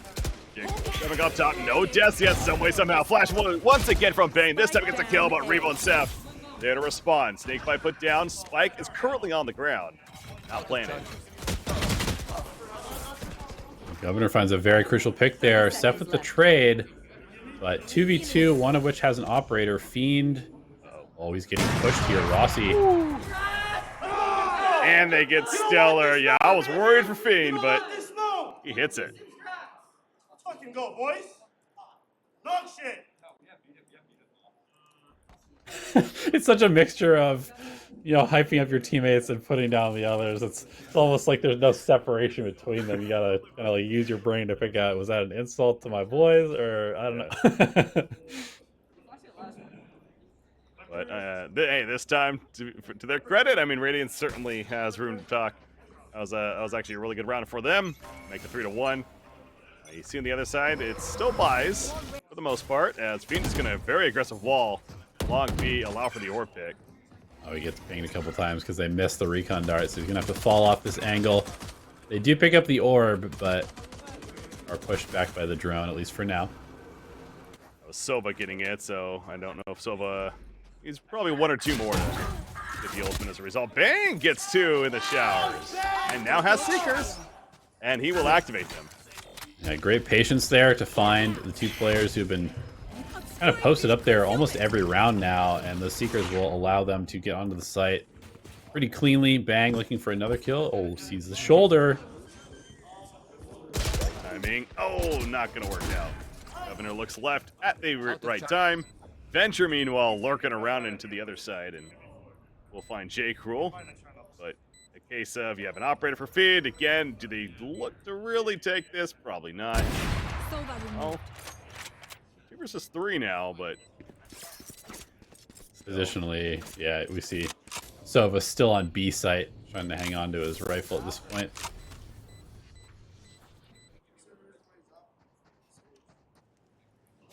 there might run into Venture. Yeah, Venture is now 1 away from the Huntress Fury, so get that orb control early for him. Gonna be another round victory though for Salt and Vinegar. 2-3. They do have a Viper's Pit still, able to hold on to that. Going into round 6. On the other side, there's a Cosmetic Divide and a Viper's Pit too. And actually, Hunter's Fury also for Salt and Vinegar. Governor. Alt B said that. That might have been Viper. Yeah, I saw. Well, that's Seth, I'm guessing, that said that. So we're going to see a Viper's Pit in B, it looks like. Yep. Up in the corner. This is going to cover the entrance from B long as well as the drop down. Also allows you to see the toes of people if they're trying to push up to the edge of hookah. Viper specific tech. He's pushed out of it immediately by the dog.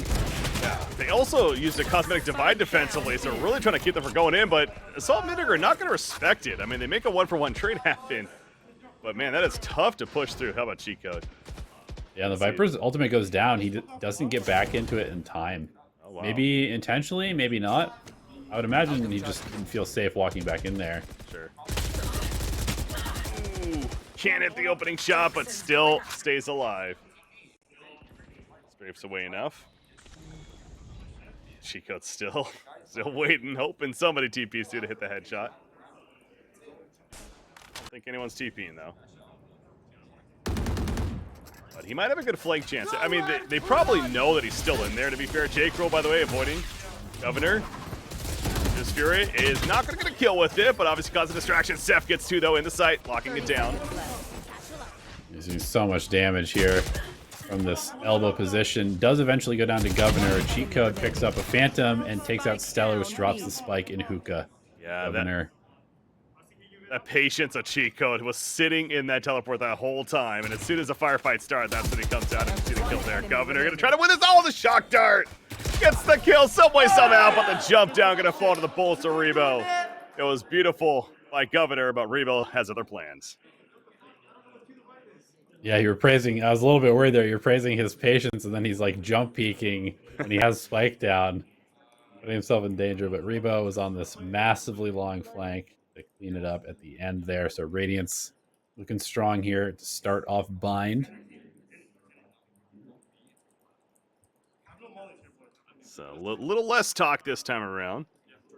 We're on map 2, maybe cooling it down, obviously, from the adrenaline that kick off the first map on Breeze. Had quite a bit, but Not as much. 4-2 scoreline, though, favoring Radiance. Once again, the wall to guarantee that orb. And Sage does have the resurrection now. We're going to jump over. Welcome to Jet, but knives out. And is going to peek into the bullets of Venture. Got too aggressive. The teammates were a little bit behind because they have to break the wall. They can't jump over it. Governor, though, with the Spectre, runs at Fiends and takes him out. Oh, he's getting sprayed through from the other side. Unfortunate distraction there. They got the spike plant as Showstopper is going to come out from Cheat Code. He finds Governor. They're hiding in smokes. Last of Salt and Vinegar. Last player standing. And Stellar's found. Rossi come out. It's going to run right into Rossi. Or run into Reba, excuse me. So, Radiance does take the round. Salt and Vinegar, of course, saving a bit of money right there. That's why they're going so fast. But, yeah, these walls to get the orbs. What do you think of that, using the wall for that purpose?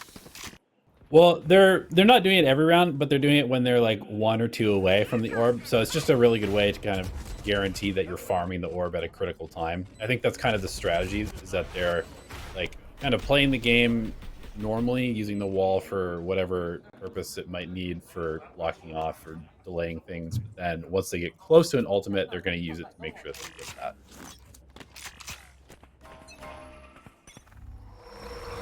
Ultimates this round, Cosmetic Divide and Viper Spit for Salt and Vinegar. We got Resurrection and Huntress Fury. They're there for Radiance. Stellar. Peeking with Bang. They take shower control pretty aggressively this time. Seth is in the A side, but Stellar, he's going to put the Viper Spit out of showers. So there is a portion of that where you can certainly plan from. Yeah, but there's also a one-way and a Viper with mollies here, so it's kind of tough to push out. I'm a little surprised we haven't seen more rotations from B, but there are 3 players on A here waiting. The Cosmic Divide has not been used yet. True. Got 1 player killed in Salt and Vinegar's favor. However, Seth changes that despite the flash. Thing's going to go down. Yes, I mean, still plenty of time. Still 45 seconds. I mean, they are pretty committed, though. You see the spike is all the way in U-Haul. Yeah, they're deep. Although they can always fall back. They can always fall back to be here, and they could put the Cosmic Divide on. Yep. Gonna do a teleport play. Oh, they're going for it. Okay, they're gonna Cosmic Divide for the plant. Well, Rossi flanking them through U-Haul. Does get a trade. Yeah, 3 players watching that angle. I mean, that's one of the things with the Astro Wall is that there's just not a whole lot of angles that you can watch. So it runs out into 3 people. Resurrection also comes out, so Fiend getting some value there.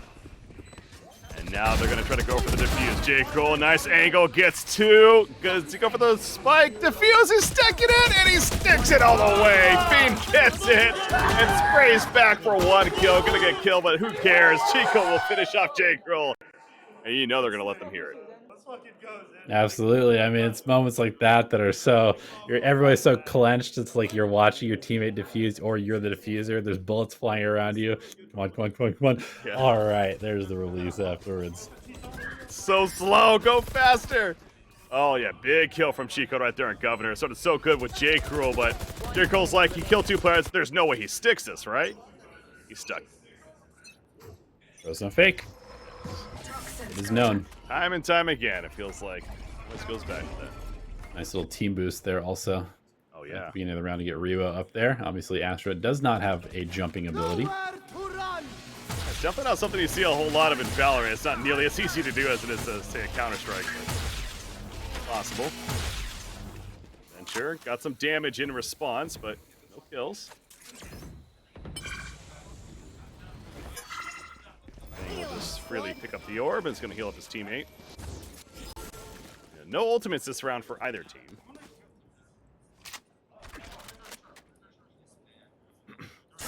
Going up. 3 players currently on defense for Radiance in the A site. The other 2 are in B. But Radiance isn't going to give Salt and Vinegar any chance at picking them from pushing. Say, you come to us. It's interesting watching this, how this A short Viper meta has kind of evolved, where the wall goes up, and then the defending Astra puts up, or sorry, the defending Viper puts up their orb that's closer up, so you have to walk through decay, kind of make your aggressive play. We're just gonna jump over it. Trade from Rebo, jumping down. What? Rebo gets another. It's almost like he jumped on his head right there. And Bang had no clue how to fight against that. The spike is going to be planted. Shock darts unable to get a kill with it. But we're still alive for Radiant, so gonna wait for some utility. The recon dart and Venture gets an opener on Governor. Both players into U-Haul. Do they check this in time? Rossi holding heaven, double peek. Rossi has to respect it, but Stellar's still here. And just nade in, and Stellar not gonna get a chance because they're going the other way. They're gonna wall and go for the defuse. Does he stick this again? Of course he does. Although Stellar's making it interesting, but not interesting enough. Cheat code kills Stellar, and that'll do it, favoring Radiant 7-2.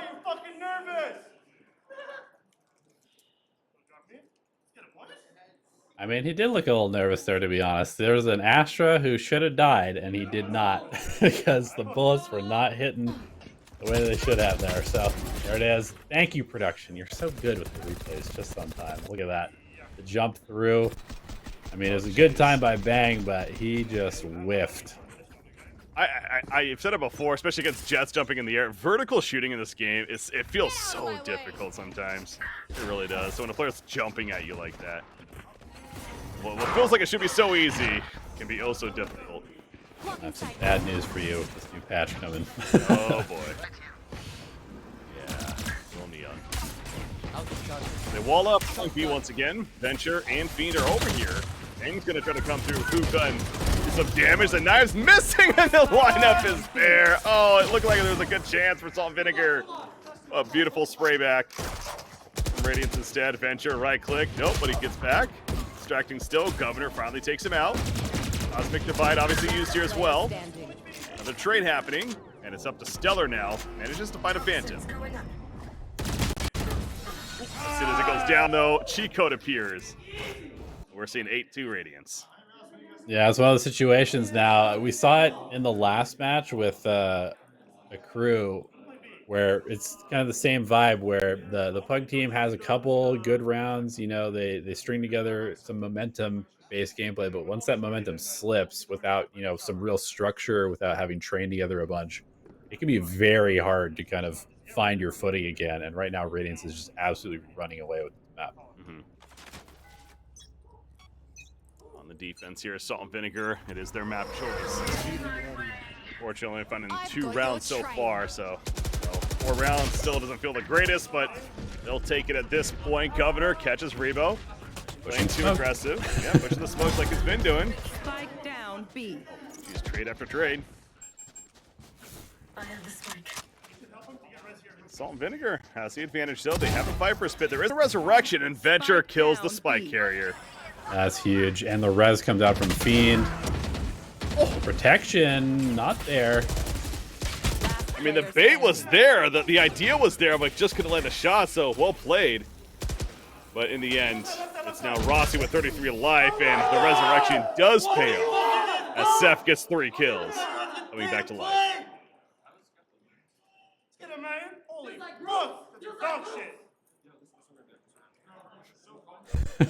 You just gotta throw that out there at the end. I'll let you know. Dog shit.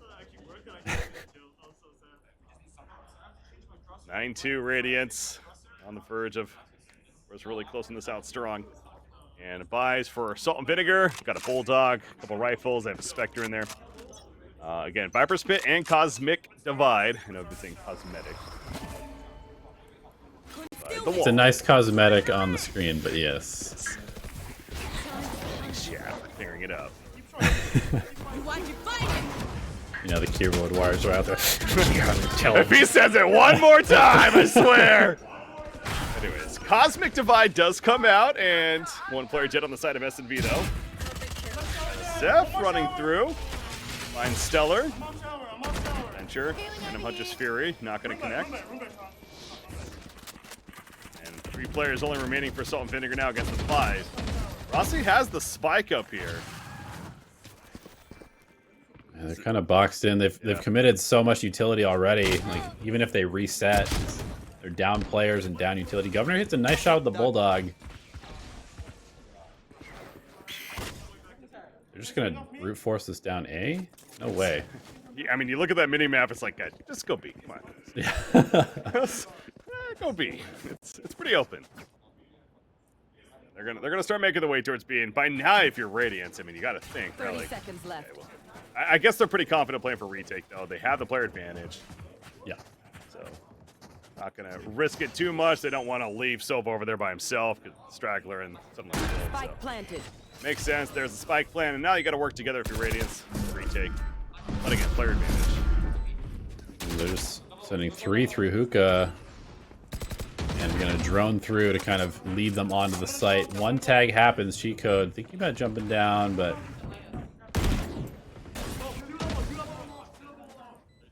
I'm going to land right there, but yeah, obviously making it very well. Oh, the flank. Zeph, the timing there. Gets one. They get another. Beautiful. Governor got Venture, but Governor versus 3. They're sticking the defuse. Nothing he can do. 10-2 Radiance to finish the half. They're already waving by. I mean, it's not over yet officially, but understandably, Radiance is very happy with that result. Yeah, I mean, it's one of those spots where the communication of a team that plays together on a regular basis kind of comes out. Like, the way that they coordinated that with, obviously, the Sova falling back to not try and anchor the site too much, and then his drone comes in at just the perfect time to allow them to jump out of hookah, and then the flank also coming in at a perfect timing to find Rossi, who could have made a big difference if he wasn't flanked. Mm-hmm. All right, so going to be swapping sides, and a team like Radiance certainly, even though this wasn't their map choice, certainly very practiced in terms of having some strategy. So they're going to go attackers. Got Salt and Vinegar on defense, and this time they even have a duelist attack. So that going for them too, but very aggressive B long push going to be happening from Salt and Vinegar, and bang, will kill Fiend. Shock Dart's doing some damage, but in the end, the favor for Salt and Vinegar is that rotation is happening from Radiance to go towards the A side, but I think Salt and Vinegar is going to pick up on this pretty quickly. Maybe not quick enough, though. Very nice gravity well. You hear Dink coming out as well. The classic shots lining up. Rossi gets one before finally dying to the nade. 3 versus 3, though. Spike planted. And going to retake Lamps. Does so with a clean shot. Another one. There's the He's been clean on the pistol round. Yeah, he's just kind of struggled on the rest of the map so far. The Viper wall, Seth. Making use of this wall. He cannot connect another head, though, and bang, finishes with 4 kills. Yeah, give that man the spike defuse as well. That's going to be 5 orbs all the way towards Seeker, round 1. So the journey begins for Salt and Vinegar on the comeback on the pistol round. And is all they get. And is all they get. Doesn't work that. It's not the same. Okay.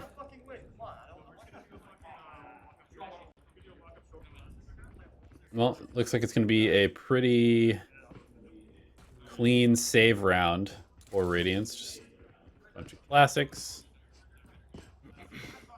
That should be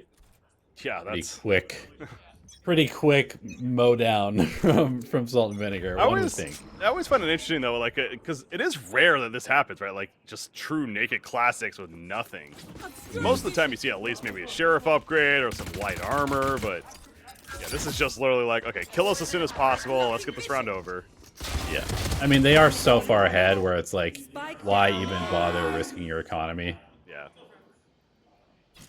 I mean, that's basically what we saw right there. It's like, okay, just let him spray us down, whatever. Rebo's got 3 alive. Get the right click, not going to happen. Stellar will add to his ultimate collection himself. So, I get 2 now, but obviously Radiance is now on the full buy. Even an operator by chance? No, it's going to be Rivals. Yeah, and maybe more importantly, none of those kills went the way of Bang. So he did not get ultimate despite having 5 orbs after the first pistol round. So smooth. And so Rossi, the one that got those 3 kills, and that means 5 out of 7 towards that cosmic divide.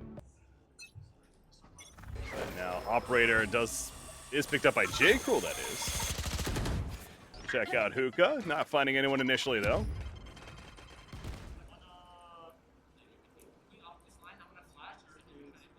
Oh, a Sky, yeah, making the call. Gonna flash out and go. Not yet, though. There was a step from Venture. He did make one step as he was walking up long.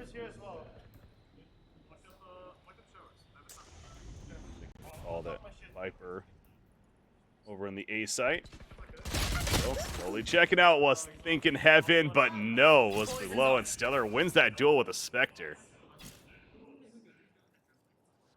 Bang. Uh-oh. Getting coverage though from J. Cruel. Yep. Oh, that's so beautiful. J. Cruel. Oh, it almost was so extra pretty, but he cannot land the shot on a Fiend. Adventure gets Governor in the back of the site. And now they're hitting B hard and fast. Fiend heals up. 30 Spike. Yeah, gonna plant it inside tube. Pretty hard to hold close plant here, but they don't really have that many options. Wow, Fiend finds one through the wall there. Avoids the stun, but they know exactly where he is in this cubby, and Viper's coming. Maybe with mollies, I'm not sure. No. No. The answer, no but mollies. yeah, so how do you put this? Is kind of interesting. Kind of slowly creep out, I guess. Yeah. Win for Assault Vinegar, so that's a big one because that was the gun round, of course, for Radiance. So it's it is looking a lot more realistic as far as the comeback goes. Now 5-10 for Assault Vinegar. Radiance gonna be a little bit more of a force buy this round, but not really force buy, a save, but the next. Yeah, they do want to give themselves some chance, though. You know, so they are going to buy Spectres with the credits that they do have. Obviously, SMG is pretty good on bind, even though, you know, it's not a phantom by any means, but it does force the fights to be at closer range than on a lot of other maps. You can still get value out of them. Shower's been taken over by Radiance. While J. Cruel sitting back, though. As the operator of 4 players are there, creeping up. They come from the left, and it didn't even matter. They're trying to rush at him, though. Good response. Yeah, well played by Astra. Somehow getting in there quickly. And that's an operator, right? I'm guessing they picked that up, so that's good hitting. Wall goes down, and Cheat Code finds Stellar. This is absolutely looking great now for Radiance. Yeah, and they moved that operator into U-Haul as well, so is now watching the drop down from heaven. Bang, gonna try and force his way in with the Seekers and the Flash. Finds 1 kill. Defuse. Oh, he's sticking. He's sticking. He's like, you stick, I stick. You stick, I stick. The coverage from Governor, and the defuse is there. 6-10.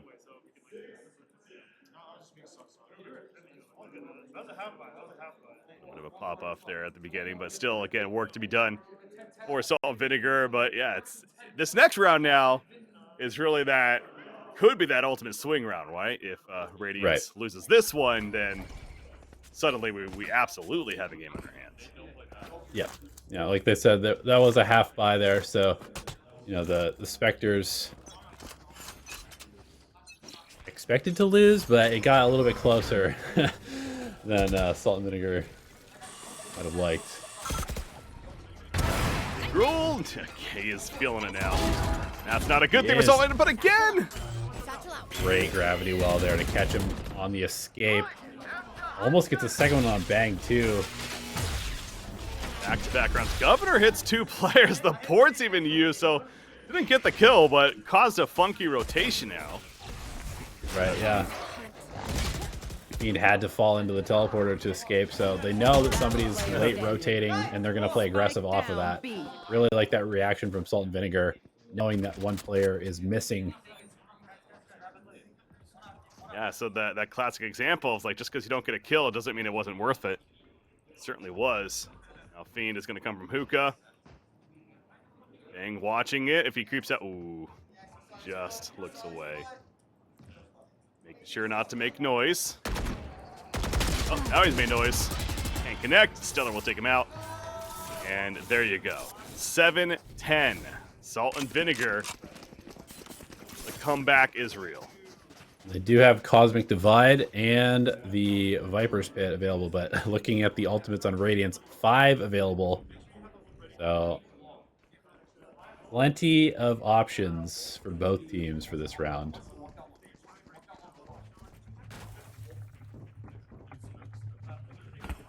Let's make them dance. All right, G-Code off the bat. You got a Stinger even in play. That's when you know things are bad. Seth is picking up the Stinger over there. Jake roll. They'd go for the quick off. Be long, but there's the drone response, but have plenty of backup here as well, including Governor gets 2, Rossi gets another. But Venture finds 2. It just doesn't matter, though. Too much gunfire and too much power. Salt and Vinegar, so 8 to 10. Again, it's going to be back to buys for Radiance.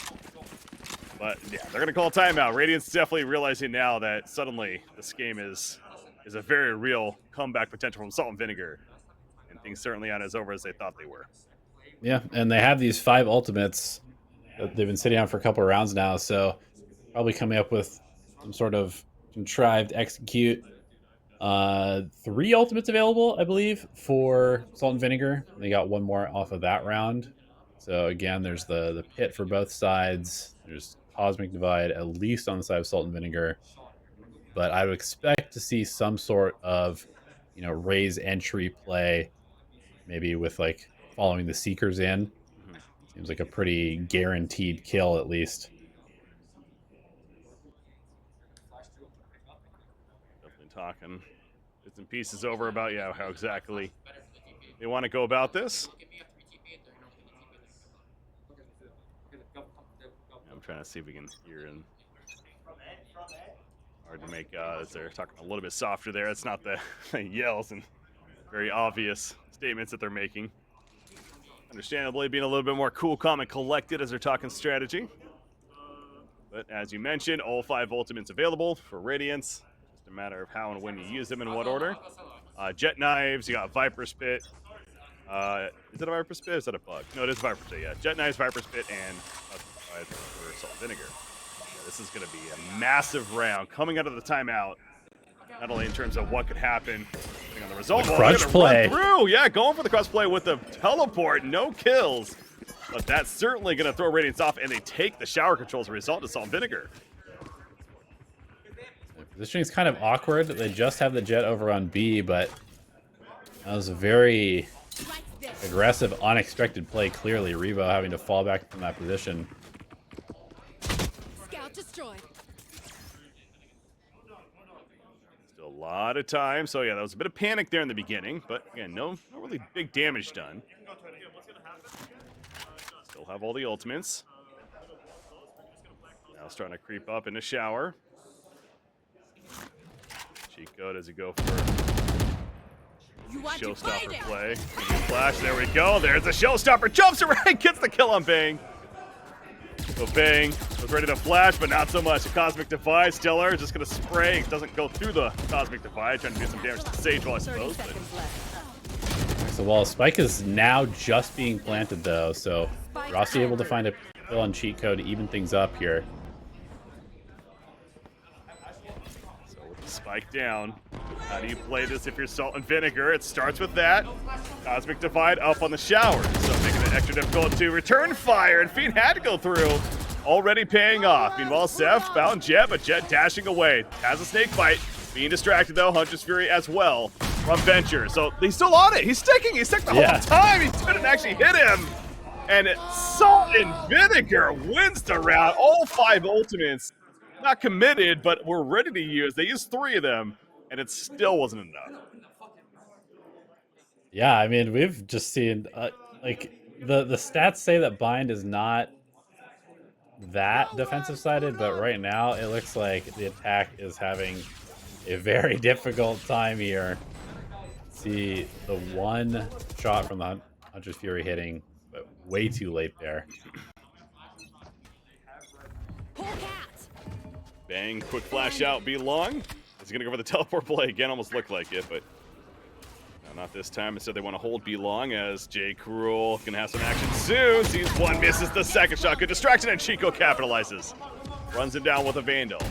Nice scan on Governor. Governor's in trouble as well. At least takes out one. But Radiant still favored, and never mind. There's a resurrection.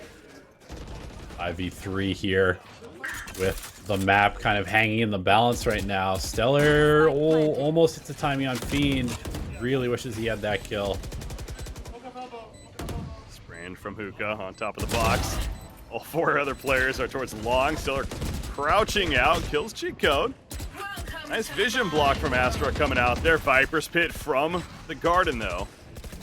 Octagon, whatever you want to call it. Rossi in, starting to defuse. But having to deal with a lot of return fire, including the shock darts. Pulls a Seth, finds Bang. And now it is just Stellar who's going to be closed out. So Radiance finally stops that bleed as they make it 11-9.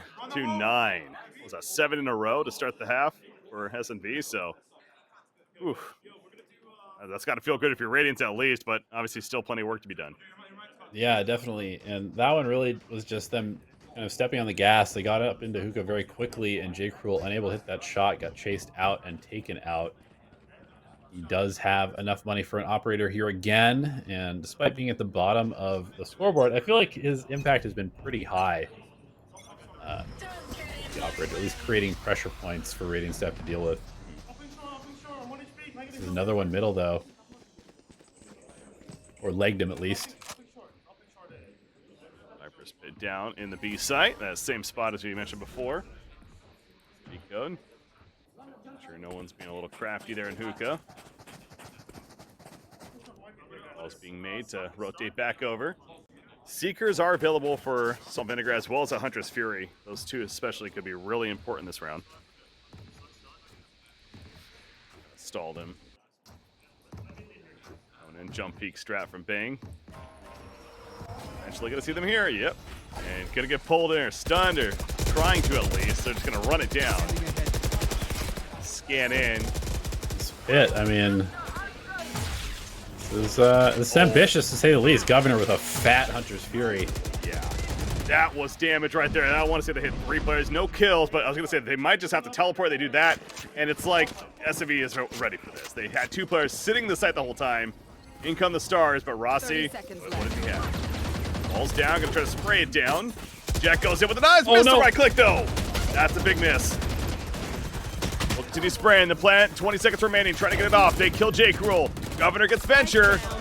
Spike Player got killed. That was, he was the one trying to plant. No plant. 14 seconds remaining. It's still on the ground. They're in panic. Picking up the 6 pipe, but no, he dies to bullet fire. It's up to cheat code. It ain't gonna happen.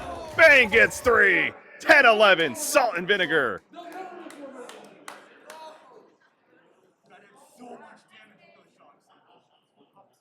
That was one of those moments where you can just see the communication breaking down in real time. I mean, both teams, obviously, they want to win this map, and it is getting very tense. We saw the complete whiff on the knives from J. Cruel, followed up by just absolute panic from Radiance trying to plant the spike. Governor, I think, was the one who killed the planter initially, which caused that really, really rough situation. Bang flashing out, gets the info, kills the bot. Having to give up Hookah now. J. Cruel. Zap. Peeks it, but the jiggle peek cannot punish. He's been struggling to hit these shots the last few rounds. Oh, that's a great snake bite. Yeah, cheat code is like, wait a second, no! Beautiful snake bite. Governor locking as well. J. Crow does land a shot himself elsewhere. So eventually he gets the lurking Viper. B-side has been hit though. Stellar got Fiend. It's up to Venture. We have an 11-11 score line, ladies and gentlemen. It was 10-2 first half favoring Radiance, looking to just clean out the series and move on to the grand finals where a crew is waiting. But no, says Salt and Vinegar. The comeback has happened. 11-11.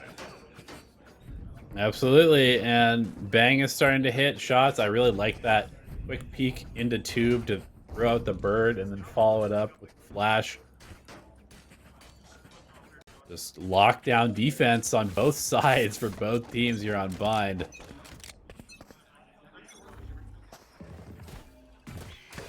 J. Cruel. From the right, gets scanned. Careful about that. Just throws a cloud down and walks away.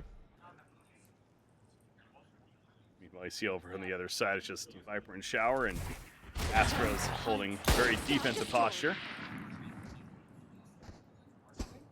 The action certainly be.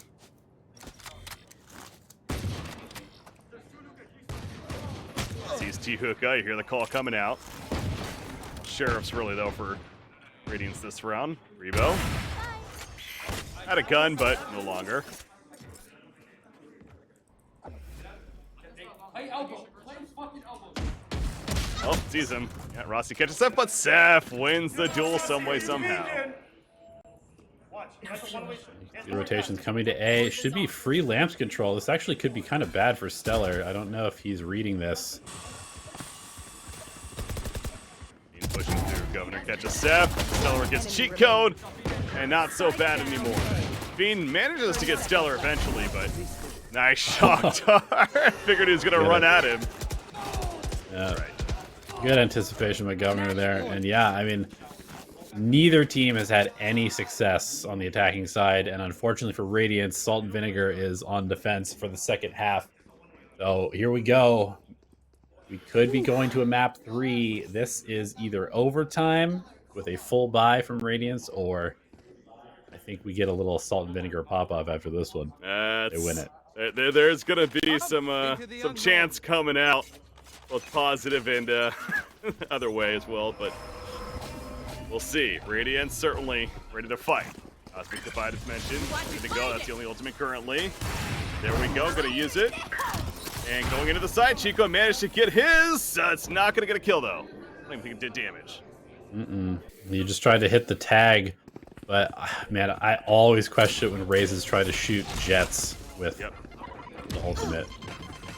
Ooh, nice. That's a nice nade. Yeah, that one hits. Push him off, so the plant is successful. Old player still alive, though. Now the retake time for SNV to try to force a map 3. On Icebox, cheat code will start the frags, gets Rossi, Fiend gets 2. It ain't looking good, but Governor has a different plan. Taking over U-Haul, never mind. Venture closes it off, it's up to Stellar. 1 versus 4. It looks like OT is upon us. Yeah, I mean, that was crazy. Salt and Vinegar just kind of like feeding into lamps one at a time.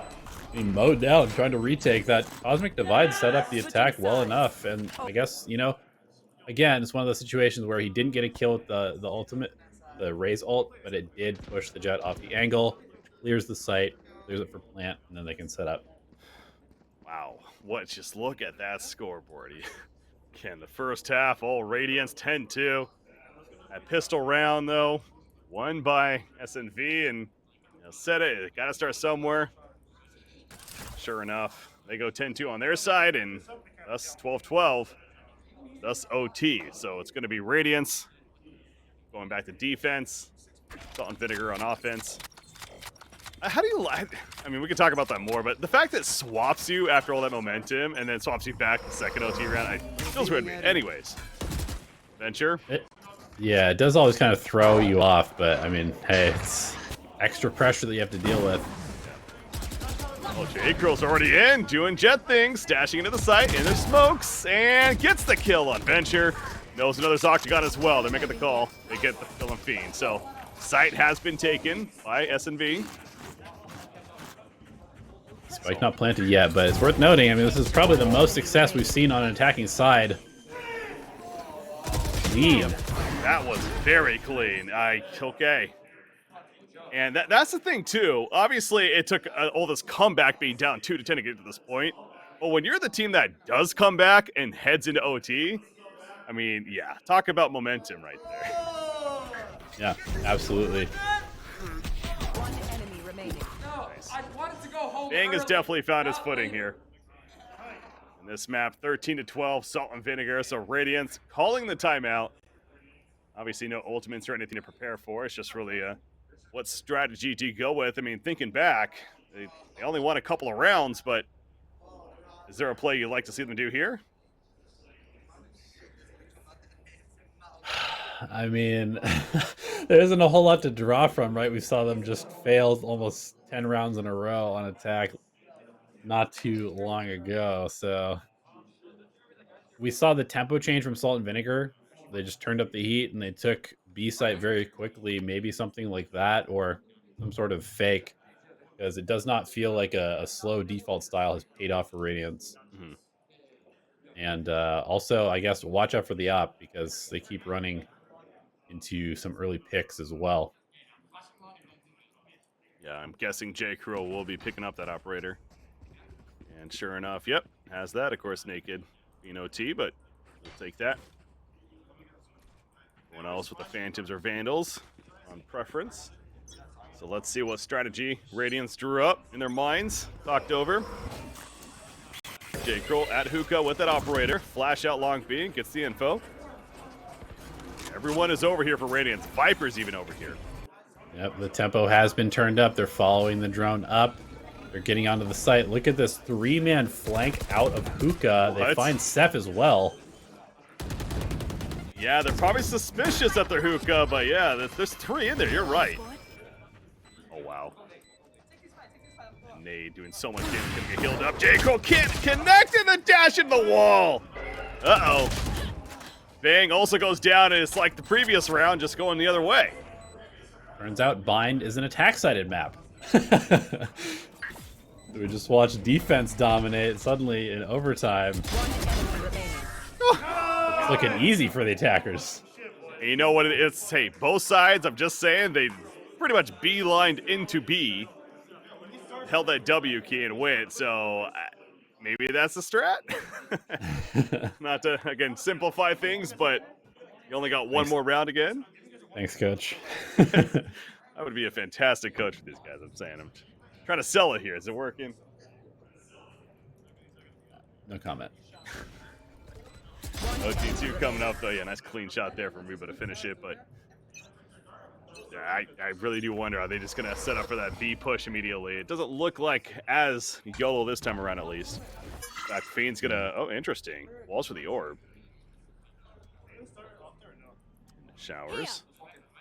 Maybe even just to kind of deny it, but also he's expending the wall to make sure that they don't come there. Dink and dash. Good old Phantom there, but J. Kroll says, don't worry, I got you. Out of charges.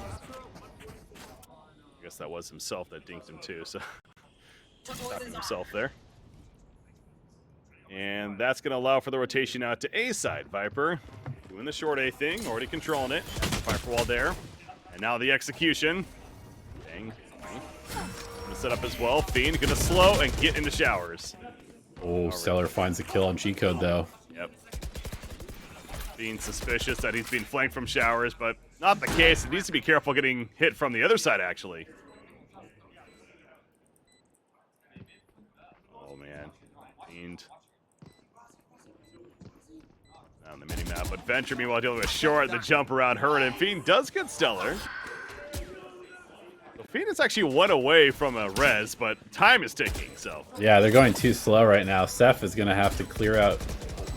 They have some nice snake bite. Yeah, okay, killed 1, so Fiend versus 2. Okay, oh! Okay. I don't think he has time. Yeah, if he holds He has to stick us, yeah, so it was well played by Rossi in the end. He had to stick it. He knew it. Gets the kill. 14-13. The attackers winning in overtime. How about that? I mean, 10-2 defense, both teams, and in regulation, and then in OT, offenses won all of them. Yep. It's weird how Valorant works sometimes. Well, it's going to be up to Radiance to continue that trend now of attacking, winning it. Look at this interesting wall from Salt and Vinegar, placing across A short and hookah as well. Oh! The bot distraction. Now it is an exchange, but they take the operator out of J. Kroll's hands at least.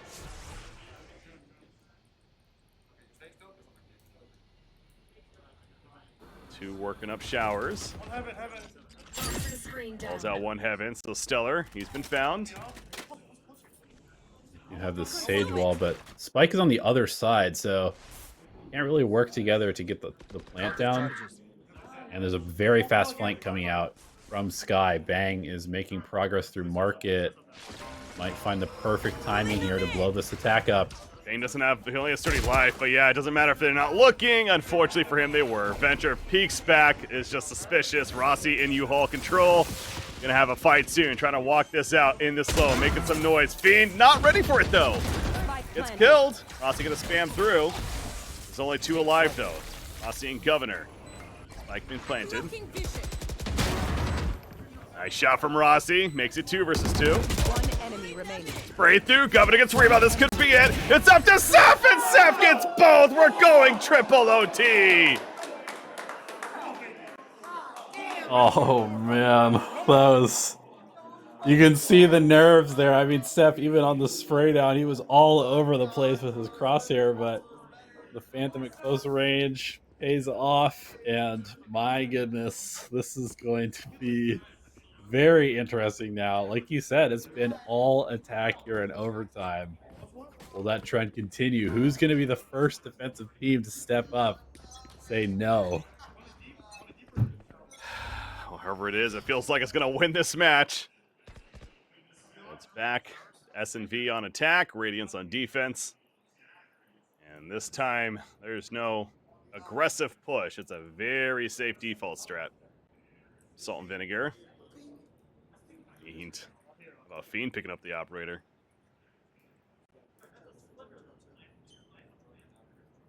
Is he going to go for this peek? I figure he's going to do jump peek, if anything. Or dog, or flash, or yeah, something. I mean, he obviously is suspicious. It's the matter, does he really dry peek this? Don't do it. Okay. There's the...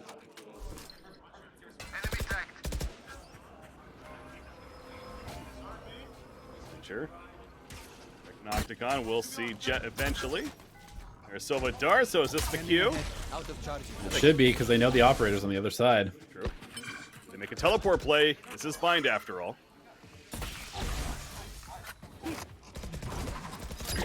No A control, so no, they're going to definitely be committing into B. So Venture in the back of the site. Seth holding hookah. 3 seconds remaining here. Venture does get one. Seth trades out, kills Jake Rule. Bang responds though. Teleport over. Looking to help. Nice shot from Seth. The planner kick. Yes, he does kill him. And there's the defense winning. So now Radiance has the advantage. 15-14. All right, you called it. You said that this was going to be the difference maker, so up to Salt and Vinegar to prove you wrong. I did see a chatter maybe 10 minutes ago say this is going triple OT, so whoever you are, go buy a lottery ticket. Hold it. Well, it has to end here. That to be the case. Jake Girl, operator in hand. Gonna go for the short peek. Nothing showing yet, though. Governor gonna get a lot of action, and again the bot distraction. It's twice in a row now. Chico just too fast up into hookah. Didn't get to see cheat code yesterday, but Radiant's glad to have him back today. Stellar. Ooh, almost hit a lucky shot there.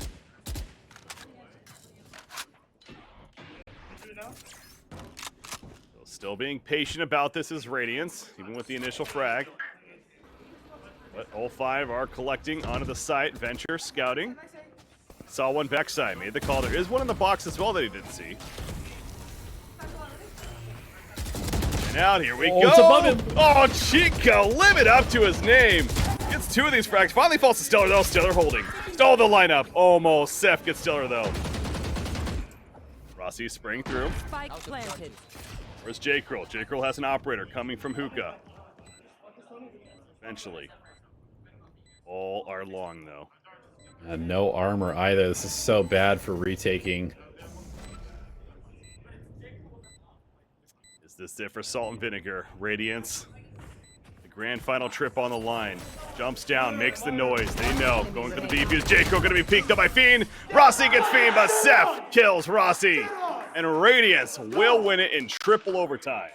16-14 over Salt and Vinegar. So a hell of a map, too, on Bind. Hell of a comeback from Salt and Vinegar to even force that OT and making it extra spicy. But in the end, Radiance takes care of business and the sportsmanship after the fact of the fist bumps going out. But it's going to be a Radiance Accrue Finals. Can't say I'm surprised, but we're in for a treat here. Yeah, absolutely. I mean, it is kind of slightly anticlimactic, right? You get the two signed teams that everybody kind of expected, but the path to get there was not necessarily the smoothest, at least for Radiance. Accrue looked pretty dominant on their side of things, but we kind of expected this one to be a little bit more difficult. And so, yeah, we're setting up for a very interesting finals here in just a little bit. I'm curious what the map pool is going to look like. I'm curious what the agent lineups are going to look like, and I'm all for it. And I hope there's plenty of trash talk as well. Yeah, definitely going to keep up that theme, I'm sure. It's been certainly fun throughout this whole event. As we take a look back once again here on Bind, and there's certainly plenty of highlights throughout this one, that's for sure, going all the way to 3 OTs for the eventual victory from Radiance. But yeah, just mix of rounds that we saw plenty of chaos to some great plays, some great strategies, some nice shots all over the place. Love these shots, by the way, speaking of production. Rebuild there. And this one here, oh man, gets caught out with utility in the 2 versus 1, and there's the finish for Radiance. That was pretty. All right, but yeah, we are going to be going to a break here. Obviously, going to set things up for our grand finals. Again, Accrue going to be taking on Radiance in a best out of 3. You do not want to miss that. Tell your friends, tell everyone. Tune into the stream as after a short break, we'll be back as I'm Breaking CBK, joined by Elevated. What, real quickly, are you the next Nerd Street champion, by the way? Let's find out. Compete in your favorite games at nerdstreet.com, so you can go check that out in the meantime during the break. But we are going to be going on that break, and we'll be back. Stay tuned.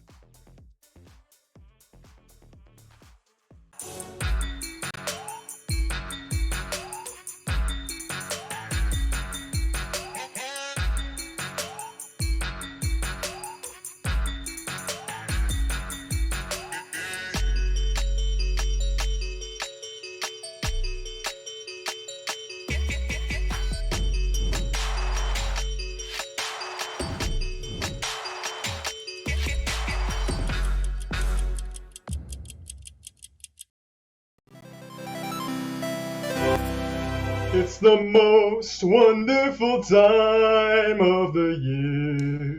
What made you start to sing? It's really mental warfare, honestly. So it started in Counter-Strike and getting in the opponent's heads, like just finding a way to kind of do that. And a lot of it just comes down to making them pissed off and muting me. If they mute me and they're that pissed to mute me, then I'm already in their heads. You already empowered your teammates. Exactly. You're just gonna roll them. Exactly. So it's everything adds up. It's like 10% advantage right there. Then it goes into being hydrated. It's another 10%. Eating healthy, another 10%. You know? It's just like adding up until you're a superhuman type of person, and it's just you're better. You know? And you just wake up in the morning, right? Chug a bottle of water. Built out a song. Hydro homie. You know? Boom, you're at the lane, you're ready. Is that your morning routine? Yep, nothing else. You don't need anything else, honestly. You gotta be singing. What? Tell him. Tell him what? That you're hydrate homie. I'm heat stroke. That's me. I was the guy that got hit by a thing. What are you, a baby? No shot. That was rough. So right now, whenever you play too, like what's your go-to experience that makes you think that you can just run through people? I think it has to be all the hard work put in, and honestly, that they're just worse. I look at them and they are lower human beings in the server, you know? They're just beneath you. Yeah, at the server, they're nice guys all in all, you know? But like in the server, like when they, like I see how they aim their mouse, you know? They're not gripping it correctly, you know? Like they have their keyboard upside down, you know? They don't have the 10s grip. Like they have their baseball cap. Like you're not gonna wear a baseball cap. They're not ass catching them. Exactly. Like they're not doing the stuff that you need to do, you know? So it's pretty easy. Do you have like a bedtime or anything? Do you think it's important to have a bedtime? On the real notes, consistency out of game leads to consistency in game. Oh, that's a good idea. That's Wayne Gretzky quote that like he did everything before any single actual match that he would play. He would eat the same exact thing, go to the same exact time, wake up the same exact time, and eat the same exact thing. And he did that consistently throughout his entire career. That's why he's the GOAT of hockey, you know? So mental out of game leads to mental in game. Exactly, yeah. So I always try to go to bed at the same time.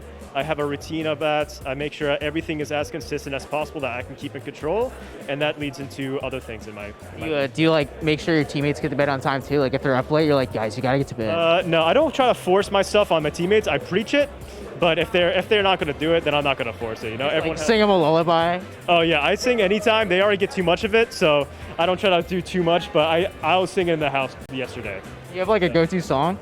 I go through a playlist. Like I have a soundboard that I use at home, but like I love Juice. That's like a new indie band. I've been loving the Silk Sonic album by Bruno Mars and Anderson .Paak. So that's the singing. I'm going to be singing that a little bit soon here. Pretty much besides that, that's just going through a ton of different ones. So You need to do like a national anthem where Rebo just sings to start the game off. yeah, definitely, yeah. Thank you so much, man.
Who's like the goofball of the team? Revo. Yeah, Revo. He's singing.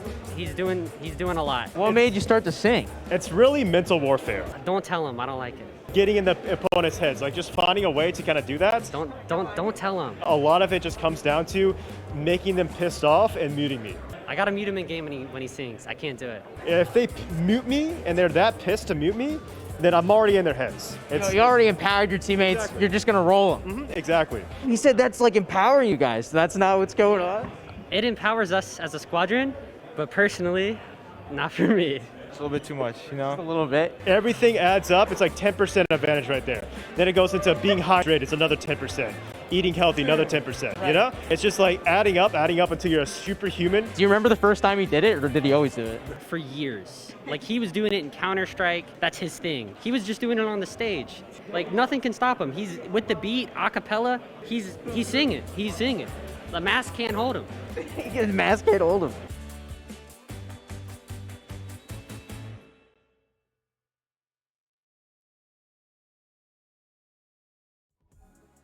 The mask can't hold him. Welcome back, ladies and gentlemen, boys and girls. This is it. Championship Sunday has officially come to fruition as we have our championship matchup here. A Crew will be taking on Radiance, two certainly bigger teams at this event.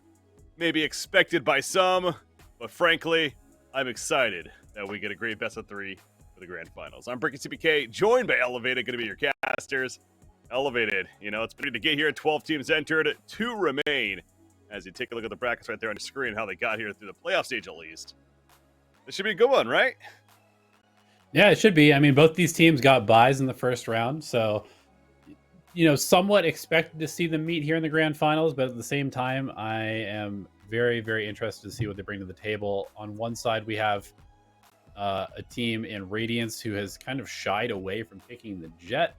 And on the other side, we've got a Crew who's really just kind of been stomping this level of Valorant, whether you want to call it like tier 2, tier 2.5, whatever. These, needless to say, the monthly tournaments, they are on a 30-match win streak. We've said it a couple times now. And the last time that they lost was to Radiance, which prompted them to make a little bit of a roster shift. And that was kind of maybe the impetus for their run that they've been on over the last 2.5 months. Obviously, the roster not correct being showed for a Crew. I was just looking at that. I'm like, wait a second, Jake Roll? No, he just played. No, that was salt vinegar right there. Obviously, coming off the loss. So, no, a Crew versus Radiance is our matchup, and in fact, we do have the maps that we do know for a fact, and it's going to be Breeze first. That's chosen by Radiance. We're going to go to Bind next, chosen by a Crew. Obviously, Radiance just coming off a bind right there and a triple OT match to get to this point. And then Icebox will finish it off. So if I'm not mistaken, this is literally the same 3 maps, actually, as the previous series that we just casted. So Breeze first. Yeah, I mean, it's definitely an interesting map. We saw a bit of the Chamber coming out. I think both teams have played Chamber on this map.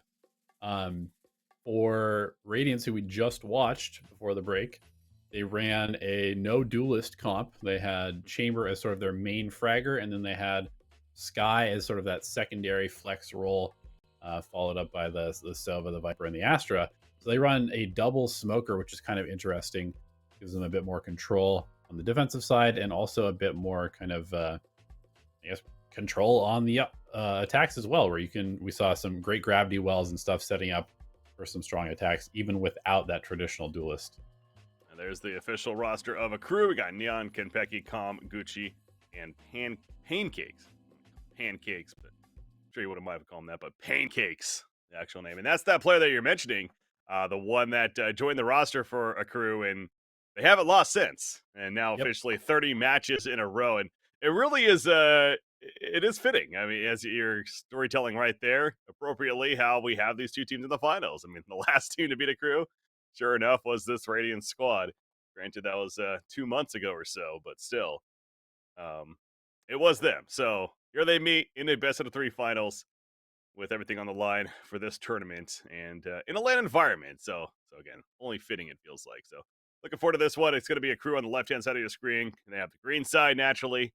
Fits their colors pretty well as you take a closer look there. Trying to figure out some of the headphones. You got the sign language communication going on. It is tough to hear through those things. Again, I see people constantly bring up, like, can't they hear each other? They're so close. So there's not only do you have the in-ears, then you have the headphones on top, but you also have the white noise being pumped in on top of that.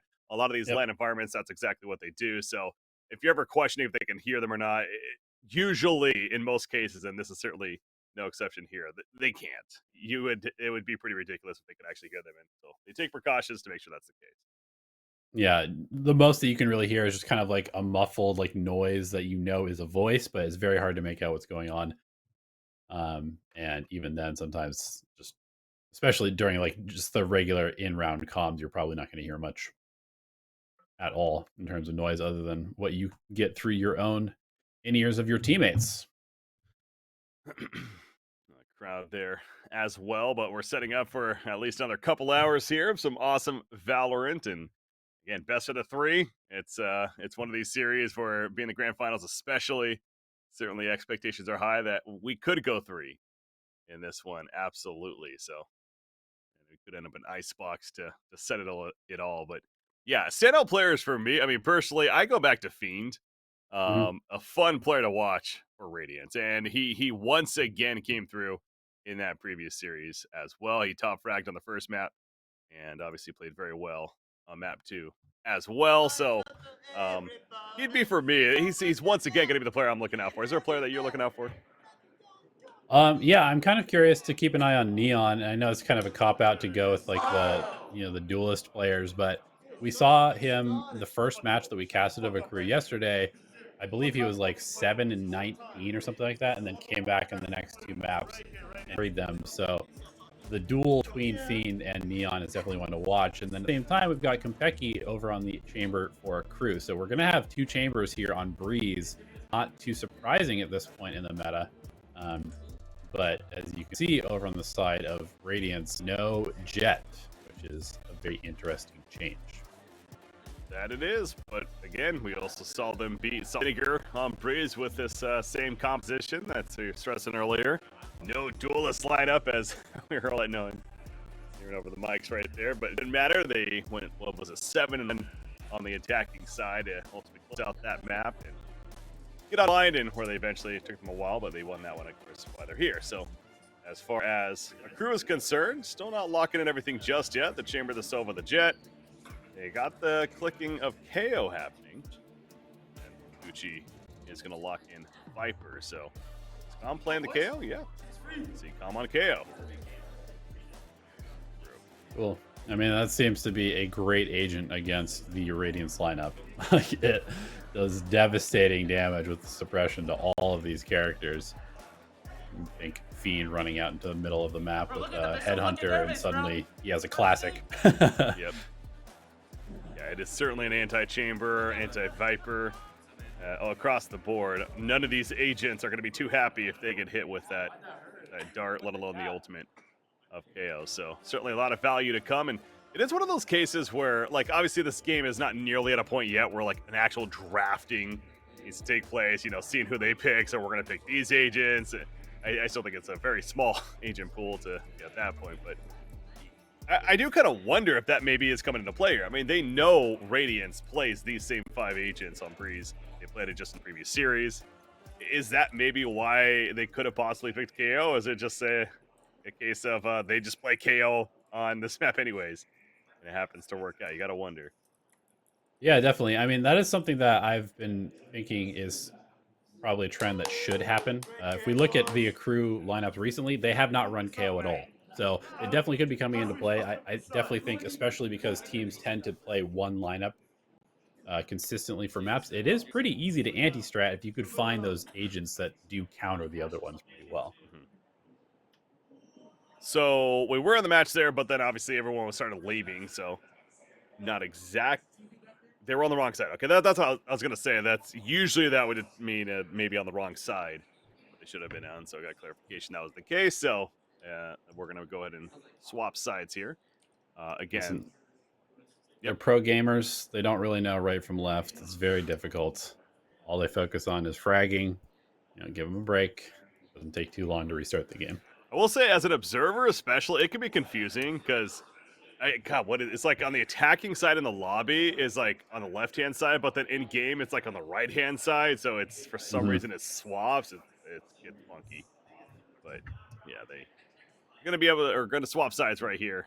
Make sure they're on the appropriate sides. Of course, for those that may not know how the map selection works, it's not only the banning of the maps, but it's obviously the picking of the sides is pretty important too.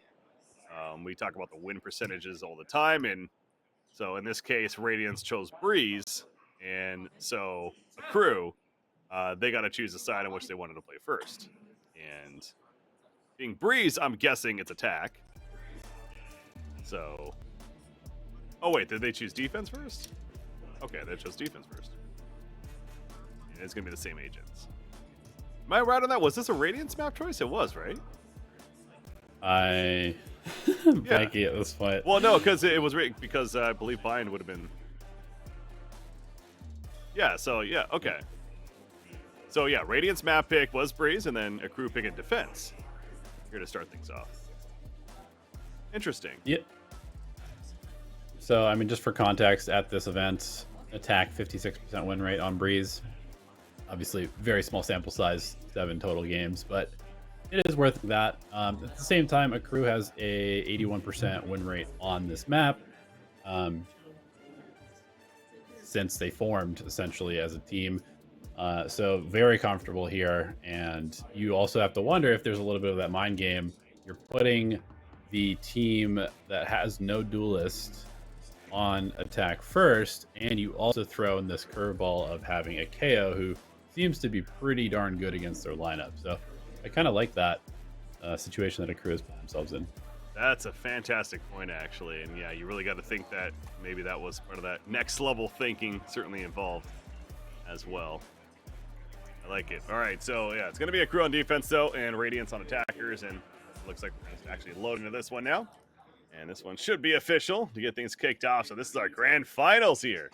We have made it. Starting yesterday with 12 teams, we are down to 2 here for the Nerd Street Gamers Winter Championships, Regional LAN Philadelphia. A lot of action heading towards A off the bat, understandably so. Seems to be the side of choice in a lot of cases, especially for the attackers. You got Viper on defense setting up there, Gucci. This is wall down, but there's an aggressive Viper wall already placed there as well. And you see the hull play from Konpeki. He's going to scout it out initially. Here. Going with 4 bullets of Headhunter. Gets spotted by that quick little rope peek from Viper. And Fiend, meanwhile, with 5 Headhunters, will actually get taken out by Neon on a drive-by peek. Yeah, Ghost over Headhunter right there. Gets 1, but Rebo falls to Gucci. Both side has been taken. Plant goes down, but numbers definitely favoring their crew. Gets us down to Seth. More trades. He gets another, but there's just too many numbers. Pecky lands that Headhunter and let it begin. Why are you talking? Again, diffuse there. Yes, remember. Listen, okay, so I mean, not to call anybody out, but I've definitely seen there's a couple clips out there of CS:GO players getting up and yelling, congratulating their teammates, whatever, as the bomb continues to tick down and explode to lose the round. Kind of like it's not actually over. It was a good kill and all, but got to defuse. Just make sure they're here, but in the end, victory going the way of a crew. So a good hold by them. As with the early presence from Radiance, still worked out in crew's favor. Hawk early on, mid control from Neon, has a Marshall, beautiful shot in the Fiend. And he gets Chico, that's the Marshall for you. Spray and pay, why not? Go for a third, doing damage, doesn't get it. Been a couple kills though for Radiance. Rebo able to get a Spectre. Becky low, planted. but Plant is going to go down in the site once again. Rebo picking it up. The corner, and they take out Konpeki, so this is actually looking good for Radiance now. A hell of a start with Neon getting 2 kills with the Marshall mid. And it's still going the way of Radiance so far. Picks up the Spectre. Says that's a much better gun as they're entering the site, avoiding the recon as much as they can. Finally gets scanned by it. Venture sprays some damage in. Falls back. Calm gets Venture. Rebo with 3 though. Calm has an Ares. And they keep together. Sit your ass down, little boy. Sit your ass down, little boy. Fucking go, man. Wants to make sure he's in his seat appropriately. Don't want anyone falling out of their chair. Very, very important, especially with everybody in these, you know, very fast-looking Mavix chairs. Shout out to Mavix. Hopefully they have their mic and X nearby to power up as well. Shout out to sponsors in general, you know? They're helpful. Chico, Inspector, so a crew now with sheriffs. Becky has that, essentially the free sheriff. Headhunter, Leon. Classic, but creeping up with the teammate, Seth. He needs to be careful, but never mind, had cheat code. He did fall, but cheat code got the 2. In response. This is a good point. You talk about the chamber there, and I was just noticing the economy that both chambers have, regardless of whether they're winning or losing the rounds. Their money is just consistently climbing as these players rely on the headhunter for a lot of their firepower. It goes back to just in theory, it feels like it's going to be such a strong agent. You're talking about the economy game. That scan's going to hit though. Hey, look at Gucci just charging in. Not going to be the right play, however. Pancakes, 34 life. Almost had a head shot there, but now he's going to be run down by the Spectre Spray. Cheat code with 3. And now it's Calm with 12 life. Trying to do some damage, but this round's certainly going the way of Radiant's. Going to make it 2-1. Well, Yep, cleaned up by Fiend. He's 3 away from the Tour de Force. Always worth keeping an eye on that. Operator comes out for Konpeki. Operator comes out from Neon. Double op setup on Breeze. You love to see it. I am such a huge fan of the idea of the double op. Now, the first time I saw it was with like Team Liquid, maybe like 2 months ago or so, as they were going through VCT, and it looked like it was just one of those new wrinkles that we had not seen in Valorant, at least since like early days, just post beta. Yeah, they did it earlier on Icebox, so this is really a strategy that a crew likes to run on a bit of these more wide open maps. Breeze certainly is that. The flash out with a door open, and Konpeki, operator ain't gonna matter there. When you're flashed out, the aggressive in your face. Pancakes got 1. He gets a second, but eventually gets killed by Fiend. 2 versus 3. Retake for a crew. Spike has been planted in Neon. One of those operators. This is where the operator's a little bit awkward, though. Right. Out of charges. Disadvantage. 1 enemy remaining. Slide used, and Fiend got Gucci. Neon does have knives. Will he attempt? Nope, he's just going to save the op. Smart play there. Has no idea where anybody is. No sound cues to go off of either. Holding on to 1 operator. All right. But yeah, to counter the double op, I mean, Radiant's just stepped up the pace. Ran it down halls, found a couple quick kills, and they were on before the op could really do anything. Also, they'll be able to save the 1, but it's only going to be the 1 operator this time. This bumps after the fact. Hype alive. 3-1 for Radiance, though, here on map 1. And it's not going to be an operator for Gucci, but he's got the Marshal. Another Marshal coming up for Pancakes. Again, Breeze certainly a map where 2-3 Marshals, even potentially more, you can certainly see. So this is kind of a dangerous buy, actually, because they have the knives for Neon. He gave the operator over to Konpeki, and then they have the 2 Marshals and a Sheriff. 3 ultimates very, very close as well. They're all in on B, though. Viper Wall's already down. Nobody in the B side. There is 1 tunnel. With that Viper Wall, though, you look at Neon trying to time this. Here's the Orbit. Gets the kill on Chico. Jumps up, gets a second. Plenty of damage done from Neon. So now how do you react if you're Radiant? Well, it starts with a Viper Spit. Scan connects on Seth, though. That's a drone target. They cannot get the kill, however. So the Viper Spit will stay with the spike down.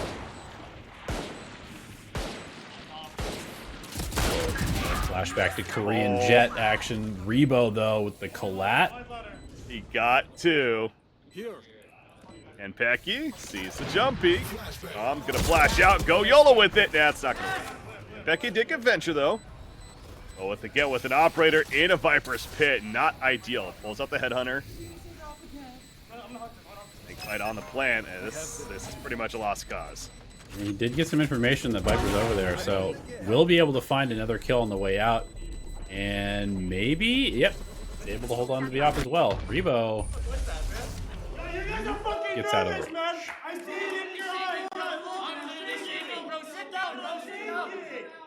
We'll see. We're 5 rounds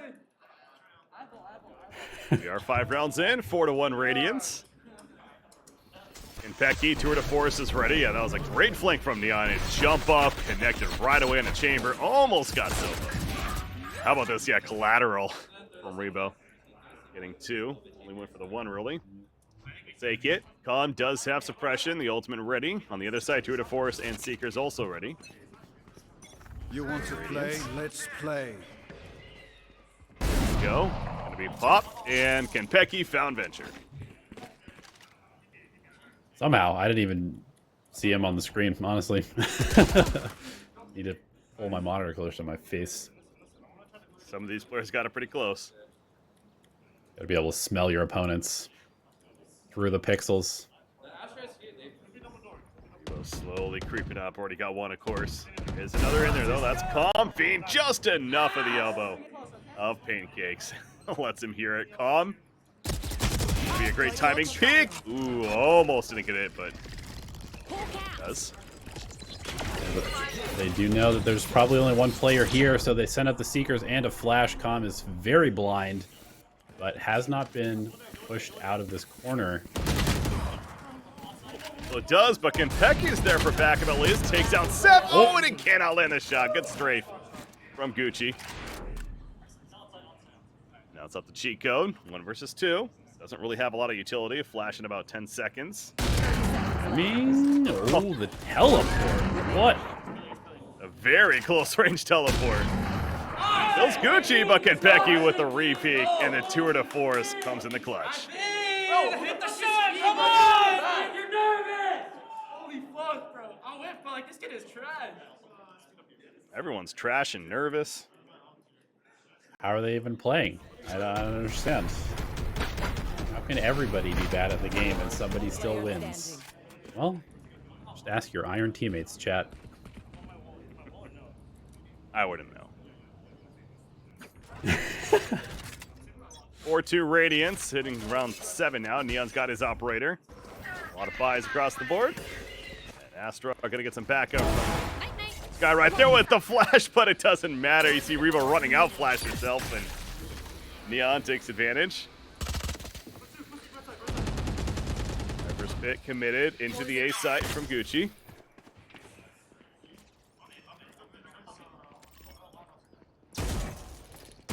Balls underneath the wall. Double doors Chico. Nice headshot there. Catches Pancakes. For another, and Kenpeki will be fouled. Great shooting from Cheat Code. A great jiggle peeks. And then clean shots with the Vandal as well. And it's 2 on the entry. And I mean, Radiance is not really having any problems without a traditional duelist making these attacks work. Calm takes out Fiend, but Fiend got Neon just before that.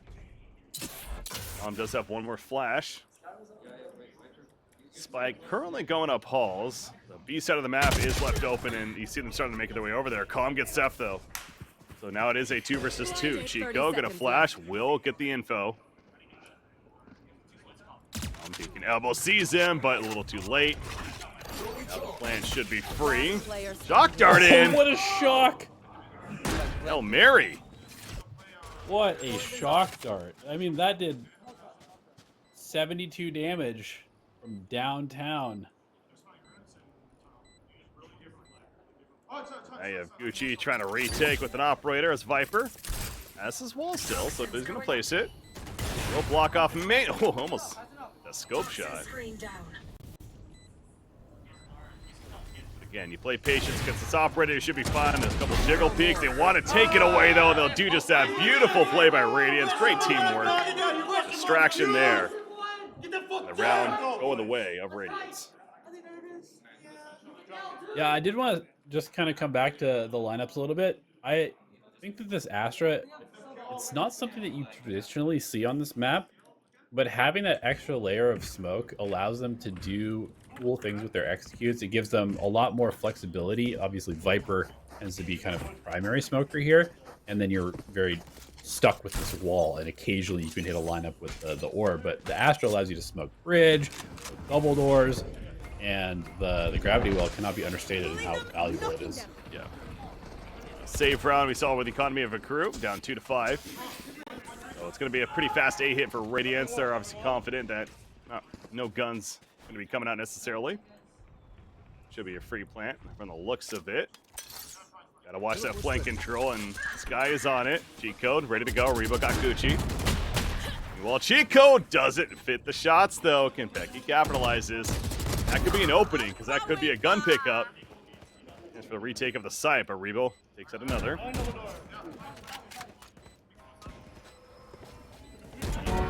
The ADS, and he lands it on a Venture. Just tapping away. Hold out though. Fiend capitalizes. Oh, he's teleported behind them. Oh no. They walked back as fast as teleport on the way in, and he teleported behind them. Oh, Jet trying to dash. That's not going to work. Fiend collapsing. Calm is aware, but not going to matter. Fiend, what a teleport spot. It ends up working out. Gets 3. I mean, it's crazy too, because they saw it. They looked at it, did not destroy it, walked past it. He hits the op shot, teleports behind them, he gets 2 more. Unreal. 6-2 Radiance. Again, not to make too much of the last round. That was an eco round. Back to buys. Look at this. What a great angle, dude.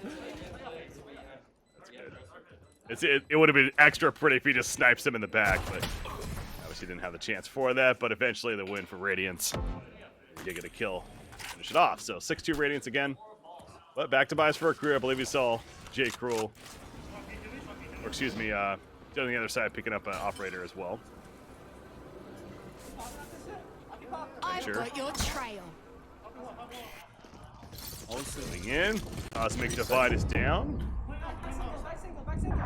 Coming out from Radiance. Rebo gets calm. Cheat code. Found Neon. Oh, look at this flank. The B flank. Rebo winning that duel. He has so much free reign in the back here.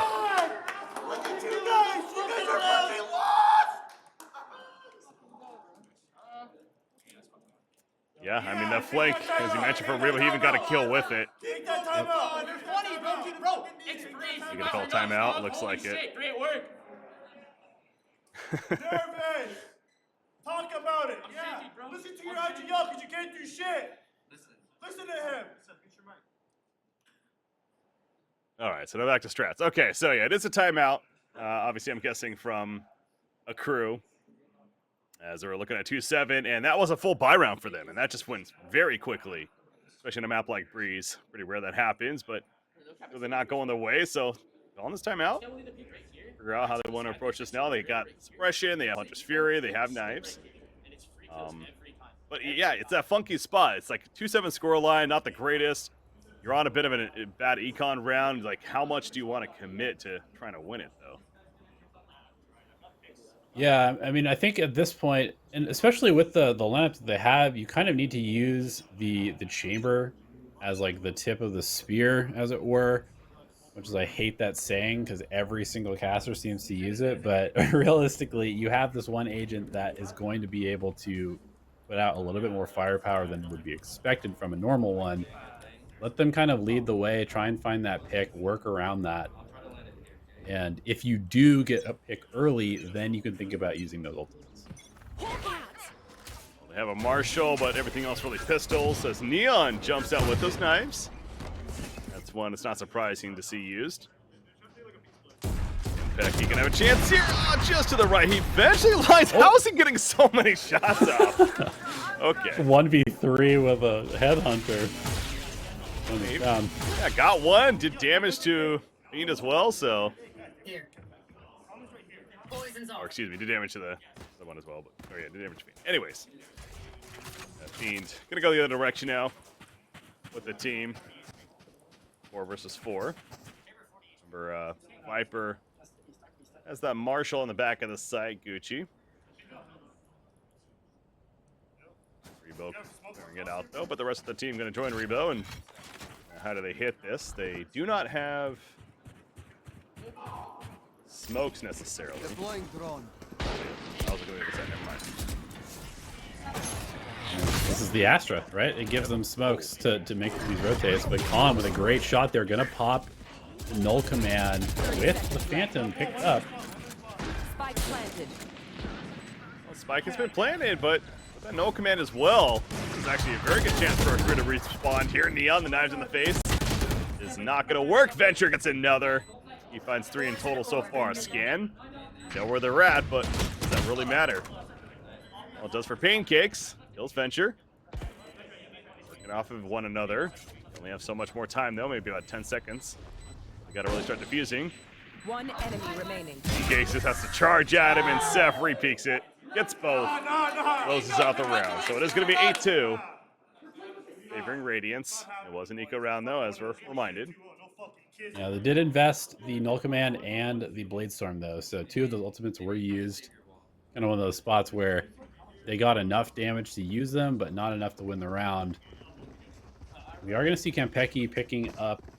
Probably, I think he didn't even buy a teammate. He just is going to go ahead and use the operator, or the tour de force rather. The ultimate ready. That is kind of interesting, because usually you'd figure, yeah, that's the reason to, or a good way to play it, where you buy something else. By the way, Neon, again, another quick pick and dash away. Happened to guess right as they were charging out. Elbow doesn't hit the second shot, though. How fast do you want to commit if you're Radiance? And Pancakes will get Zev, but Chico finds Gucci and finds another on Neon. His shots are pretty here on this map. But Bean with the trade happening there, despite Pancakes getting 3 in total. Does have Spike, but does not know where Calm is, and this is not looking good for Fiend. Gonna try and make his way through. Things gonna get interesting if he can make his way over to A. Special. Here's Kampeki too. Up in the face. Oh! Operator over 2 to force. Oh no, he's running back towards Calm though. He made so much noise. Oh, but Calm's going mid. What is happening? Oh, just watching the mini map, you're just, oh, he missed the timing. Yeah, no, there's no way he didn't hear that. He was making so much noise. He dropped a gun. I mean, honestly, that could be that white noise. Yeah. Sometimes that can cover up small stuff like footsteps. Well, he almost seems lost as far as where it's at still. Okay, it is going to be B, so I think it's pretty aware now. He's the B side, but the positioning of Fiend, making sure it's not going to be flanked from spawn. Teleport set up, don't believe so. Here's him jumping around. Flash through, Vigorous runs through the flash though, and Fiend clutches it. 3 to finish the round, 9-2 Radiance. I mean, that was a round that a crew definitely feels like they probably needed. You feel good about this this map right here. Losing that one, that stings as we head into the final round of the first half. Yeah, absolutely. I mean, that time that Fiend hit was so perfect. Able to come up underneath Kampeki. I don't know how he lived here. Like, oh, it looks like Kampeki slightly missed the shot. I was gonna say, I'm pretty sure he shot his first. All right, well, Bulldog, Guardian, you know things are bad. Let's play. Final round, it is gonna be a 2 to force also coming out from Fiend. He's gonna wash down Halls. All 5 players on the side of Radiance are here, gonna follow the drone in.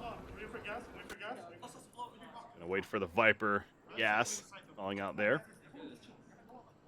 Another Viper wall goes up, and Pancakes is gonna have to deal with this just because the drone first. So out comes the Seekers though into the flash. But from behind Pancakes, he got one scan off, but just kind of panic spring and gets flanked by Fiend from the door. This Hall's control has been really good for Radiance. I'm flashing in. No ultimate utility to use. Oh, Fiend. He's gonna drop down. No way. Obviously, they know the distraction. Oh, he missed the shot with the dash, but he gets Neon with a second shot. He gets another. He gets all 4 kills. What a flank by Fiend. The drop down. 10-2 Radiance. He's so aggressive with Chamber. He's playing it like he's a jet, but he doesn't have a dash. He doesn't care. He's taking fights against multiple people with an operator at close range. Unbelievable. Whew. And the last one right on the head for good measure. Oh man, that was beautiful. As I said, a player to watch as continues this these flashy plays. 18-6-2 as Chamber. And yeah, I'm with you. It's like he a lot of these plays he's not even doing with the teleport safety net. He's just kind of YOLOs it. That works. He's just out there banging in the trenches with the character that's supposed to be, you know, quote unquote build is slippery. Yeah. Nah. Oh, switching sides. Hey, Radiance is very familiar with this position though. Obviously with Bind, they were up 10-2, swapping sides against Salt and Vinegar, and had to go to triple overtime to win that game. Just to get here in the first place, so certainly gonna still play like this game is not over yet, and they're going to start down a player. Rebo. With Chamber being killed, that trap's going to do nothing. Recovering it. He gets Seth as well, so now Rebo in trouble. Frenzy Spray at least took out one. This B-side going to be claimed now by a crew. Oh, that's going to miss.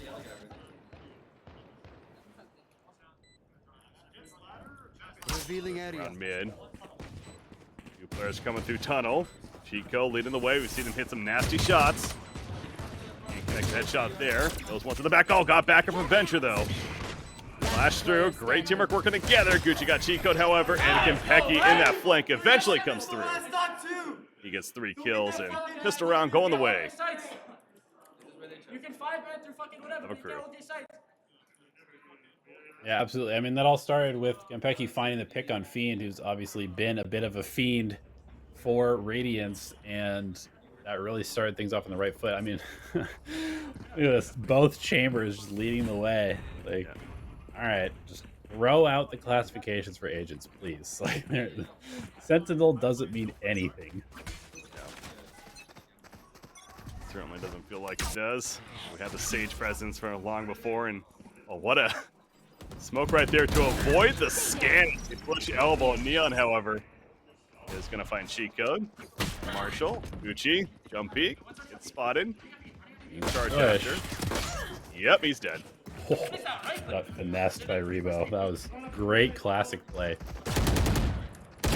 Jeff? No. Able to come through with the classic there. So a crew just goes to the other side, though.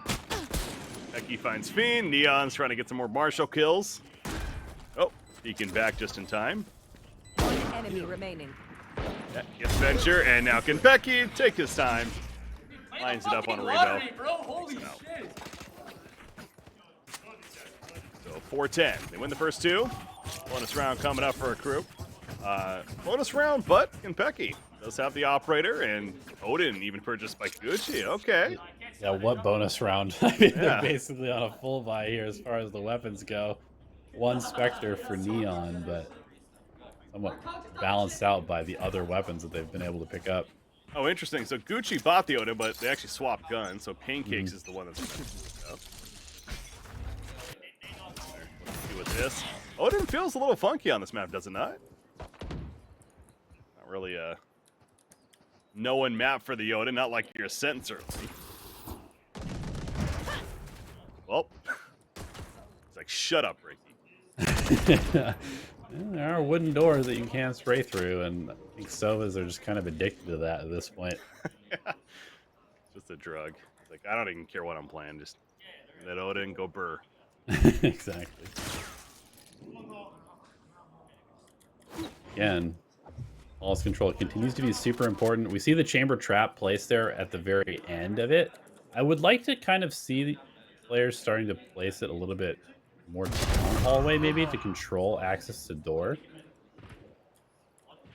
But back to the Odin. Go Burr. It is a good tool for catching people that are trying to, you know, creep up like that and get suspicious. So pay there, and already 2 kills with it. Venture is going to now have to deal with it. Avoids the dart.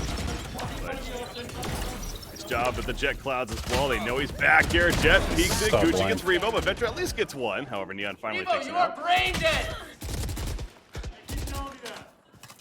Spike planted. Spike gets planted. Seth gonna have to fall back very, very low on HP. Try and just save this weapon. Worry about these traps though. He's running, skirting in between them. Definitely looking to save, and again, it's technically the bonus round, but really not. It's Crew has certainly spent a lot of investment here into this one, so take that how you will. But either way, it's going to be a victory for Crew. Make it 5-10, and as I said, you know, certainly Radiance is very familiar with this, and you know that's in the back of their mind. I mean, they're human after all. It's certainly coming of thought, but granted, they did win that map in the previous series, but still. The thing they want is just blow a 10-2 lead after the first half yet again, but yeah, seriously. That's 3 in a row now, going the way of a Crew, and setting up to be 4, as Radiance is going to be a bit of a soft buy here. Yeah. We're really getting in there. Just quick look inside the brain Nothing of Seth. Just empty. was that really what we were doing there? Oh god. Just mauled rage at the other side of the stage. I love this production. Oh, this is aggressive from Radiance, pushing out A main. Hoping to get somebody at the ore, but no one's there. Very far back default being played or a Crew.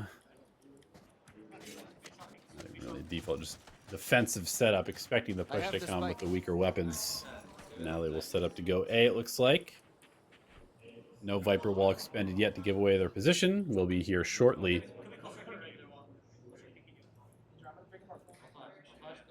Tom has flash. He's gonna look to dagger first. Sprays around the corner, got flashed himself, so by Cheat Code, and Cheat Code sprays down 2 through the smoke.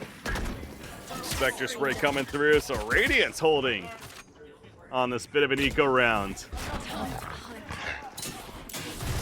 Cheat Code, Dane kicks. Odin sprays good, but actually taking some good damage himself.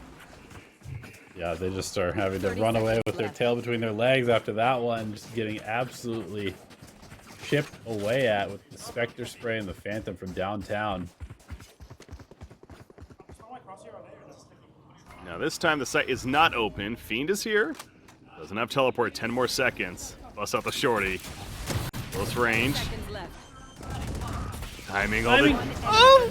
You're gonna stop the plan. It was already stopped. Oh, no. No, sprayed through. It's not gonna be in time, and the victory for Radiance is here. A thrifty victory. Oh man, Fiend goes for the play, but one of his teammates already killed the plant there, so he ends up getting shot in the back. What do you want me to do? I mean, that's what mattered. You kill the planter with that little time, you win the game. So, or the round that is. Now Radiance gonna use that momentum with a thrifty victory to close things out right here, as of course they're gonna have a healthy bye. And now make it 11-5 on the other side. Also healthy. Kenpeki picks up that operator. Rifles around him. 6 out of 7 on multiple of those agents, so orb control could be very crucial this round. We got a mid wars. Rebo's out here. I love how he uses those concealments. His Astro play has been really good. It's been really good today. Even right there, he just uses the corner of it. Ah, beautiful. Have some action in the B side meanwhile. There we go, checking. Oh, so close to the head, but Pancakes in that long-range duel. And so much damage though, and stop that mid control. Team gives away his position with some shots though, and it's being collapsed upon. Yeah, you can feel he felt like he had to make a move there. Still not an easy site to take just yet, despite that Viper wall, but long-range duel. Gucci wins that one. Venture trades, but Gucci gets another. Seth from long range. Viper's Pit sprays him down, stops the plant, and kills the Viper's Pit. Becky has the operator. Knows exactly where Seth is. Please kill the teleporter. There's no reason not to. Spike planted. He's not going to take it unless you show up. Oh, the wall. Oh my God! What's he doing there? I just got scammed, he said. The wall took half the damage there. That's a let the reactions take place and let it speak for itself kind of shot. Man, Seth. What a spray transfer from a couple bullets later. Hits the head and gets the win. 12 rounds for Radiance. 12-5 to be exact, and on the verge of taking map 1 here, Breeze, here in the grand finals. It's going to be a timeout from a crew. Yeah, I mean, there's been a couple rounds here that really feels like a crew should have won. But Radiance is just outmaneuvering, hitting these perfect timings. I mean, the Viper's Pit goes up. There's a sliver of open space where Gucci is just outside of the pit, and Seth capitalizes on that, close down the pit, kill the Viper, and force Konpeki to reposition to plant the spike. I mean, just excellent timings, and honestly, a little bit unlucky for a crew at times here as well on this map. Yeah. So a little bit longer for this timeout, figuring it out, but ultimate status, Tour de Force, Huntress Fury, got knives. It's here. Oh! Gosh. Yep. I love this. Oh, it didn't get seen in time, Dang. Shot. Beautiful, though. Great replay there. 12-5 Radiance on the verge, closing out the map once again. Was he scammed? You decide. Leave it up to the viewers there. Well, the gun situation for a crew, whatever they talked about. Involves the Spectre. Got the knives out. Rifles around, but Spectre, Neon going fast with the knives, however. Check in heaven, not going to be up there. Cosmic Divide is used. That's a very defensive, good pressure Cosmic Divide for the Radiant side. We've seen this a couple times. Radiance really likes to do this to kind of slow down the pace, allow them to maybe lurk forward a little bit, but getting punished here. I think a crew has seen this a couple times. Yeah. They know it's coming. Yep, that was a good job. The cheat code going down. And feeling a bit better if you're a crew now. Staying alive. Well, you look at Calm there. Almost dead. Managed to have a sliver of life, though. About 10, we'll say. Rebo is set up, though. Stars in place. Jet dashing in immediately, tries to spray through, goes in its own smoke. Zach can do that too, but Neon doesn't care. Snipes him out. Seth kills Calm with the snake bite. It goes back to earlier, had little life in the first place. Konpeki, the force finds Fiend. Seth peeking out. Konpeki gets another.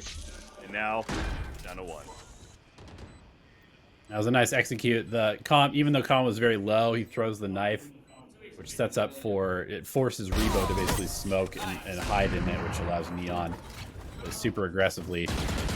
There, just a couple picks here and there. Crew making a statement in that round. Let's see what the economy looks like for Radiance. Should be able to... probably going to be a couple half armors, weaker weapons. They have Seekers and a pit. Wonder if they will pit, but very likely we'll just kind of let this one go for the most part as they are on that point. Yeah, it is interesting. It's one of those, like, you could argue that maybe he's using the Viper's Pit this round kind of close off one of those areas because you know you're at that gun disadvantage. I can certainly see that argument to try to give you still a chance to win the round. But they're not going to, at least off the bat. Rebo might catch Konpeki here. Rebo's movement has been so good. He's using these smokes to get really aggressive positions here, but Konpeki is suspicious. Take off X-ray.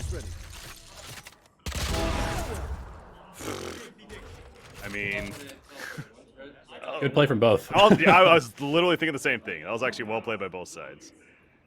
Great shot in the end from the operator for the kill, but Rebo couldn't really do much more. Okay. That's so great. Nice headshot there. Konpeki though. The operator, here's the footsteps. That's teammates walking around actually, so. As they now rotate to the B side as a crew. Look at elbow. Venture lurking in as a classic though. Pick up the Spectre. 30 seconds left. And this, yes, he gets one. And now Konpeki is going to hold, however, Neon will venture. They'll pick up the spike, but at least he'll slow things down a bit. And Cheat Code catches pancakes elsewhere, so. Oh, Cheat Code, almost got him. That was close. Seekers seem maybe a little early, but at the same time, it does give them some idea of where they are. The only problem, though, is that Fiend, oh my god. He's sitting on the teleport. He teleported and died as a result, so yeah, well played, good patience. And now Cheat Code misses the first shot, distracting though, off to the side, never mind. Neon lands it, oh, but Fiend will kill him, is the response. And that'll do it. Very close call, but Radiance, eco round, they take it 13-6 as they take map 1 here on Breeze. Wow, that was trusting in your teammate there. He's just camping the teleport, also didn't want to cross the trap that was set up there. So he was just waiting, relying on Cheat Code to hit that shot and force him away. And then the teleport comes in and ultimately Radiance just out positioning a crew on Breeze. So that was a spicy first map. It was a little bit one-sided on the scoreboard, but there are definitely moments where it could have gone either way. Whew, we hope for a good grand finals and certainly get a one there. Maybe not as long as far as the rounds go, but certainly a pretty good victory for Radiance and plenty of back and forth trash talk as well as some gunplay. It's fun to watch, but we are going to be going to a short break. Before we do, though, quick reminder about one of our sponsors, Mike and Ike. Take your candy game to the next level with a pack of Mike and Ike Original Fruits or Mike and Ike Mega Mix. The delicious, fruity, chewy flavors will help fuel your game and power you up to keep you playing at your best. Power up with Mike and Ike. Ladies and gentlemen, map 2 going to be coming up next around the corner. I believe we're going to Bind. Not mistaken there for our grand finals. Should be another good one. Stay tuned. We'll be back.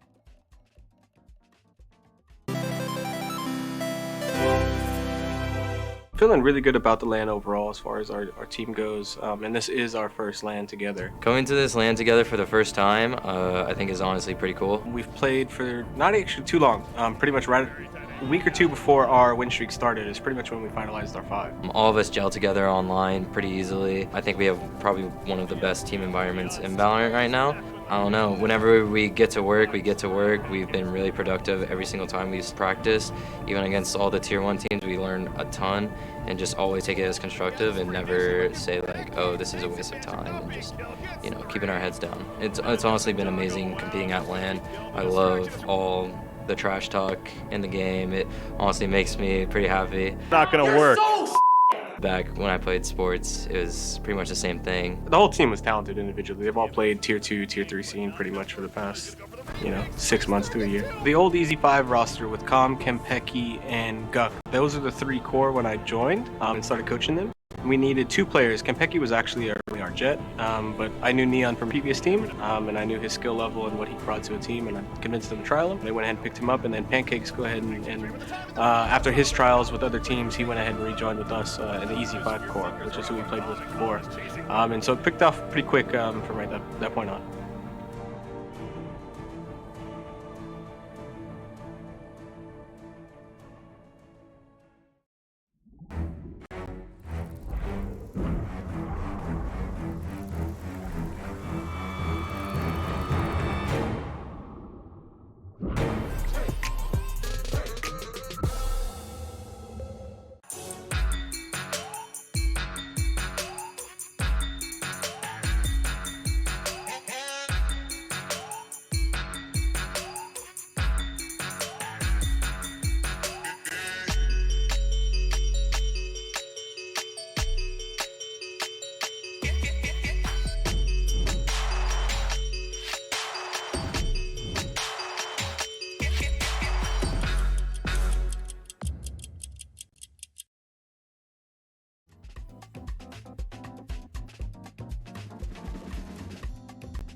All right, welcome back, ladies and gentlemen, boys and girls. Map number 2 around the corner here.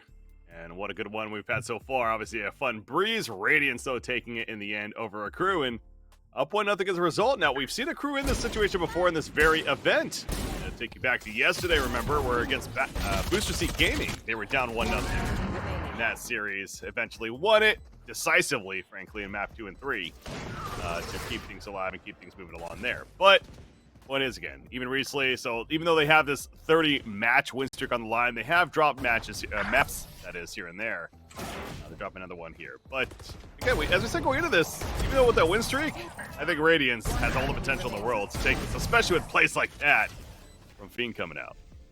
Yeah, Fiend has been on another level today, and he's going to need to keep it up here, though, because a crew 16-1 on Bind in the last couple of months. They looked very, very good on this map earlier, and their lockdown defense has been really impressive, specifically Bind. And I am curious to see Radiance. They have been going. I think they went with the Raze, right? They were Raze, no Jet again, yes, on Bind. So again, relying on sort of a slightly different strategy. I believe they run essentially the same comp that Ascend won when they won Valorant Champions. So they do like their double controllers. They do like their Raze play, and just kind of the Sage, I think, was what Fiend was playing as well. Yep. So a little bit different look. Yeah, I'm looking back actually at that game against Salt and Vinegar. Yeah, cheat code on the Raze right there. I mean, honestly, stat-wise too in that is magic and triple overtime. It's actually very, very even across the board. No true one individual standout carry, just all doing their part. But yeah, you mentioned Fiend playing that battle Sage. Seth, interestingly enough, actually led the way on Viper at 25 frags. That game specifically. But point is, again, as you would expect, a team like this, all players can definitely make plays when needed. And looking for more of that as we head into map 2. So yeah, you're right. I agree. All those stats, those numbers, everything certainly kind of favors them, but at the same time, it's a different day today, and this is a LAN environment. I mean, that is unique, right? Like, all those wins, this whole streak is actually come from online matches, right? It hasn't come from a LAN environment. So that's definitely something else to keep in mind as well. You see the talking continues as we take a look. Can't hear them, but you know, they're still having some fun banter. And I will say this, it goes back to, as we've seen throughout this event, this banter happens, the trash talk during the game, the mental warfare, whatever you want to call it. But then after, there's always a fist bump, you know, going around, fist bumping, you know, saying good game. I'm not there in person, but something tells me I would be surprised if they're talking after the match is over, you know, having a good time about it, right? So, yeah. I mean, also, I think it's kind of funny, too, because Radiance came in today as one of the quieter teams. But, you know, if somebody else is yelling at you the whole time, you can't just take that, especially if you're beating them, you know? Yeah, that is true. And that they are. They're up 1-0. Obviously in this series. So players getting cozy, sitting back down. And you see a lot of the shaking of the hands constantly happening as well as with those heat packs. Actually have some of them around here somewhere, but I don't know if you use those yourselves too much, but they can work pretty well. You know, shake them up and they can get pretty warm actually. So nice tool to have. I used to teach snowboarding, and that was a huge, huge benefit. You're out there in like minus 20 degrees, picking up people who don't know how to stand up, and being able to warm up your hands every now and then. Yeah. Crucial. Apparently a little bit colder in there for some of these players and, you know, gamers in general. We'll see that, you know, it's obviously the hands are your tools for making the plays. So I want to make sure those are warmed up, good to go. Got going on there. So yeah, not to get too next level on you, but there also is, like, when you have adrenaline responses, your body tends to pull blood out of your extremities, aka your hands and feet.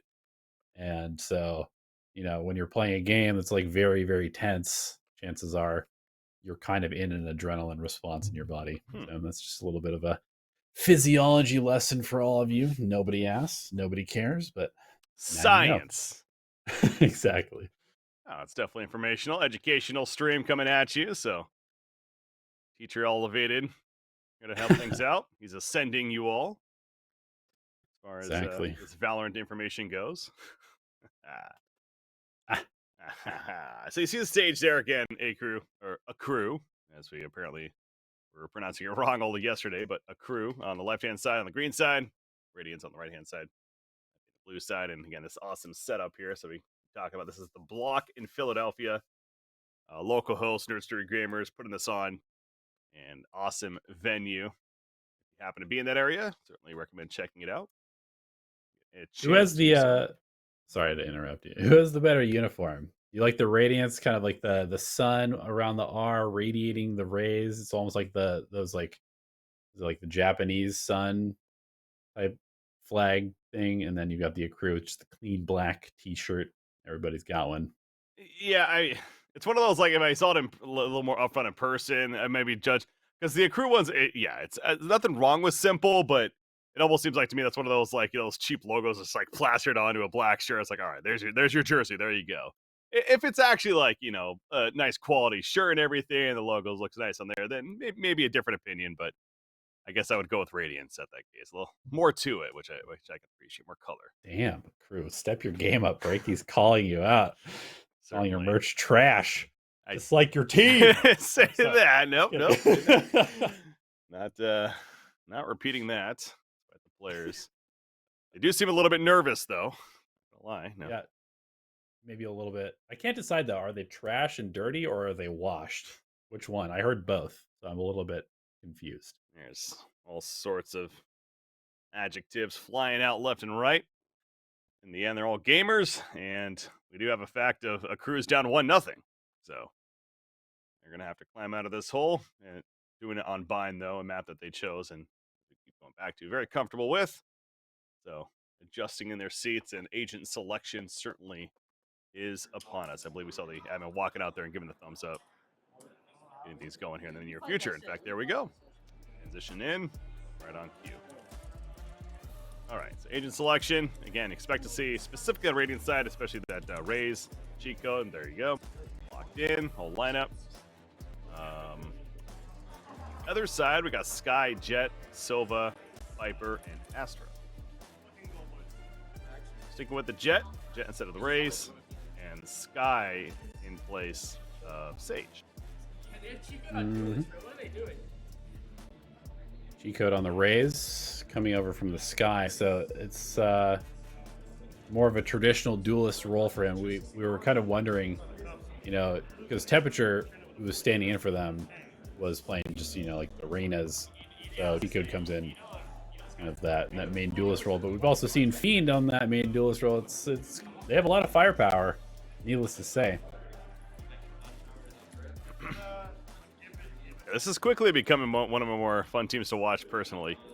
That's another reason why I just like, obviously being able to be a part of this event is awesome, but just being able to watch this event, despite it being smaller in the big spectrum of the NA Valorant scene goes, but I go back to it. There really is so much talent out there that maybe we don't get to appreciate all the time without events like this. So a player like Fiend, for example, perfect example, like literally did not even know this player existed before that, I'm not going to lie, but certainly aware now. A lot of fun to watch, but aggressive from Radiance, pushing out short together. Combos over, he was busy jumping up right there, figuring he had some time, but he did not. Yeah, he was trying to set up for his orb, it looked like. And just caught sleeping. Yeah, that's a bad feeling. Becky now creeping up short himself. Cannot connect on those shots, all a little bit behind. Viper wall up though. Defensively from Seth. So covering showers here. One teleport go through. There's another, so rotation's already kicking in. How fast are they going into the B side's the question, and it looks like gonna hold hookah control for now at least. Seth got pancakes, by the way, still lurking around in short. An obscuring vision. Inside they go, another kill after kill, and it's just Neon, and he can't even get a kill himself. 5-0 first round, favoring Radiance. It seems like every time that our observer switches over to Rebo, he's putting up a smoke and pushing through the side of it to get a kill. Just like clockwork every time. Knows how to play this Astra very well. Certainly feels like a player that if replays were actually a thing, that would be nice to watch their perspective of these Astra games, but technology's not there yet. I mean, it is, but anyway, next round. Shower control, what else is new? Pretty aggressive from a crew, and actually they are going to get the orb very easily. Not much of a fight put up by Radiance this time around. Yeah, it's one of those spots, they left the spike all the way back in market, and they have such easy control of showers, they're like, wait, maybe we should have brought that with us. Toxin screen down. That's still down there instead. We try to get a couple picks. But this defensive posture of Radiance is making that really difficult to accomplish. Toxin So, screen all the way down. back in U-Haul. It's going to come down. There's 3 players short currently. It goes back up. Oh, almost timed that. Bomb buddy out. Yeah, speaking of timing right there, drops out right as the peak was about to happen. Seth gets calm. Eventually pushed up too far. Neon's like, please come into the shower. I'm going to take your head off here with the shorty. Low advance from Gucci, gonna run. Oh, the timings have been so bad this round for everybody. They really have. It's just non-stop. But here we go. No timings anymore. Just jumping in. Neon goes in, but sprayed down by the Spectre. Flash. Seth there to peek for the teammate. Took a shot to the dome. Not enough damage though, thanks to the classic. And Pancakes got one, but cleaned up by Venture. So 2-0 Radiance, and they've only had 1 death in these 2 rounds. Yep, economy looking pretty good. They're going to be able to take all those Spectres over. Could potentially even, yeah, I was going to say, they're going to upgrade something, and it's going to be the Operator for Fiend. No armor, however, but still, obviously, a very impactful weapon in Fiend's hands. He's posted up in hookah. Very tight angle right now. Yeah, we saw in the previous years, the J-Cruel specifically, I want to say, they were doing that quite a bit. But, you know, Jet's a different agent than Sage, and dash away on Sage, so. Doing that hookah peek. We'll see if it pays off. Dog's going to come out, though. Someone tells me it's not. Pulling them in. Going to be taken by Rebo, and nobody's peeking behind it, so they have no idea that Fiend's here. Oh, good point. That's just those small things that you definitely come to appreciate from these high-level players. And they just think that there's an Astra here, and they're going to be surprised. It's a little bit forward. Oh, that's a box. Yo! Missed it. Oh, but Rebo peeks it off and hit the wall after the fact, so still get the kill in the end. That's what matters. Another smoke. This one an Octagon. Rebo playing off of it. Astra's super good, too. This allows them to assist in hookah, but then keep the Octagon control. They don't get pinched in from B long. This is allowing the rest of Radiance to just kind of sit back. You can see 2 players still holding showers, even though there's been no noise on the A site for a long time. Dash in, Neon has Phantom, but Rebo peeks off of the Phantom coming through Octagon, and oh, the jump out though wasn't ready for that, and actually a crew manages to break the barrier. 2 versus 2, 13 seconds remaining. They're going to get the spike down. Rotations happening through spawn, as you mentioned. They were both still watching showers, almost like they were expecting a teleport play, but not the case. Doesn't mean that they have full utility though. Oh, what a shot! Took some nade damage to do that, and eventually killed, but at least got the kill. And Pancakes will also get the kill, and a crew comes back from behind in that round. Get on the board, make it 1-2. They needed that one because they need to stop the momentum from Radiance. That was a great nade, but an even better shot from Gucci. Kind of saving that one, allowing Pancakes to win a 1v1 for the round. A crew will go into the next round with 5 rifles, but 4 half armors. Definitely losable here, as Radiance also has 3 rifles to their name. Standing The wall, we saw this in the previous series. Likes to wall off for the orb control of Elon. So Sova picks it up. Good teamwork. Also kind of, gives you an idea of how much they value the Huntress Fury, especially, right? Like, that's again, the previous series was the same thing, walling it for Silva specifically to get those orbs. Chico, they know he's up here. Bomb buddy out. Poison orb emitting. Easy utility to slow it all down, but I don't really think they were planning to push off of that necessarily, so they're fine. Pretty heavy rotations though coming in towards A, so if a crew does smell something funny and decide to rotate out, get a little bit dicey here for Venture. Flash in, the call's made, 40 seconds remaining, however, Gravity will slow it all down, eventually fades away. Evo, oh, those are all teleports and that's Venture, excuse me, waiting, gets one, gets two.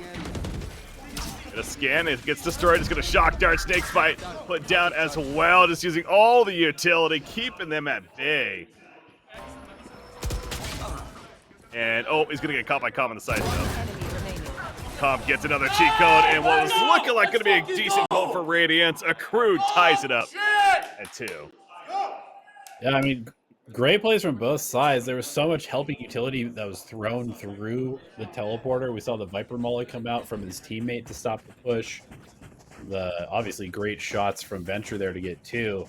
But ultimately, a crew sending one around to be long. That flank proved to be too powerful as Com breaks open the site.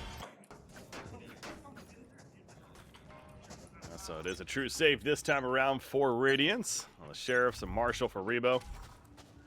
Gonna send 3 players towards long. Pancakes. Recon Dart's gonna be destroyed immediately though. Doesn't really have a lot of info to work with off of that. Although Rebo peeking it up. Marshall. Gonna have to deal with this drone now.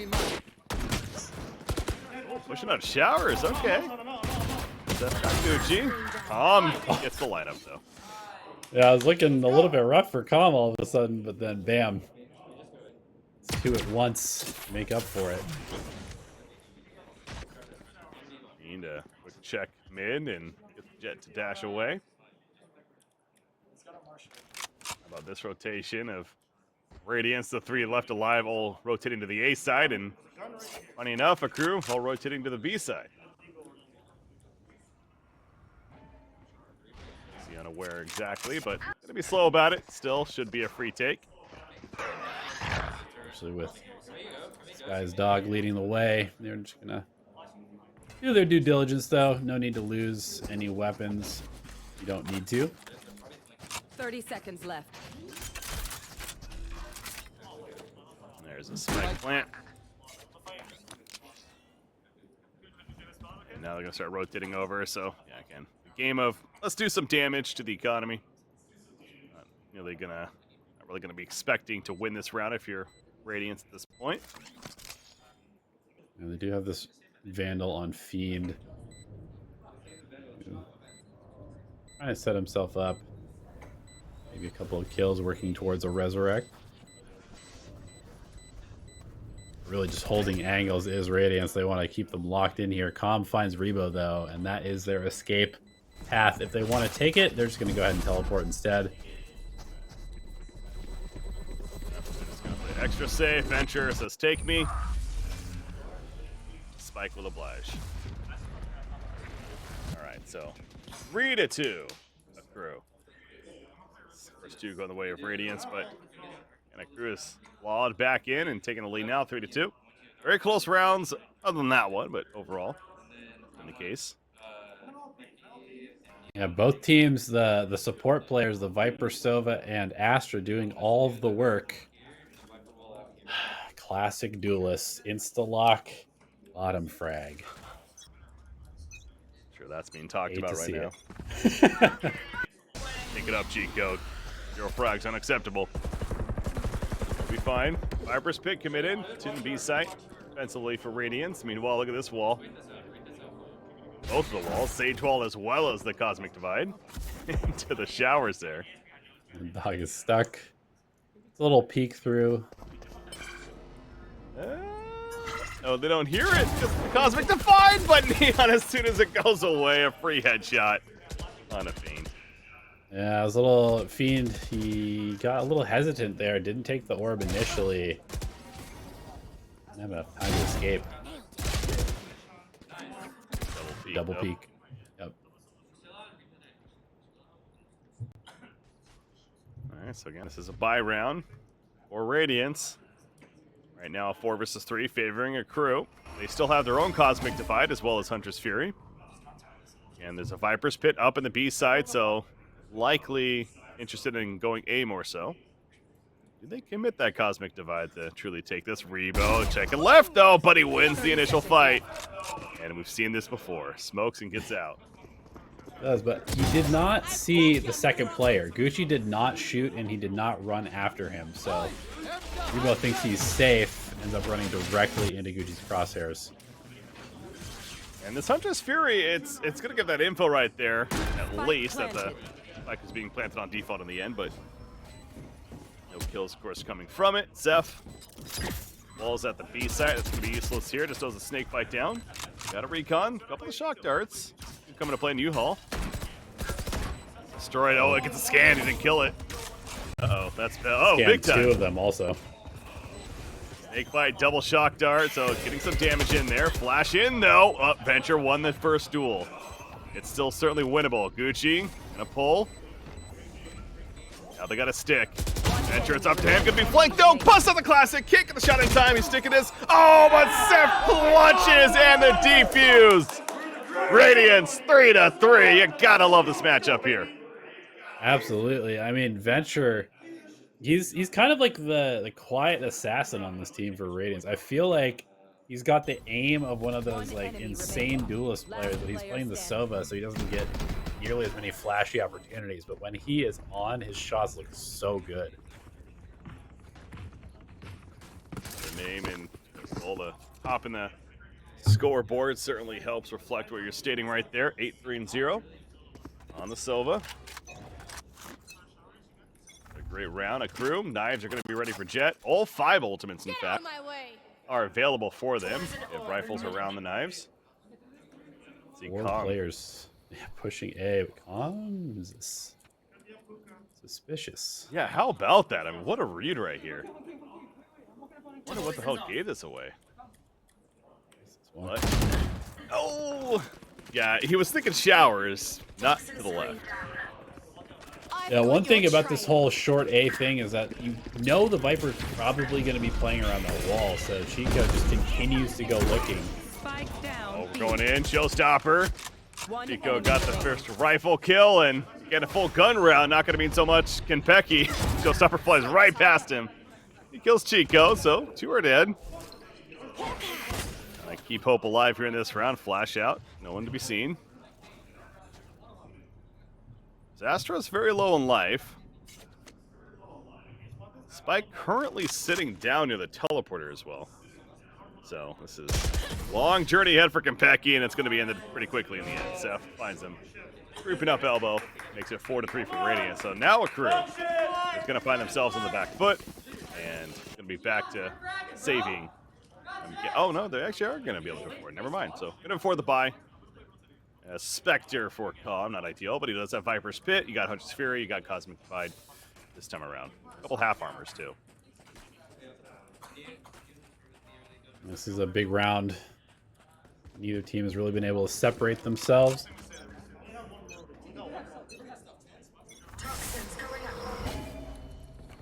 Setting up for a shower fight, but Crew's not there, so shower fight to take place.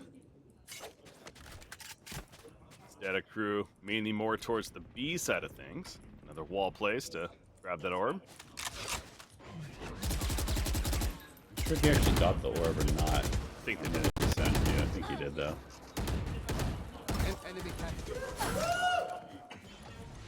I like how he also places it with a gap as well. Unless it got destroyed there. It Maybe got destroyed. Okay, never mind. I was gonna say I kind of like that. It's like tempts them to funnel in. No idea, but no. Pecky will pick up the spike. 50 seconds remaining. So a Crew figuring out where they want to go with this now. The recon to Octagon. We have not seen a lot of these teleport plays in this map so far. Here's the drone. Generally a herald of the hit to come, and here comes a Hunter's Fury to try and clear out the back of the site. Did tag, is going to get some damage, but not enough for the kill. Gucci, though, in. Kills Venture. Rebo takes out Neon. And Pecky going to go for the plant while the teammates cover. Fiend, though, still healthy. At elbow as Rebo spraying through. To get some more damage. Cosmic Divide, that one being placed by the side of a crew. On top of the Viper's Pit. Yeah, this is a lot of utility to work through. And no ultimates for Radiance in response, but Fiend does find Konpeki, and they also get pancakes at Octagon. And suddenly, it's just Calm. He's avoiding, he's on top. He gets one, now they know he's up here. They're defusing, he jumps down though. Sprays, almost! God, they were low. That actually, that could have worked, but not enough. That was closer than it looked with the 3-1 at the end, but yeah, I mean, I'm just a little surprised. I don't know. The Viper's Pit in the middle like that is such a double-edged sword, right? Because you don't want to put all of your people inside, and it ends up with 3 players getting found outside of it. Chico actually gets a kill on Gucci with a blast pack in the middle of that chaos. Didn't even notice. Well, the placement was that, and in the end, unable to hold as far as after the plant. So Radiance 5-3 now on defense. Becky will get info, but another case of just from the wall down, getting Silva heal from Norb. I think we saw that he was 1 away at that point. Dart will spot cheat code on top of the vehicle and gonna jump down.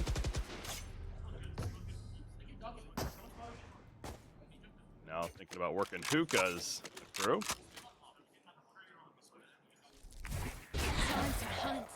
Dog first, use that utility.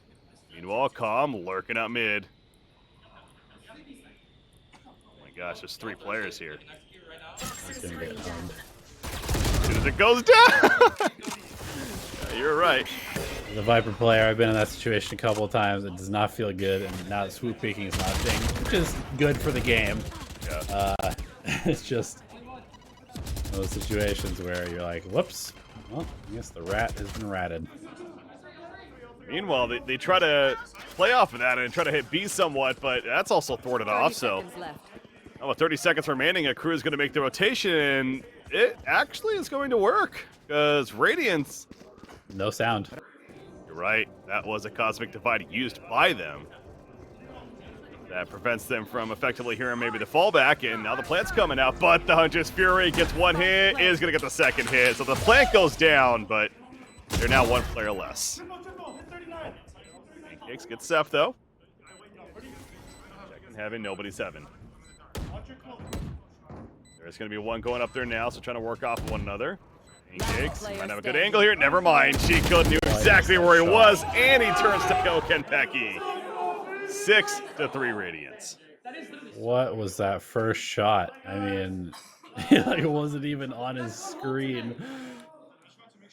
Living up to his name. Imagine having a name like Cheat Code and queuing up pubs, and he must be reported a ton.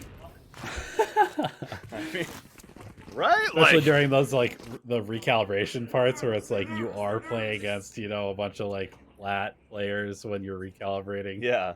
He's dropping like 45 kills. We're like, what is this? I thought Vanguard was supposed to be invasive on my PC. You're making it so obvious, man. Naming yourself that, or just why even bother? No, he's definitely hitting some pretty shots here. As obviously a timeout going to be happening from a crew down 3-6. Again, this is map 2 with Radiance taking Breeze as the first map. As obviously now in Fine, this being the map choice of a crew, and we keep talking about it. I think for good reason. It's a pretty interesting stat. Certainly, not many teams can claim that they've done it. 30 best of 3 matches in a row. 30 just matches in general have been won in a row by a crew up to this point. So that's also what's on the line on top of the grand finals here for this event.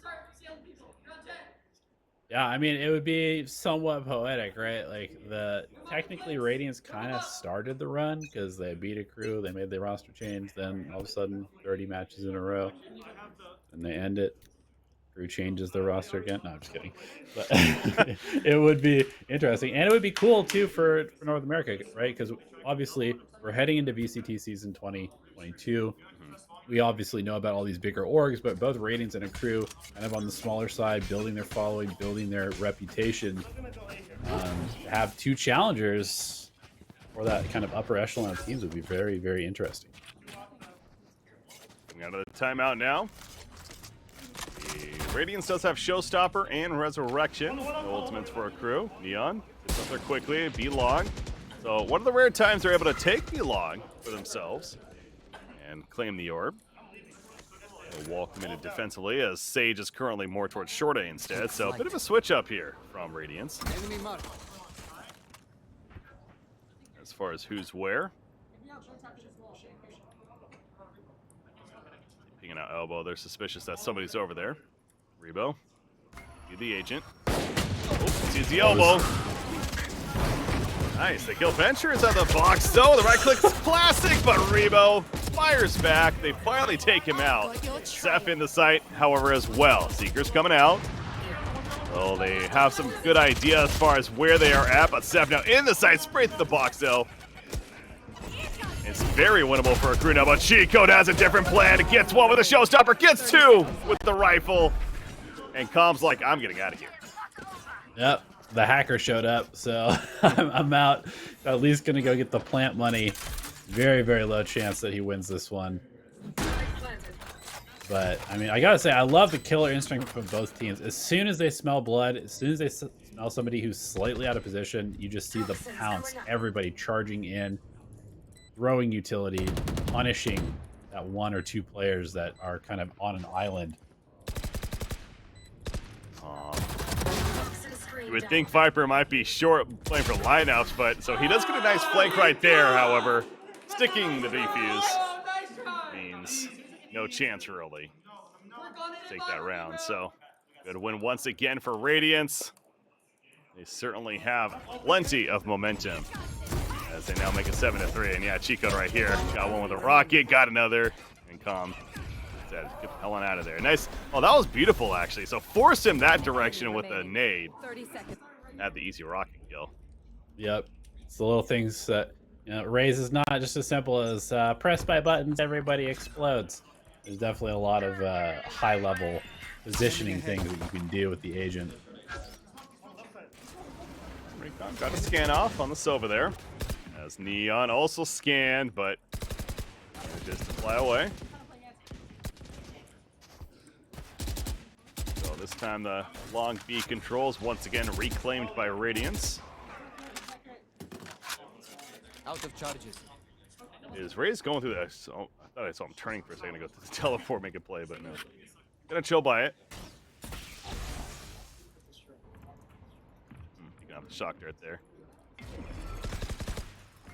There are still 3 players that belong, so Radiance is right to be suspicious and gonna hold this area. As out in the open. Yep, was right to hold it, not necessarily stand in the open like that. Accru not gonna go in just yet. Now they go. The flash in, take over some elbow control. Rebo though in the sight, out of the angle to take out Calm. Spike dropped as a result, but nice response. 30 seconds left. Teammates. And now it's up to Seth in a 1 versus 3. Now, this is actually a really big round too, because you know the difference between going into the final round of the half with a chance to go 7-5 versus, you know, just hoping for an 8-4 is a really, really big confidence boost. Not sure what the ultimate economy looks like, but okay, so we've got the Cosmic Divide, 2 players getting close to theirs, Pancakes and Calm on the side of Accru, and nobody realistically going to get their ultimate for Radiance. But they got a shotgun raise. That's scary. Can you go aggressive up middle? You know, really do the okay. The boom pack, like, just throw it down. Go, go, go. Rank strat. Oh, Pancakes! He gets 2. Evo finally getting punished for pushing the smokes. This time Fiend comes along for the ride, and that is a great start. Oh, Neon. Oh, what a shot! Wow. That's some, that is tracking right there. Holy shnikes. All right, well, and the round just over, just like that, 5-7. So yeah, bit of a climb back. I mean, yeah, see Pancake right here, re-peeks it and manages to spray them both down. No getaway, and look at this shot. I mean, oh my gosh. Yeah, that's easy. Anyone can do that. You turn your keyboard sideways so you have more room to swing your arm across the desk like that. That was a hell of a shot from Neon. He's not making a lot of noise this game, but that is one way to end a half. Yeah, 5 rounds. 5 rounds on attack for a crew. That's how they'll finish it. Again, they only had 3 up until that point, 3-7, so 5. At least feel decent about that. And here we go, the next half, as Cheat Code off the bat picked off long B. As Becky will fall back from it. All 4 players still remaining for ratings are there, though, and they still want to commit to the side, so they're not giving up on this just yet. And Venture, classic kill on Konpeki, and now the side has been claimed. Trades continue. Uchi. We blocked off by the Snake's Bite. Neon, he's flanking. Oh! What? You threw the wall! That never happens! I see this spray that all the time, but it never gets a kill! It just got 2. What a ghost. All right, Fiend, what do you do here? He's got to go, so hit some heads. There's 1. Oh, transferred. Not enough, though. Pancakes will get 3, including the double kill spray through the wall. And that's 6 for A crew. They take the pistol round. I don't even know what to say about that. Like, subs have a problem, man. They know all the perfect angles. Look at that. Obviously, there isn't a ton of spots that they could be, since they do have somebody watching from hookah, but at the same time, to get 2 kills there without having to risk yourself is massive. All right, a crew. You see, we've seen this before from Radiance, going into the save round that they truly save. It's just like, get classics. Let's just see what we can make happen, have some fun with it. Neon, that's what can happen. Marshall shot to throw things off. Aggressive. Okay.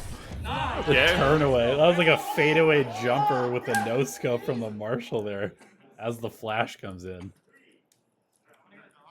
All right, so really just take your ultimate orbs and go to the next round. That's what Radiant's pretty much saying right there. Yeah, that was it's like the accidental shot while turning and having to work. That was beautiful. 7-7, so a crew wanting to force map 3 on Icebox here in the grand finals. See what happens here at round number 15, and that's aggressive. Neon going in, ends up trading off his teammate, and he gets another. Kills Chico with a Spectre. He got Konpeki, so already we're in a 3 versus 3. I think he's starting to feel himself here, Breaky, because a little quiet in first half. Neon is coming out, and he is swinging for the fences right now. That is a great trade, obviously, for a crew as they use a Spectre to take out 2 rifles and claim a Phantom for themselves.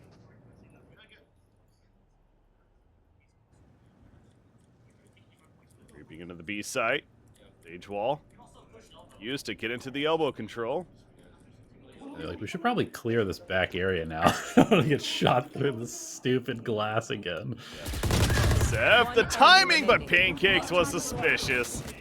However, he loses 2 teammates over there in hookah, or over there in elbow, excuse me, and now out of hookah. Pancakes gonna spray with the Ares. Unable to get damage. Shocked. Oh wow, that was almost hit actually as they were rotating. But good dodge. 30 Teleport, seconds left. yes. Plant in the A site. Again, with the Ares, I don't think he has a lot of utility. Yeah, has 1 more Shocker. Does have Hunter's Fury, but what are you going to do with that? Yeah, that'd be a very ballsy move. Gonna go on a hunt. It's like one of those only guns where you see going around corners with an ADS. Enemy tag. Enemy tag, so this got even more difficult. Shocked our play. Either way, Pancakes like, come on, which way are you gonna Double peek me, what's going on here? It's not even needed. Yeah, it's a shock dart kill. Making it flashy. Gotta do it with style. I will say, for anyone that has not played the new patch, the new Ares is very scary. It fires faster than Spectre now, and there's no spin-up time, so it's basically like the SMG. Ooh, nice bounce there. Yep, that's to come. Of course, not in the patch yet, not in the game yet, I should say, but that is to come. Looking forward to that. 8-7 Radiance, though, winning that round, so full buys for our crew, including the operator. Defense. Gone up in D-long. Start things off. G-code. Now Puka, of course. Bot scouting nothing. Deal with that Viper wall. Placed from the other side there. Placed by Calm. Calm in tube in the site.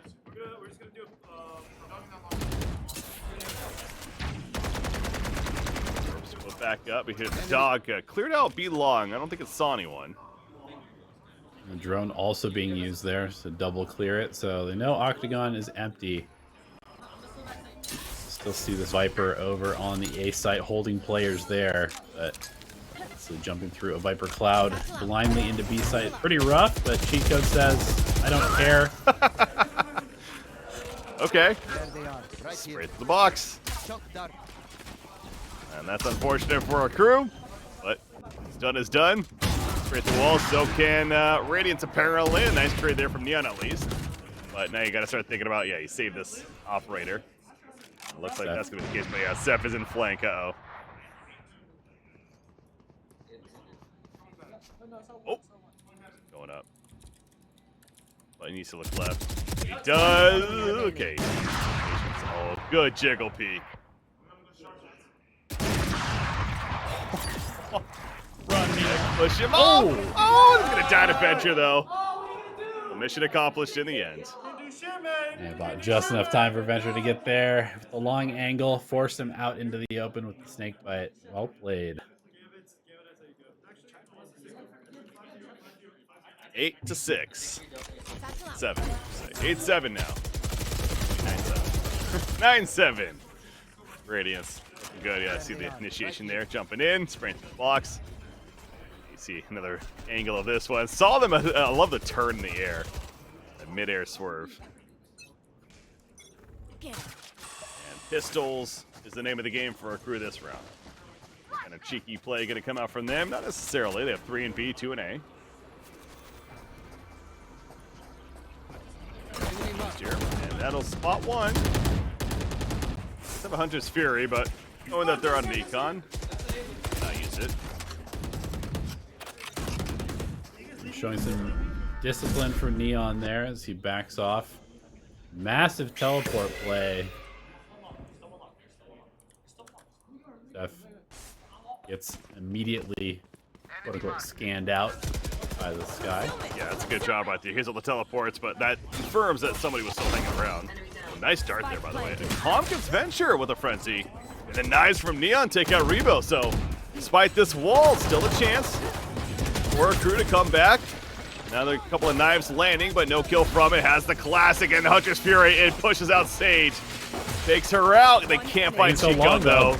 Chico just hiding in the showers. It doesn't matter. A crew takes the round from Radiance. I said they started with pistols. They end with a full arsenal of guns. And the defuse.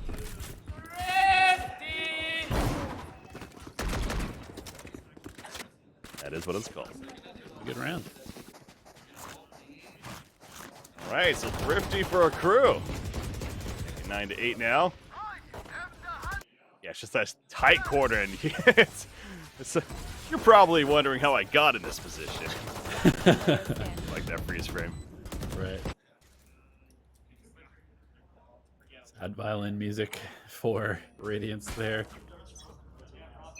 Both teams will be on pretty solid buys. Radiance is suffering economically, though, so they will have to save if they lose this one. I'm going to do the B Viper pit.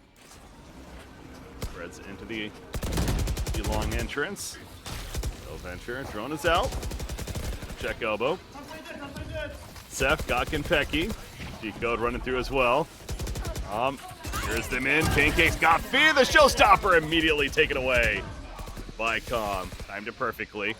Oh, we saw the barrel of the gun. A split second there.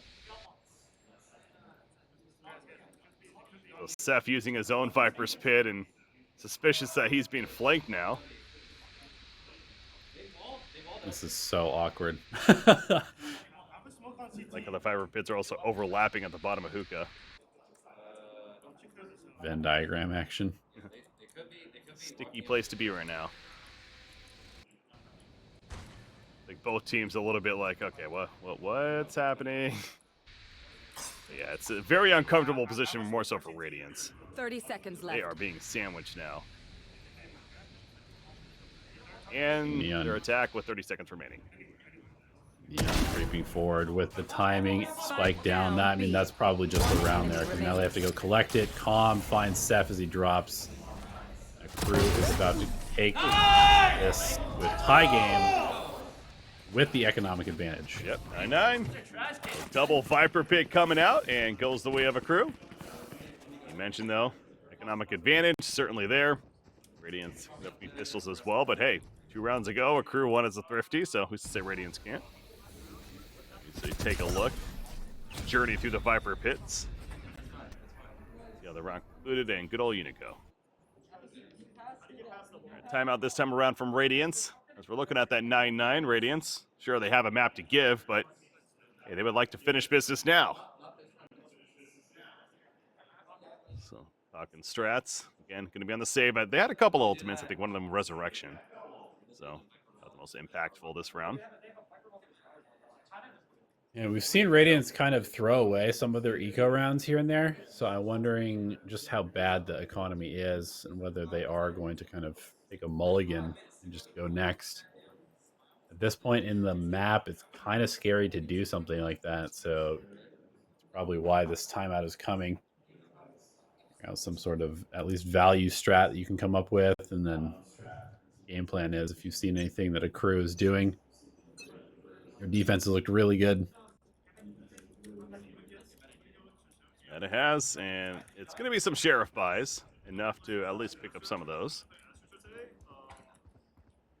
Do they maybe try to get the orb control? Astra walled in 1. Again, on pistols. I don't know if you're necessarily concerned about that. Speaking of Astra, Revo going to try to go for this orb. Cannot connect the shot, though. And the Gucci has the better gun there. He deserves that for playing with the base Sheriff. What is that ugly? Oh man, Seth just thought he snuck through, but I don't think it's as sneaky as he realized. Ends up being spotted. Cheat code jumping out of Hookah. Oh, again, just can't line up the headshots. They're getting these first shots, but not able to connect. And dwindling down in numbers, Fiend and Showers. Short control still there, and well, he's going to be found by Gucci, so up to Venture now. I believe Venture just has some classic. Yeah, that's correct, and it will be a flawless round. Yeah, just very, very good, safe defensive round from a crew, not losing a single weapon, not giving away any ultimate orbs. 10-9 a crew, but back to buys for Radiance, and now they do have that Cosmic Divide as well. Seekers on the other side for Kenpecky. Certainly very important round, as frankly most are, but see what they can do with it. Cheat code.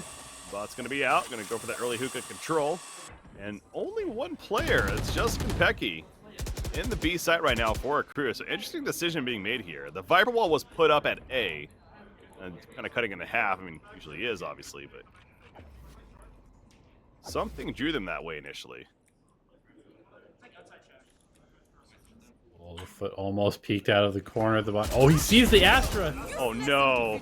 He sees the aura from Astra's meditation form. Oh, my gosh. Pancakes. At least Pancakes gets the revenge, the eye for an eye, but yeah, that's not often the aura gonna be the reason you die there. But Fiend catches Pancakes. Chico got Konpeki, and Venture takes out Neon. And they're gonna TP play as B-side is claimed by Chico.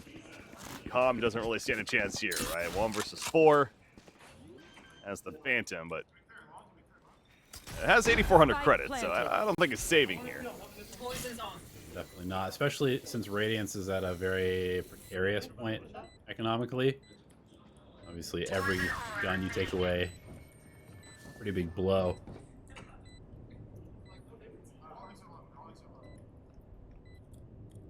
It's gonna work into elbow, but eventually it just makes its way to Octagon, where essentially the whole team is at. You've been nading it just about as he gets there. Almost timed it right. Go for the defuse now.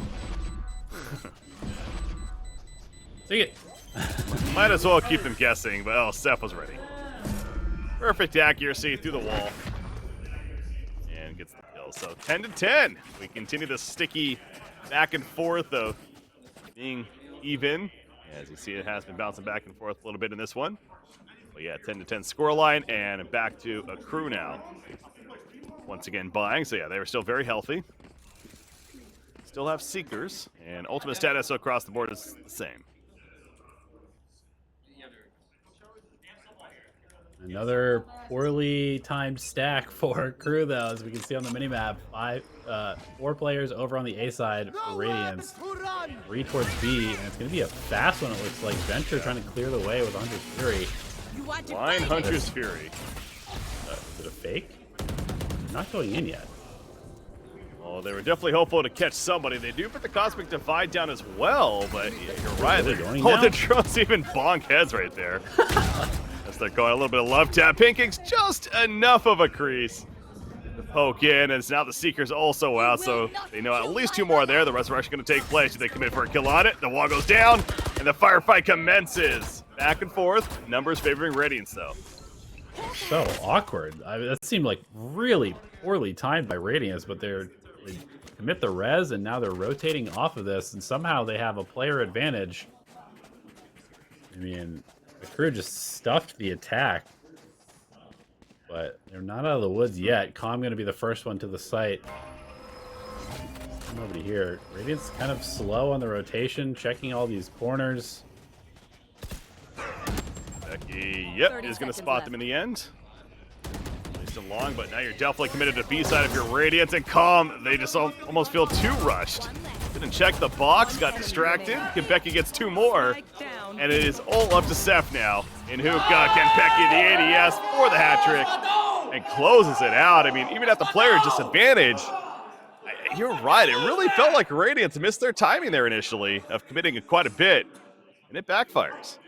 That was super weird from Radiance. I mean, they look incredibly disconnected, and it's one of those spots maybe where they had sort of like a play call beforehand, and then when you have the play beforehand, sometimes it's hard to audible out of it, right?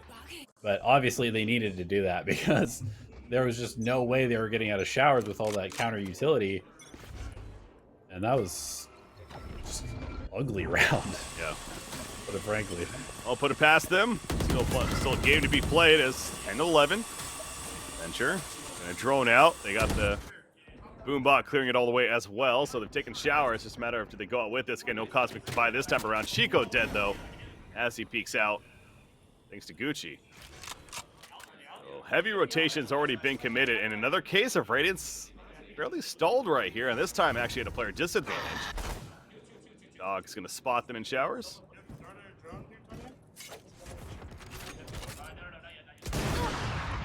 They progress from here, and well, Rebo is trying to creep up in Hookah, finds the operator of Neon though. And Pancakes gets Seth checking out U-Ball, so A crew. Oh, didn't win the official fight, and will not win it in the end. And Pecky takes out Venture, 12-10 map point for a crew to send it to Icebox. yeah, they've really stepped it up here, and you know, coming into this one, we saw how good their defense could be in the series leading up into this one.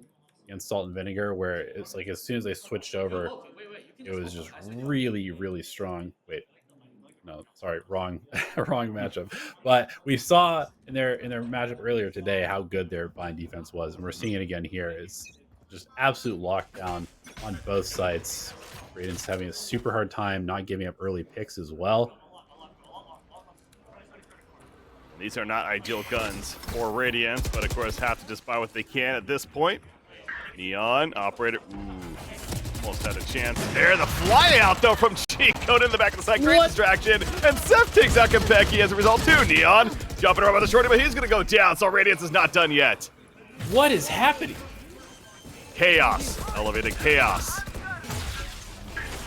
Hunter's Fury, Pancakes. Can he at least get a kill? Oh, that's gonna be one. Yeah, that's two. Yeah, 2 versus 3. It still favors Radiance player-wise. Pancakes gets a nice tag. Shock Dart, not gonna be a kill, but doing some damage. Meanwhile, Gucci creeping around elbow. Can they time this? That's gonna go down. Rebo gonna pull in, but it's not on default. Spraying through, but they get sprayed back. Shoot where the bullets are coming from. That's what Venture did. That's hard too because he was using a Phantom, so no tracers to really follow. Just the noise cue. Now Pancakes and a great Hunter's Fury, but this is an excellent setup from Radiance, and with the lack of goodbye, it doesn't matter for Radiance. They still get the victory, and they are looking to send this into another overtime. And yeah, Accru's like, let's calm it down. Let's talk this over. Yeah, they just got a little frantic there. I mean, Neon was posted up in long. He pulled out a shorty and was at kind of like medium range against multiple players running at him after that initial kill. Pancakes obviously with a great Hunter's Fury shot, but not enough. So Accru now needs to win this round. Force a map 3. Radiance could bring it to overtime. The second straight series on Bind. Yeah. And for them, again, it's trying to close this out and take the grand finals here of our event, the Nerdstreet Gamers Winter Championships, the Philadelphia Regional LAN. $7,500 prize pool on the line, of course, being top heavy for first place, but something tells me it's a little bit more about the money, though, for a match like this for these two teams. So nice, but certainly not all about that. So coming out of the timeout, the crew, I think that they're going to be good as far as economy-wise themselves. Steven Seal, an operator, I believe. Yep, there's Neon picking it up. Got Phantoms around it. On the other side, so even despite that win, again, your classic case of you still took some damage. Rebo and Cheat Code still have Spectres. So it will, again, be a gun advantage for a crew. Yep, there is the Showstopper, which could equalize some of that advantage. Don't run into the op of Neon. That's going to be key if you're Radiance. Blocking vision. Cosmic Divide also ready for a crew themselves.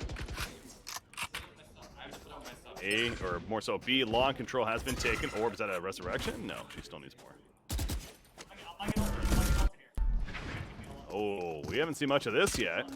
Fake teleport, 2 players staying at B.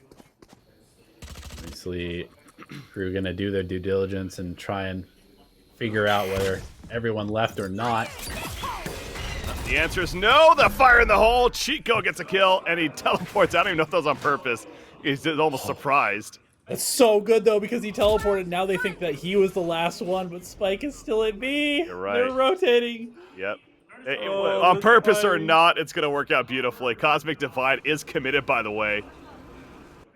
Now, Viper Calm, this is key. Can he get this kill? Slow it down. The answer is yes. He gets one. He's going for a second. The Jiggle Peek. Can't get the flashbacks coming out, knocking him back. And Chico with the Spectre Spray for the takeout there. Radiance needs a plan. 23 seconds remaining. Neon taking over elbow, but Fiend is there. Holds it down. Pancakes. Good timing. Yes, he gets the headshot. He can't get the plan still. 15 seconds remaining. Trying to stop them. Gucci in the back of the site. Gets the headshot. The Spike not going to be planted yet. Venture takes on Gucci though. It's up to Pancakes and the plan. And Pancakes launches it. Akru, they force map 3. We're going to I Spot for the grand final. Wow. I mean, that has to feel really bad for Radiance. They almost had that round in the bag. Pancakes with the timing and that one kill in the back of the site. No spike plants. Causes chaos in the final seconds of that map. I mean, wow. I'm excited to go to map 3 between these two teams. I do not mind at all. The day will be a little bit longer, but that just means we get some more awesome Valorant upon us here with map 3 now just around the corner on Icebox. What a finish, and yeah, definitely would not have it any other way. As far as that finish goes. I mean, it was so close to a comeback. But before we go on the break, to set up that final map one more time, big shout out to our sponsors, this time Mavix.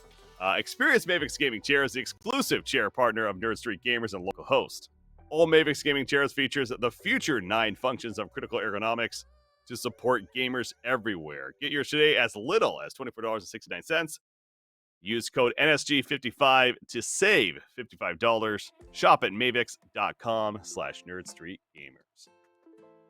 We're setting up for map 3 on Icebox to determine the champion of this event between Radiance and a crew.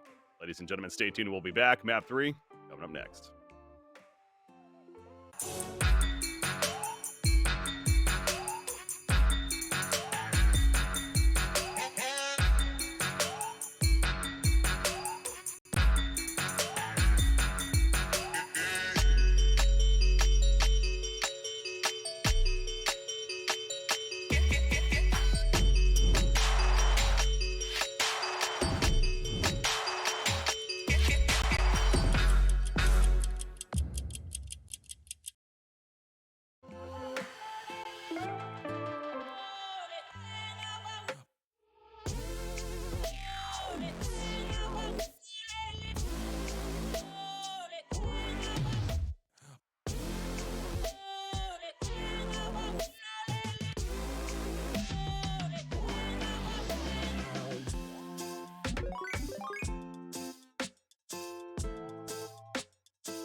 All right, welcome back, ladies and gentlemen, boys and girls, for the last time. Because map number 3 coming at you. It's going to be Icebox after just a couple of minutes here as we're getting things set up. But first things first, recapping that previous map on Blind, and what a finish we just had. If you happen to just be tuning in, yeah, you need to watch that video back later. That was a heck of a match. Back and forth action coming down to the very final round. And even still, I'm just... how did they win that? I mean, a crew. It felt like for sure near the end of that round we're going to OT at least, but no, it was clutched out, and in the end, a crew takes it 13-11. So, elevated. We got map 3, Icebox. What do you think is going to happen?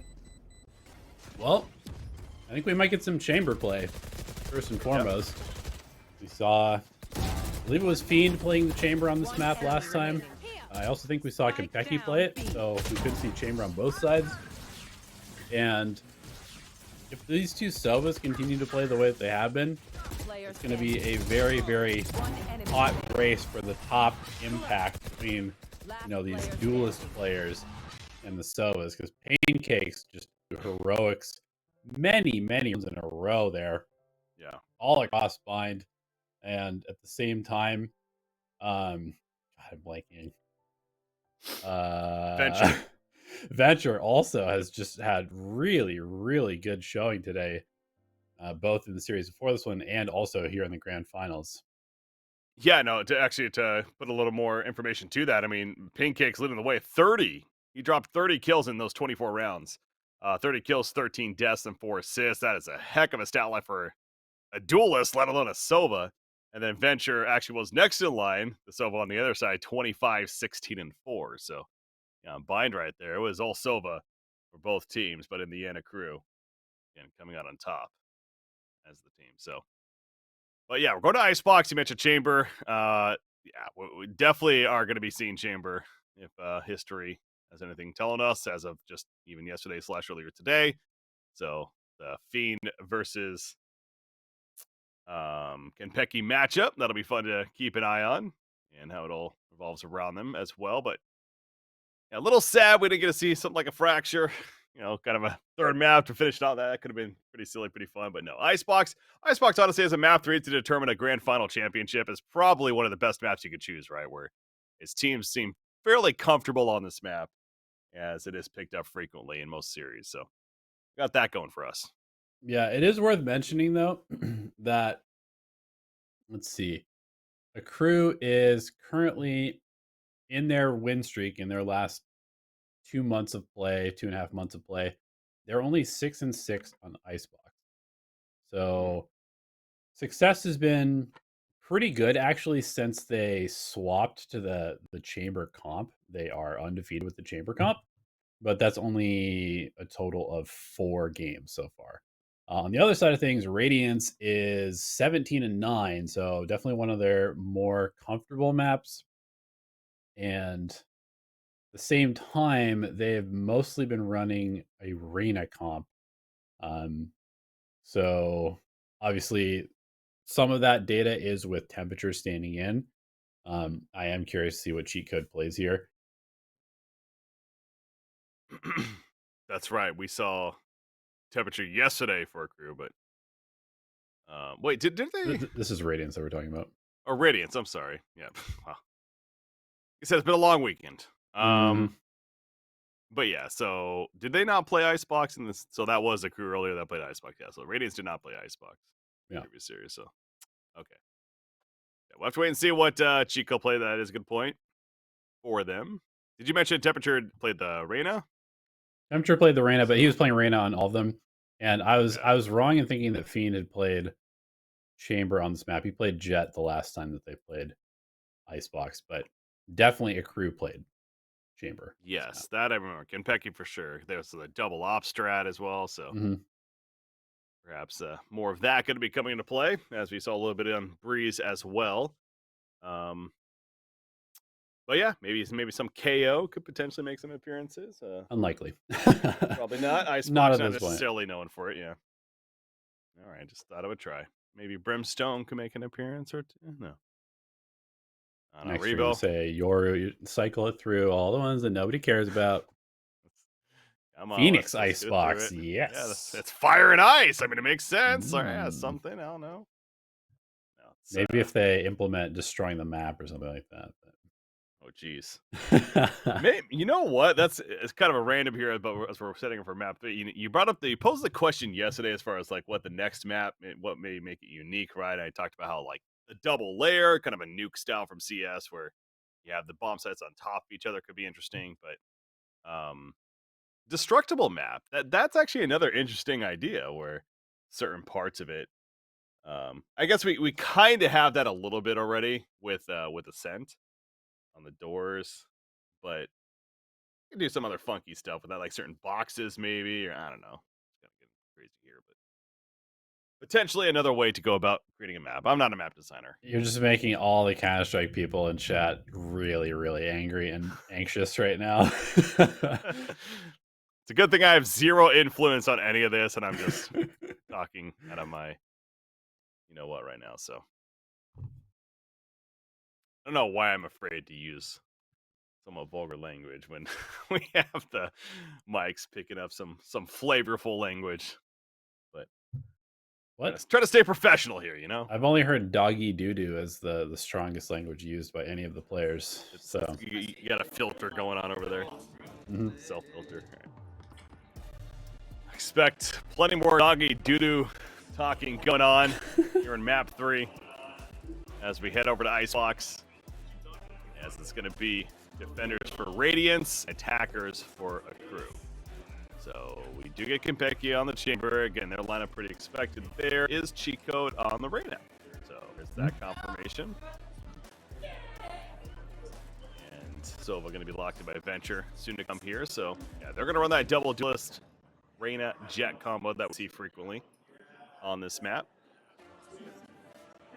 And again, let's be honest, essentially the same thing for just running with the chamber instead. Yep.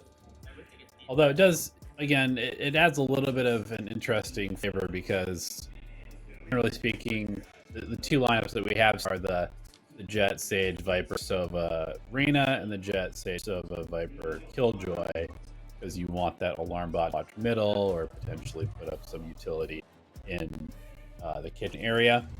And so when you do play this chamber, sure, you lose the flash from Reyna to enter, but you do retain some of that Sentinel tech while also having kind of a damage-dealing duelist. So yeah, goes back to, brought that up earlier, it's just stressing there too. Again, the no flash, but perhaps not the biggest deal for the crew here, and certainly not concerned as this is the lineup that they've chosen. But as we saw earlier, double operator potentially could come out later on, especially if Konpeki has it ultimate ready to go. Young able to purchase one himself. But we got the gun round to kick things off. The gun round. We got the pistol round. Round's a gun round, but pistol round to kick it off. As the timer about to expire. Our crew again attacking. A few more agents, we might not have gun rounds anymore. Who knows? That's crazy talk, or is it? And Pecky has that free gun of the headhunter. He needs to check pipes. Ooh. He's gonna have a chance there, but no go. Appreciate that he doesn't waste 100 credit bullet right there. You know, most people are obviously shooting that. You know, even though Reyna's already falling off. Almost pushed him in. Revo! Oh no! Turned away at the split second. He didn't need to. Another trade happens to the site. Pancakes gets Venture, and Radiance is getting run over right now. As Seth is like, where did my team go? 1 versus 3. Yeah, calm mid control as they collapse on an A. Yeah, and it's one of those spots where not having that Sentinel to watch middle with an alarm bot or something like that does leave you open to the lurk. So obviously, I think Radiance will probably be more diligent about watching that from now on. That's going to cost them a pistol round. Shot from Becky. There is the actual cost of the pistol round, so not much Seth can do there. And 1-0 start. Looking good for the crew. We'll see how they respond now, round 2. And again, if seen several times before for Radiance, tends to be a team that doesn't like to force too much after a loss in the first round. That's the case here. They got a ghost for cheat code, but that's it. He did get 2 kills, to be fair, in the first round, so willing to spend a little bit of credits. You better run, Sova. But everyone else going the classics as they are going to stack B, and look at where they're going attacking side. Oh boy. Oh, Neon got one. Thrown on out to see more there. Jumping around like crazy. Kentucky gets another. Neon. Okay. Marshall shots. Basically a machine gun at that point. And okay, they get 2 kills on the side of Radiance when it's all said and done, but the crew clearly on top. It sounded like the audio was broken. It was just glitching, just Marshall shot after Marshall shot after Marshall shot. Obviously, that first pick was huge, but the information he gained was even bigger. I saw 3 people rushing down B long. It was going to be just the Alamo. Yeah. All right, so Kentucky 4-1-1 start for him as 5 of 7 orbs of the ultimate. So 2 to Forest getting close if needed. Revealing air. Now the gun buy for Radiance. Here. Got some information B main. Seth and falls back into the side, or at least a yellow box. Fiend checking out too. Blocking sight. Able to land any of those shots though. Going up. Wall is up in the B site by both Vipers. A very patient play right now from a crew. Fiend continues to keep peeking out of tube. Eventually, you figure something's going to happen, and Calm is waiting for him now. Get antsy. Fiend's going to go for it. You know it. Dart. They get the gunfire, and now he goes for the check, but dashes out. Close, but I mean, still good fundamentals using that Sova dart, not just walking out blindly. Giving up a free kill. All right, so B site has actually been claimed now from a crew. Seth giving it up. Has Snakebite. Throws it out. Neon running in close though, but Seth ready for the firefight. Venture peeking out of kitchen. Takes out Kentucky, so they're gonna get a spike plant. Okay, look at this. Just waiting. Get somebody lurking around. Might get a chance, but meanwhile the team, Pancakes holding on top of the spike. The scanning, he runs through with the Spectre, and he takes out cheat code. Com did get one after all also, so there's no reinforcement coming from under tube. Oh, the best run of ammo. They switch to the pistols, and Pancakes somehow gets 3. It's up to Seth to try to clutch this out for his team. How are they not getting these kills faster? Com kills Seth with a Bulldog. And 3-0 a crew. Don't lose that shit! 5v3, come on! That was a rough loss. It was. I mean, you mentioned it, you called it out earlier, like Calm waiting for the kill, and sure enough, he finds that kill under tube, which prevents anyone from pinching in Pancakes, allows Pancakes to run wild with the Spectre on site. And realistically, that Spectre at close range kind of has an advantage over some of these rifles. Wow, crew definitely feeling good about that one. As we can hear as well, of course.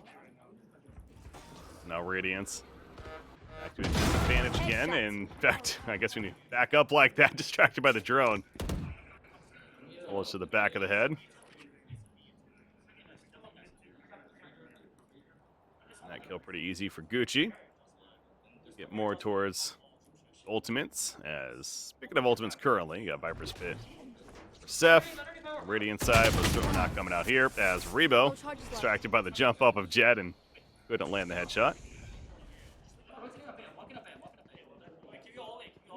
Your walk up A. Yeah, so the A side's clear. They realize that now. Rotation's happening. And good sound cue there. And call's made, so Akruga heads back to A. And they are going to get a free play on the site now. Venture, try to get there early, but not early enough. She already in position to punish him. And Seth hoping somebody will over-peek. But you can see a crew feeling pretty confident and also making sure that they are playing carefully this game. I'm not seeing these wild plays from them yet. They're definitely just being very, very diligent, watching their back, watching their angles.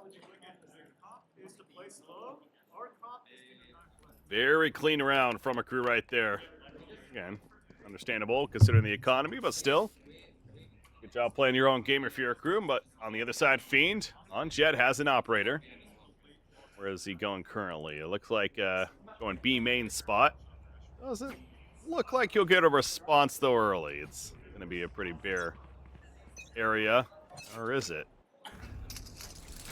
Oh, that's going to be an aggressive Viper's Pit though in A side on top. Row 1. This is the classic. You put the pit down A, you put the op B, try and force them to go into the operator. But that is a great tag, and Seth is down already. Tag into the Viper kill. So much for that Viper's Pit. Cheat code also picked up there. And Venture try to get a shock dart in. Unfortunately, a little bit late. But already 2-player disadvantage now. So great take from a crew once again into the A site. Neon, nice peak time and working off of the teammates as well. Breaks the wall though. Venture kills Neon. Going through the feet. Yeah. Little one way with that Viper wall. Keep that shit light, bro. These are trash. Ooh, crew. They are looking good right now to start things off on the attacking side. A couple of gun rounds they've won as well. So Radiance early hold down 5-0. And again, a case of having to save. They have a Guardian, but it's not the healthiest of buys. No ultimates either. A crew, on the other hand, different story. And knives, Fury, Through to Force. Through to Force going to be used here. You want to play? Let's play. Double op on attack, huh? Yep. Confidence. All right, Kenpecky respecting the Marshal over there. Doesn't want to go for a repeat. Gucci catches Rebo checking in, but Fiend went up too. The Stinger. Not trying to run away. What? He's chasing him with a shorty. Hey, it works. Runs him down. Knew he's in panic and tried to just run the whole time. So the shorty chase down works. Calm. Missing the shots right there. Had the flank control, but couldn't connect. And Seth is going to pick up the Phantom with that kill. Back aside and a double operator. He's like, oh, I dodged the one. Never mind, it's another. Like one of those laser traps you always see in movies, the spy movies. Yeah. Way too many red lines crossing your screen. Okay, is this going to be a timeout? It tells me that we might be seeing a timeout here coming out. From Radiance down 6-0 now, and sure enough, there we go.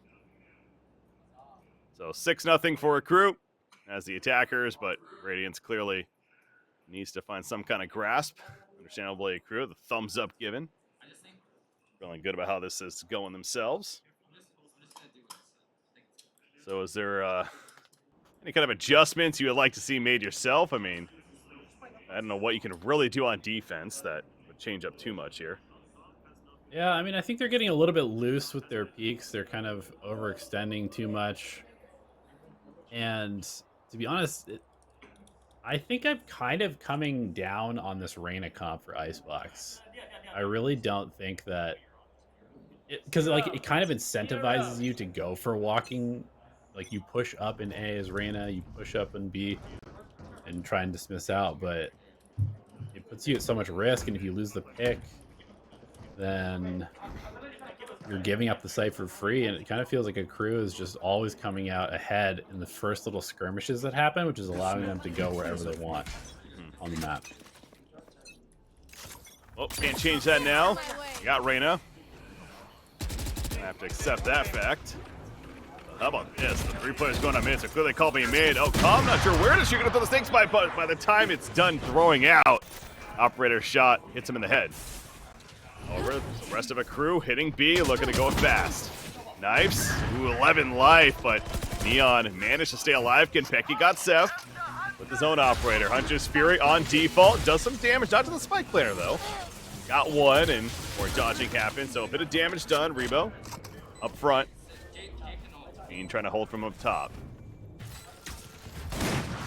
They have Hunter's Fury, by the way, as well as even Resurrection, so Hunter's Fury not being used just yet. The defense sticking it! Defense gonna be stuck with the Sage Wall and Radiance. Well, what I was gonna say, yeah, with the Hunter's Fury, there's no way that this is gonna work out that well, right? What happened? A crew went and they even used res on. What the heck? Well, they're going to talk about it themselves now because I don't even think they're sure. Yeah, that lost was that just round. communication breakdown. I mean, look at this. Sage is running to middle to res somebody. They don't even bother to use Hunter Street. Not communicated that he's defusing? I don't even know. He was halfway done by the time Hunter Street was even started to get charged up. Yeah. It's almost like none of them really peeked to see the Sage wall. Like, they didn't even realize it was blocked. Again, there's chaos. There's a lot of stuff going on, and that would be kind of crazy if they didn't, but either way, it's... Now, of course, if you're a crew, I mean, you're still up 6-1.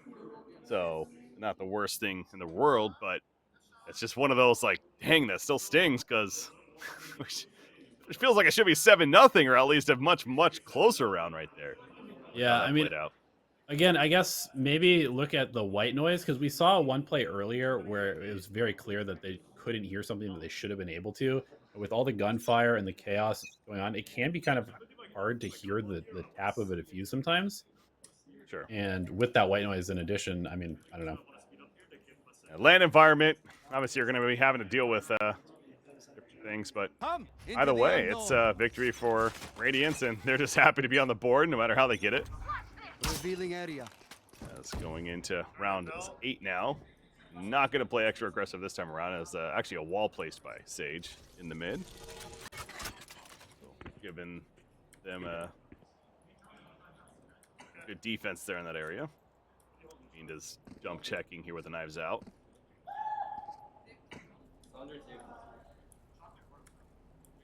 Feels like a timing play coming out here. Yeah, definitely a different pace of play for this round. I've heard calls in the past where it's like go at, 1 minute X seconds. Feels like might be coming out. You see all the lines. Where they're aiming. Checking corners. Creeping up into the A site, but Chamber Seth is also up here. We got cheat code. There's a drone. Call's made. At least has some info. Fire forward. Walls put up. Defensively. A crew. They are going to go through it, though. Don't care. Chico gets one, however. Starts chilling up. Cannot hit the head of Sage. Hits the back of the side. Nice straight up from Gucci. Shock darts. Yep, they're coming. Gonna be stopped. Oh, it's up top, actually. Never mind. Well, the up top plant with the wall. We rarely see this, but it is effective, it feels like.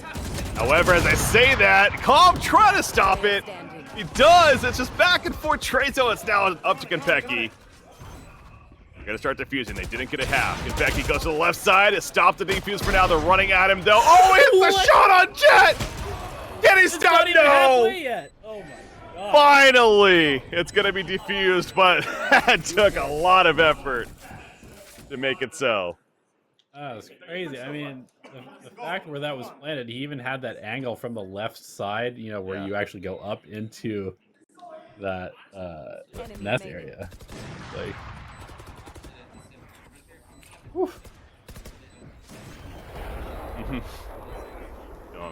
Think of their lucky stars. I want to say it's Radiance on that one. It's like that almost just got out of hand when it should have been a win for us, but it is a win for Radiance. Make it 2-6 now. It's 2 in a row, of course, for them. Still good buys for a crew, including the operator for Konpeki. As Fiend, speaking of operator, quick jump up on pipes. Get himself, but nobody peeking from the other side. Sage Wall was put on mid on top of the orb. Does a little bit of damage on it, though. Break that barrier. Oh, the slow play once again from a crew. yeah, I mean, it makes sense too, right? Because their main opper is their chamber. It's not the jet, so less aggressive and more so kind of a reactive defensive start to these rounds. And so far, Radiance haven't really adjusted to that too much. Cheat code. Deploying drone. Gonna hope for a kill and get out with the orb. Nice tag coming out from Venture. If anything, trying to distract over there too for cheat code. Oh, and versus Pop. They hear that, peeks the corner, and Calm wins that duel, and they also take out Venture. So now a crew 30 seconds has left. the site claimed. 30 seconds remaining, gonna be a free plant. No shock darts, of course, it's over dead. And it's gonna be a save, it looks like, from Radiance. 2 versus 5. Not much to be done here. Operator in hand for Rebo. So we're looking at 7-2 now for our crew.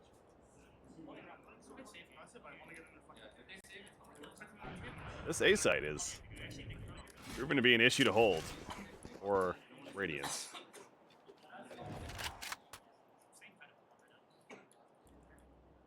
Yeah, it's not been an easy defensive side. We saw, I mean, obviously there were 2 rounds there they got, but both of those even looked kind of sketchy. This easily could be even more one-sided. Seth does get a kill, finds a second one. Damage will maybe hang on to this rifle. Okay. And the operator is taken away, though, as they killed Rebo.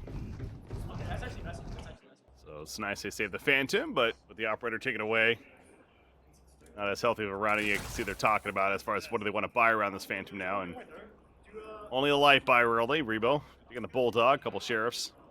Well, you got the operator still for Konpeki. Neon on 11-4 and 3. Vandal in hand himself. Ouch. Calling out Rebo for his 0-9 score. I mean, I will say, obviously, he's playing the stage. Good job. Hey, let's go. He's like, what? Wall up and it just being sprayed through. I mean, so slow. Okay. It slowed everything, but hey, got a kill on the board. Pretty yellow scoreboard. Not so much. Definitely a little bit of a less slippery agent than Astra, as we've seen him play most of the maps. Yes. Even 2 players, though. Still Crew is safe about this. They are going to commit the res as well. Seth has a flank timing. Uh-oh. That's a trap, though. Nice placement, too. Yep. So, beautiful. Get the re, they double peek. Nothing Seth can do. Yeah, I mean, I really do think that Chamber is starting to show some of his true potential as we watch more and more of him here.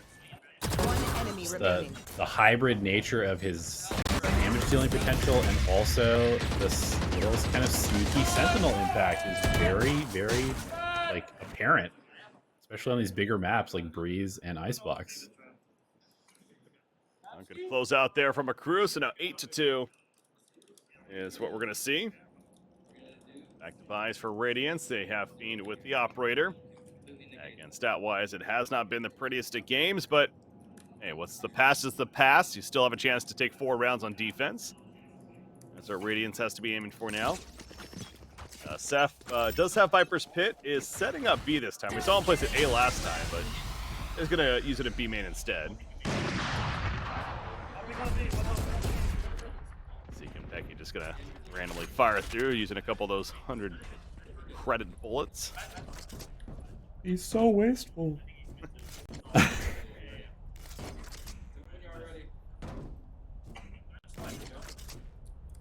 Yeah, so they were somewhat, it looked like they were kind of setting up for a B hit initially, thinking that maybe they saw the Viper's Pit was ready, and last time he used an A, but a nice little change up here, but that's still not going to deter them. They just say, all right, we'll just go through mid then. Into the B site. And now they have a plant chance, so it's going to be planted, but so this is a little funky. Yeah. Seth.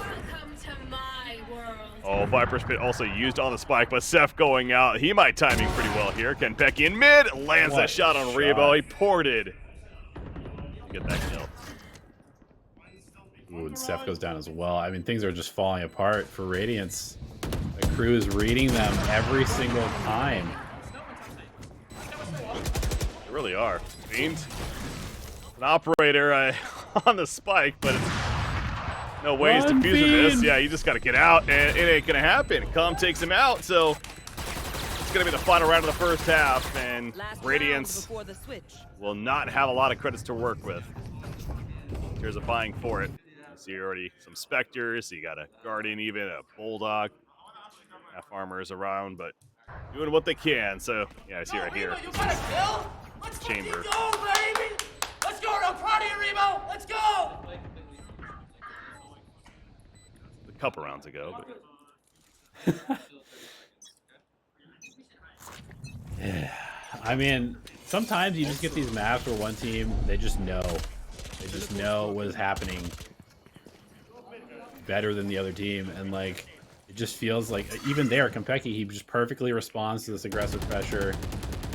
And again, a crew, they just have so much information to start the round. You see the early rotations towards A, but the crew already set up kind of towards the B side of things. It's like they have seen the future. Come back with information about how to win this game of Valorant. Yeah. Absolutely are reading them like a book. Becky. Again, with the Sage Wall here, it's definitely suspicious that somebody could be hiding a corner, especially in a economy round like this where a judge could be very relevant, but as we see, it's not the case. The drone's going to make sure of that, and Chamber will continue to creep up. More information. Dean has a pretty good spot here. Suspicious. Oh. Peeks out, and Neon was looking. 30 seconds left. Great coverage, because Calm covers it as he crosses, but then the Neon covering the same angle once Calm continues to push. And the rotations go to A, and a crew reading it perfectly, headed towards B. Radiance is just completely outstratted right now. Yeah, it's, man, the swing in this game, and nice Hunter's Fury. Okay, kills Neon, and Reba got pancakes, so actually, oh, they didn't plan it in time. They didn't plan it in time. Oh my gosh. It's the little things. I didn't even notice the time. Honestly, I thought for sure, the plant would go down, and here we go playing post-plant. But I guess that's where the Hunter's Fury allowed to make it happen, because by the time they spent all that time doing the fake out, and they, I don't want to say they threw that round, but it frankly wasn't necessary, especially with that initial pick, so. Good job, though. Yep, it stopped. You see the timer right there, 4 seconds, and it counts down. It's not in time. You know what? Sometimes you got to win the ugly ones if you want to have a chance at winning the overall map. So, Radiance, they will take that, because pistol round, that's the thing. You win pistol, you win bonus. Suddenly, like, you're looking at 9-5, and it doesn't look like it's that far out of reach. No, absolutely not. And we know Radiance certainly has strategies themselves. Feeling pretty confident. They have to be, and they're going to all 5, or I guess 4 of them push out B. Sova the only one not with him, but look at the other side. Speaking of all 5, a crew is guessing that it's going to be an A hit, and they're all 5 there. Really in that vicinity, but it's not. It's a B hit, the wall up top. Interesting. That's sick, and he updrafts and plants up there too, and there's an orb on top of it. Wow, that's yeah, that is a unique plant spot, but difficult to defuse. That's going to be fun to watch. Because they have to break through the wall to even get to it. They're just blocking off the rope as well. He's got mollies for it. Gets to half, by the way. He's sticking it. Oh, no. Oh, no. Okay, he had to stick it. He eventually had to come off. They get it halfway, though. They're continuing. Try to fight them off. It's not going to work. This stick will work. Gucci gets it, and the up top plant. What are you guys doing, bro? Accusing your own selves. It almost worked. Yeah, I mean, is it hindsight to say, though, maybe it's called default for a reason, and it's best to place where it just should go? I don't know. Because Nope, we need innovation. We can't have the same spot for the next 2 years on Icebox. I mean, I know, I praise the innovation. It's fun to see, but until, I don't know, it feels like, it was difficult to defend that, from down there as well, though. So, yeah, either way. True. They'll take it. You have a point. Yeah. It's going to be a very fast play for Radiance, though. Going into the A site. And they've played it somewhat. They don't manage any kills yet, but below. But Konpeki, nice timing there. Peeks out. It is Rebo trying to run away. Cheat code. Response, but Neon gets Zep. It just continues back and forth, though. The pendulum back and forth. And defenders win, a.k.a. a crew. 11-3.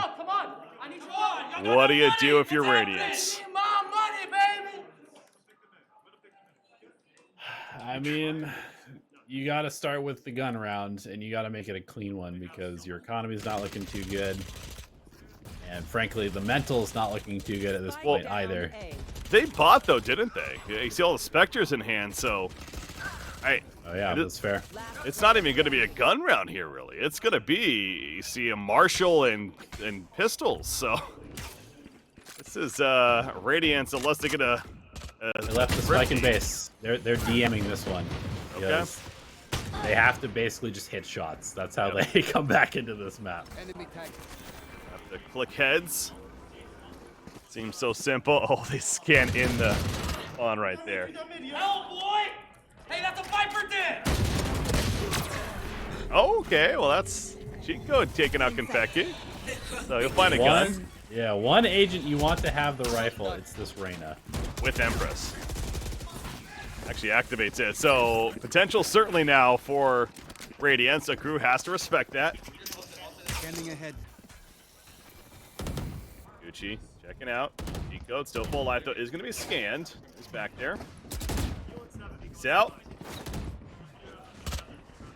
Going for the spike plant. They're faking it over and over again. Probably going to commit to it. And the head is clicked by Fiend. Well played, Gucci. Taking advantage of low life though. Goes the plant peeking out, but Chico cannot win it. However, Venture, immediate response. 2 versus 2. Make it 2 versus 1. And they are both low enough to close it out, favoring Radiance. They do win the Thrifty. Scoreboard, I don't know if you can see it. Getting a little spicy once again. Post-game chat. It's a great round to win, though, because as you can see, Accru now on Eco. Obviously, they are very, very close to closing this map out, but they're not quite there yet. And this is an opportunity for Radiance to at least probably put another one on the board. Well, they need it, that's for sure. Fiend goes fast. There are 2 there, but the fireball put up and the immediate run away, that is. For Accru, although Neon, he's not running away. He's looking to right-click somebody. Okay, now he's going to creep out. But there's 4 players here on defense, so this is going to be a bit of a firefight about to commence. Certainly going to favor Radiance, though, with their guns. It is, but, I mean, again, with this plant spot, that is, like... It's so close quarters that you actually kind of are impressed with pistols. Not if you do that. Not if they just run at you like that and make it a little bit easier, I suppose. It's all Seth, by the way, that this whole time has been sitting in spawn and doing the whole spawn camp waiting for a flank strap. But no one's flanking. They're all in the side, and Radiance eventually realizes that. So very clean around the flawless run. In fact, they get the spike plan, so even extra credits. Okay, a little bit of momentum now going the way of Radiance, but of course, back to buys for a crew.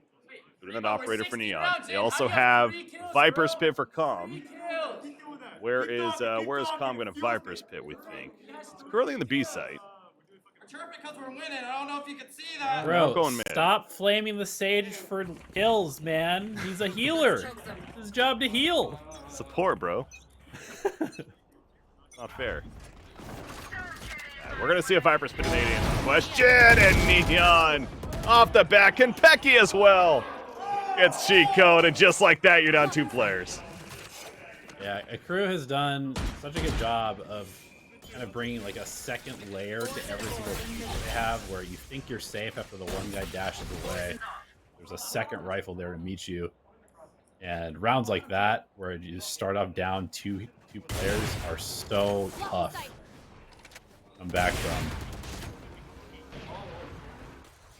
Seb using a mid. Wow. Get that one, but unfortunately lost another teammate, and Gucci gets Seth. Despite that previously nice shot. Now it's all up to Venture. You're in round 17. Now, I don't know where he is. Certainty. I saw Nico win this once. One of his pub games? Yeah, maybe.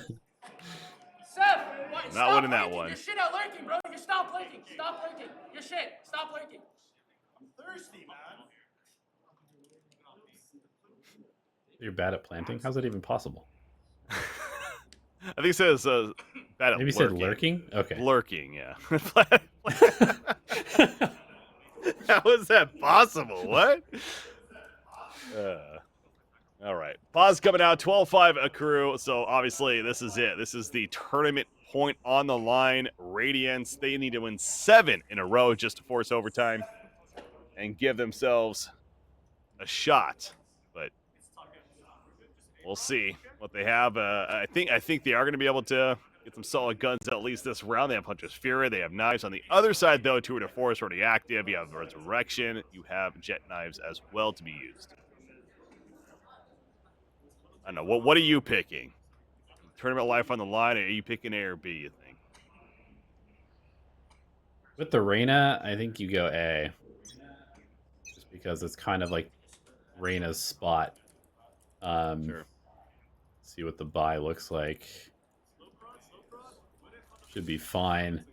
They also have the operator on Fiend, so they are going A, and he's going to look for this early pick, you know, the updraft on the weird little ledge that only Jet can get onto. Little agent. I literally started shaking, bro. You guys are nervous as fuck. Come on. Oh, how about this? He saw the gun. He can't connect, missed. though. That's a big miss. Kempeki ain't missing, though. Kills Rebo.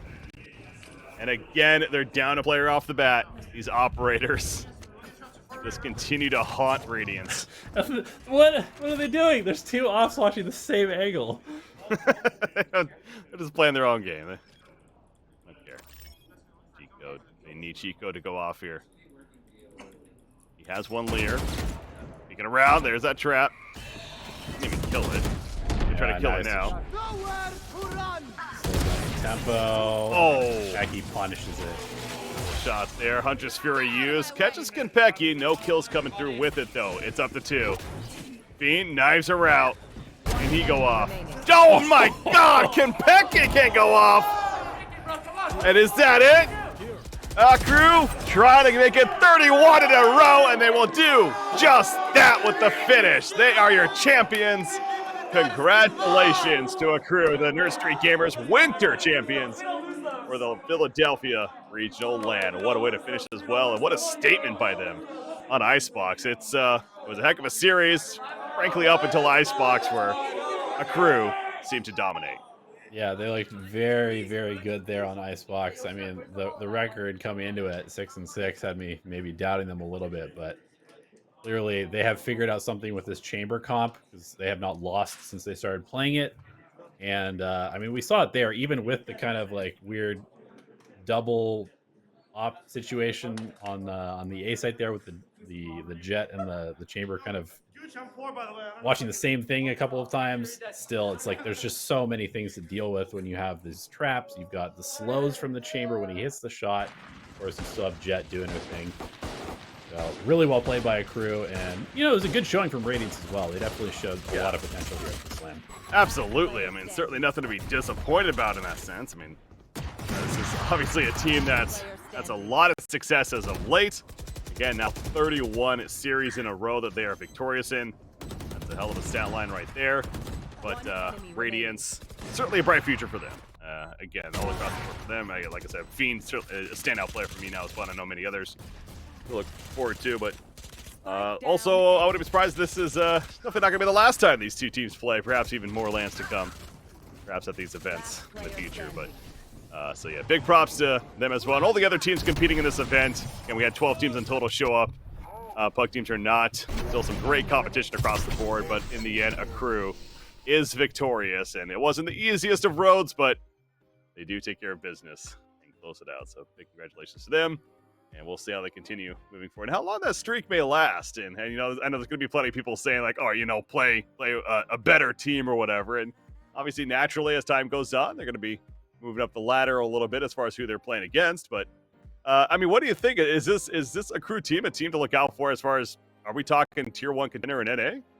I mean, I think so. Like, we've seen so many shuffles in the NA rosters right now. We don't really know what we're going to get from a lot of the teams. VCT is only 2 weeks away now, so a crew has a lot of forward momentum. They've been grinding a lot. Of course, they've been showing their strats, but at the same time, there's very little that can replace like actual tournament experience. You know, no matter how much you're scrimming, it's not the same thing as actually playing for something. And Accru has been doing that probably more than almost any other team in North America right now. Yeah, so same thing with Radiance. Obviously, another very quality team. Looking forward to seeing their bright future and what they have to bring to the table, finishing as the runner-up in this event. But again, congratulations to Accru taking home the title. Their share of the prize pool, that $7,500 prize pool that was on the line, and some momentum continuing as they go forward and competing in future events. But Elevated, that means the event officially coming to a conclusion. So any other, I know it's a tear to our eyes for sure, but you know, this is a lot of fun. I think I speak for both of us. I'm gonna give you the chance. Anything you want to say before we do start wrapping up here? Yeah, I mean, honestly, I want to do more of these. I love the player audio. I like just casting this game in general. Obviously, I've been analyzing it for a long time, so I appreciate the opportunity to do it. But there is something really, really fun about having that extra competitive fire. I mean, I played sports my whole life. I was a trash talker when I was playing sports, so I love to hear it, and it's been really, really fun to do it for Nerd Street over the last couple of months, and also alongside you as well.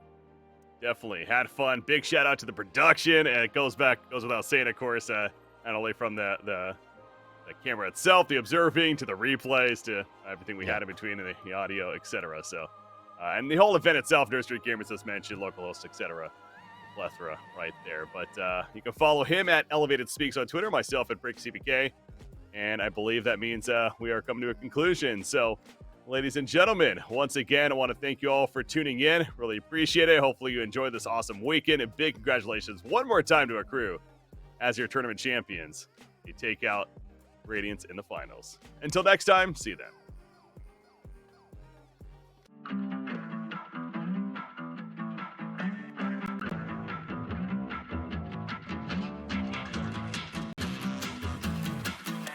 Into at least A connector, if not all the way wrapping into A itself. The quote-unquote collat there, insane. That's just a one tap on those. Beautiful. Okay, apparently it's the lineup for Neon here. That was, wow, a very fast round, and it wasn't even done yet. See if anybody is in smoke. No more secrets. He's gonna try and hold on to this rifle. Only one who had one to start the round. 3, 4. In the other direction, of course. And with that flank presence kicking in, T gets a trade. But oh my god, another beautiful shot. Takes up. Hijinks doing his best. Takes up Pancakes. Yeah, the flick for the quick headshot. Oh, the shorty on the rope. Hijinks. So player advantage does favor Accru. Make that back to a 3 versus 3. T cast the spray down with a Spectre. He'll by bang. So Rebo can't pop those stars, and that makes it extra difficult now. He's gonna go for the spray instead. It goes around the corner, gets 3. Wow. What a hold from Rebo possible. Let's get this round over. Yeah, I mean, they are so far ahead where pushing through. Governor catches Seth. Stellar gets cheat code, and not so bad anymore. Bean manages to get Stellar eventually, but nice shot. Figured he was gonna run at him. Spray through. Governor gets rebound. This could be it. It's up to Seth, and Seth gets both. We're going triple OT. Flashback to Korean Jet action. Rebo, though, with the collat. That Viper wall, though, you look at Neon trying to time this. Here's the orbit. Gets the kill on Chico. Jumps up, gets a second. Down. Away. Obviously, they know the distraction. Oh, he missed the shot with the dash, but he gets Neon with a second shot. He gets another. He gets all 4 kills. Fiend comes along for the ride, and that is a great start. Oh, Neon. What? Snake spike. Neon, he's flanking. Oh! What? You threw the wall! It's off. Aggressive. Okay. Okay. Stop them. Gucci in the back of the site. Gets that shot of Spike. Not going to be planted yet. Venture takes on Gucci though. It's up. Pancakes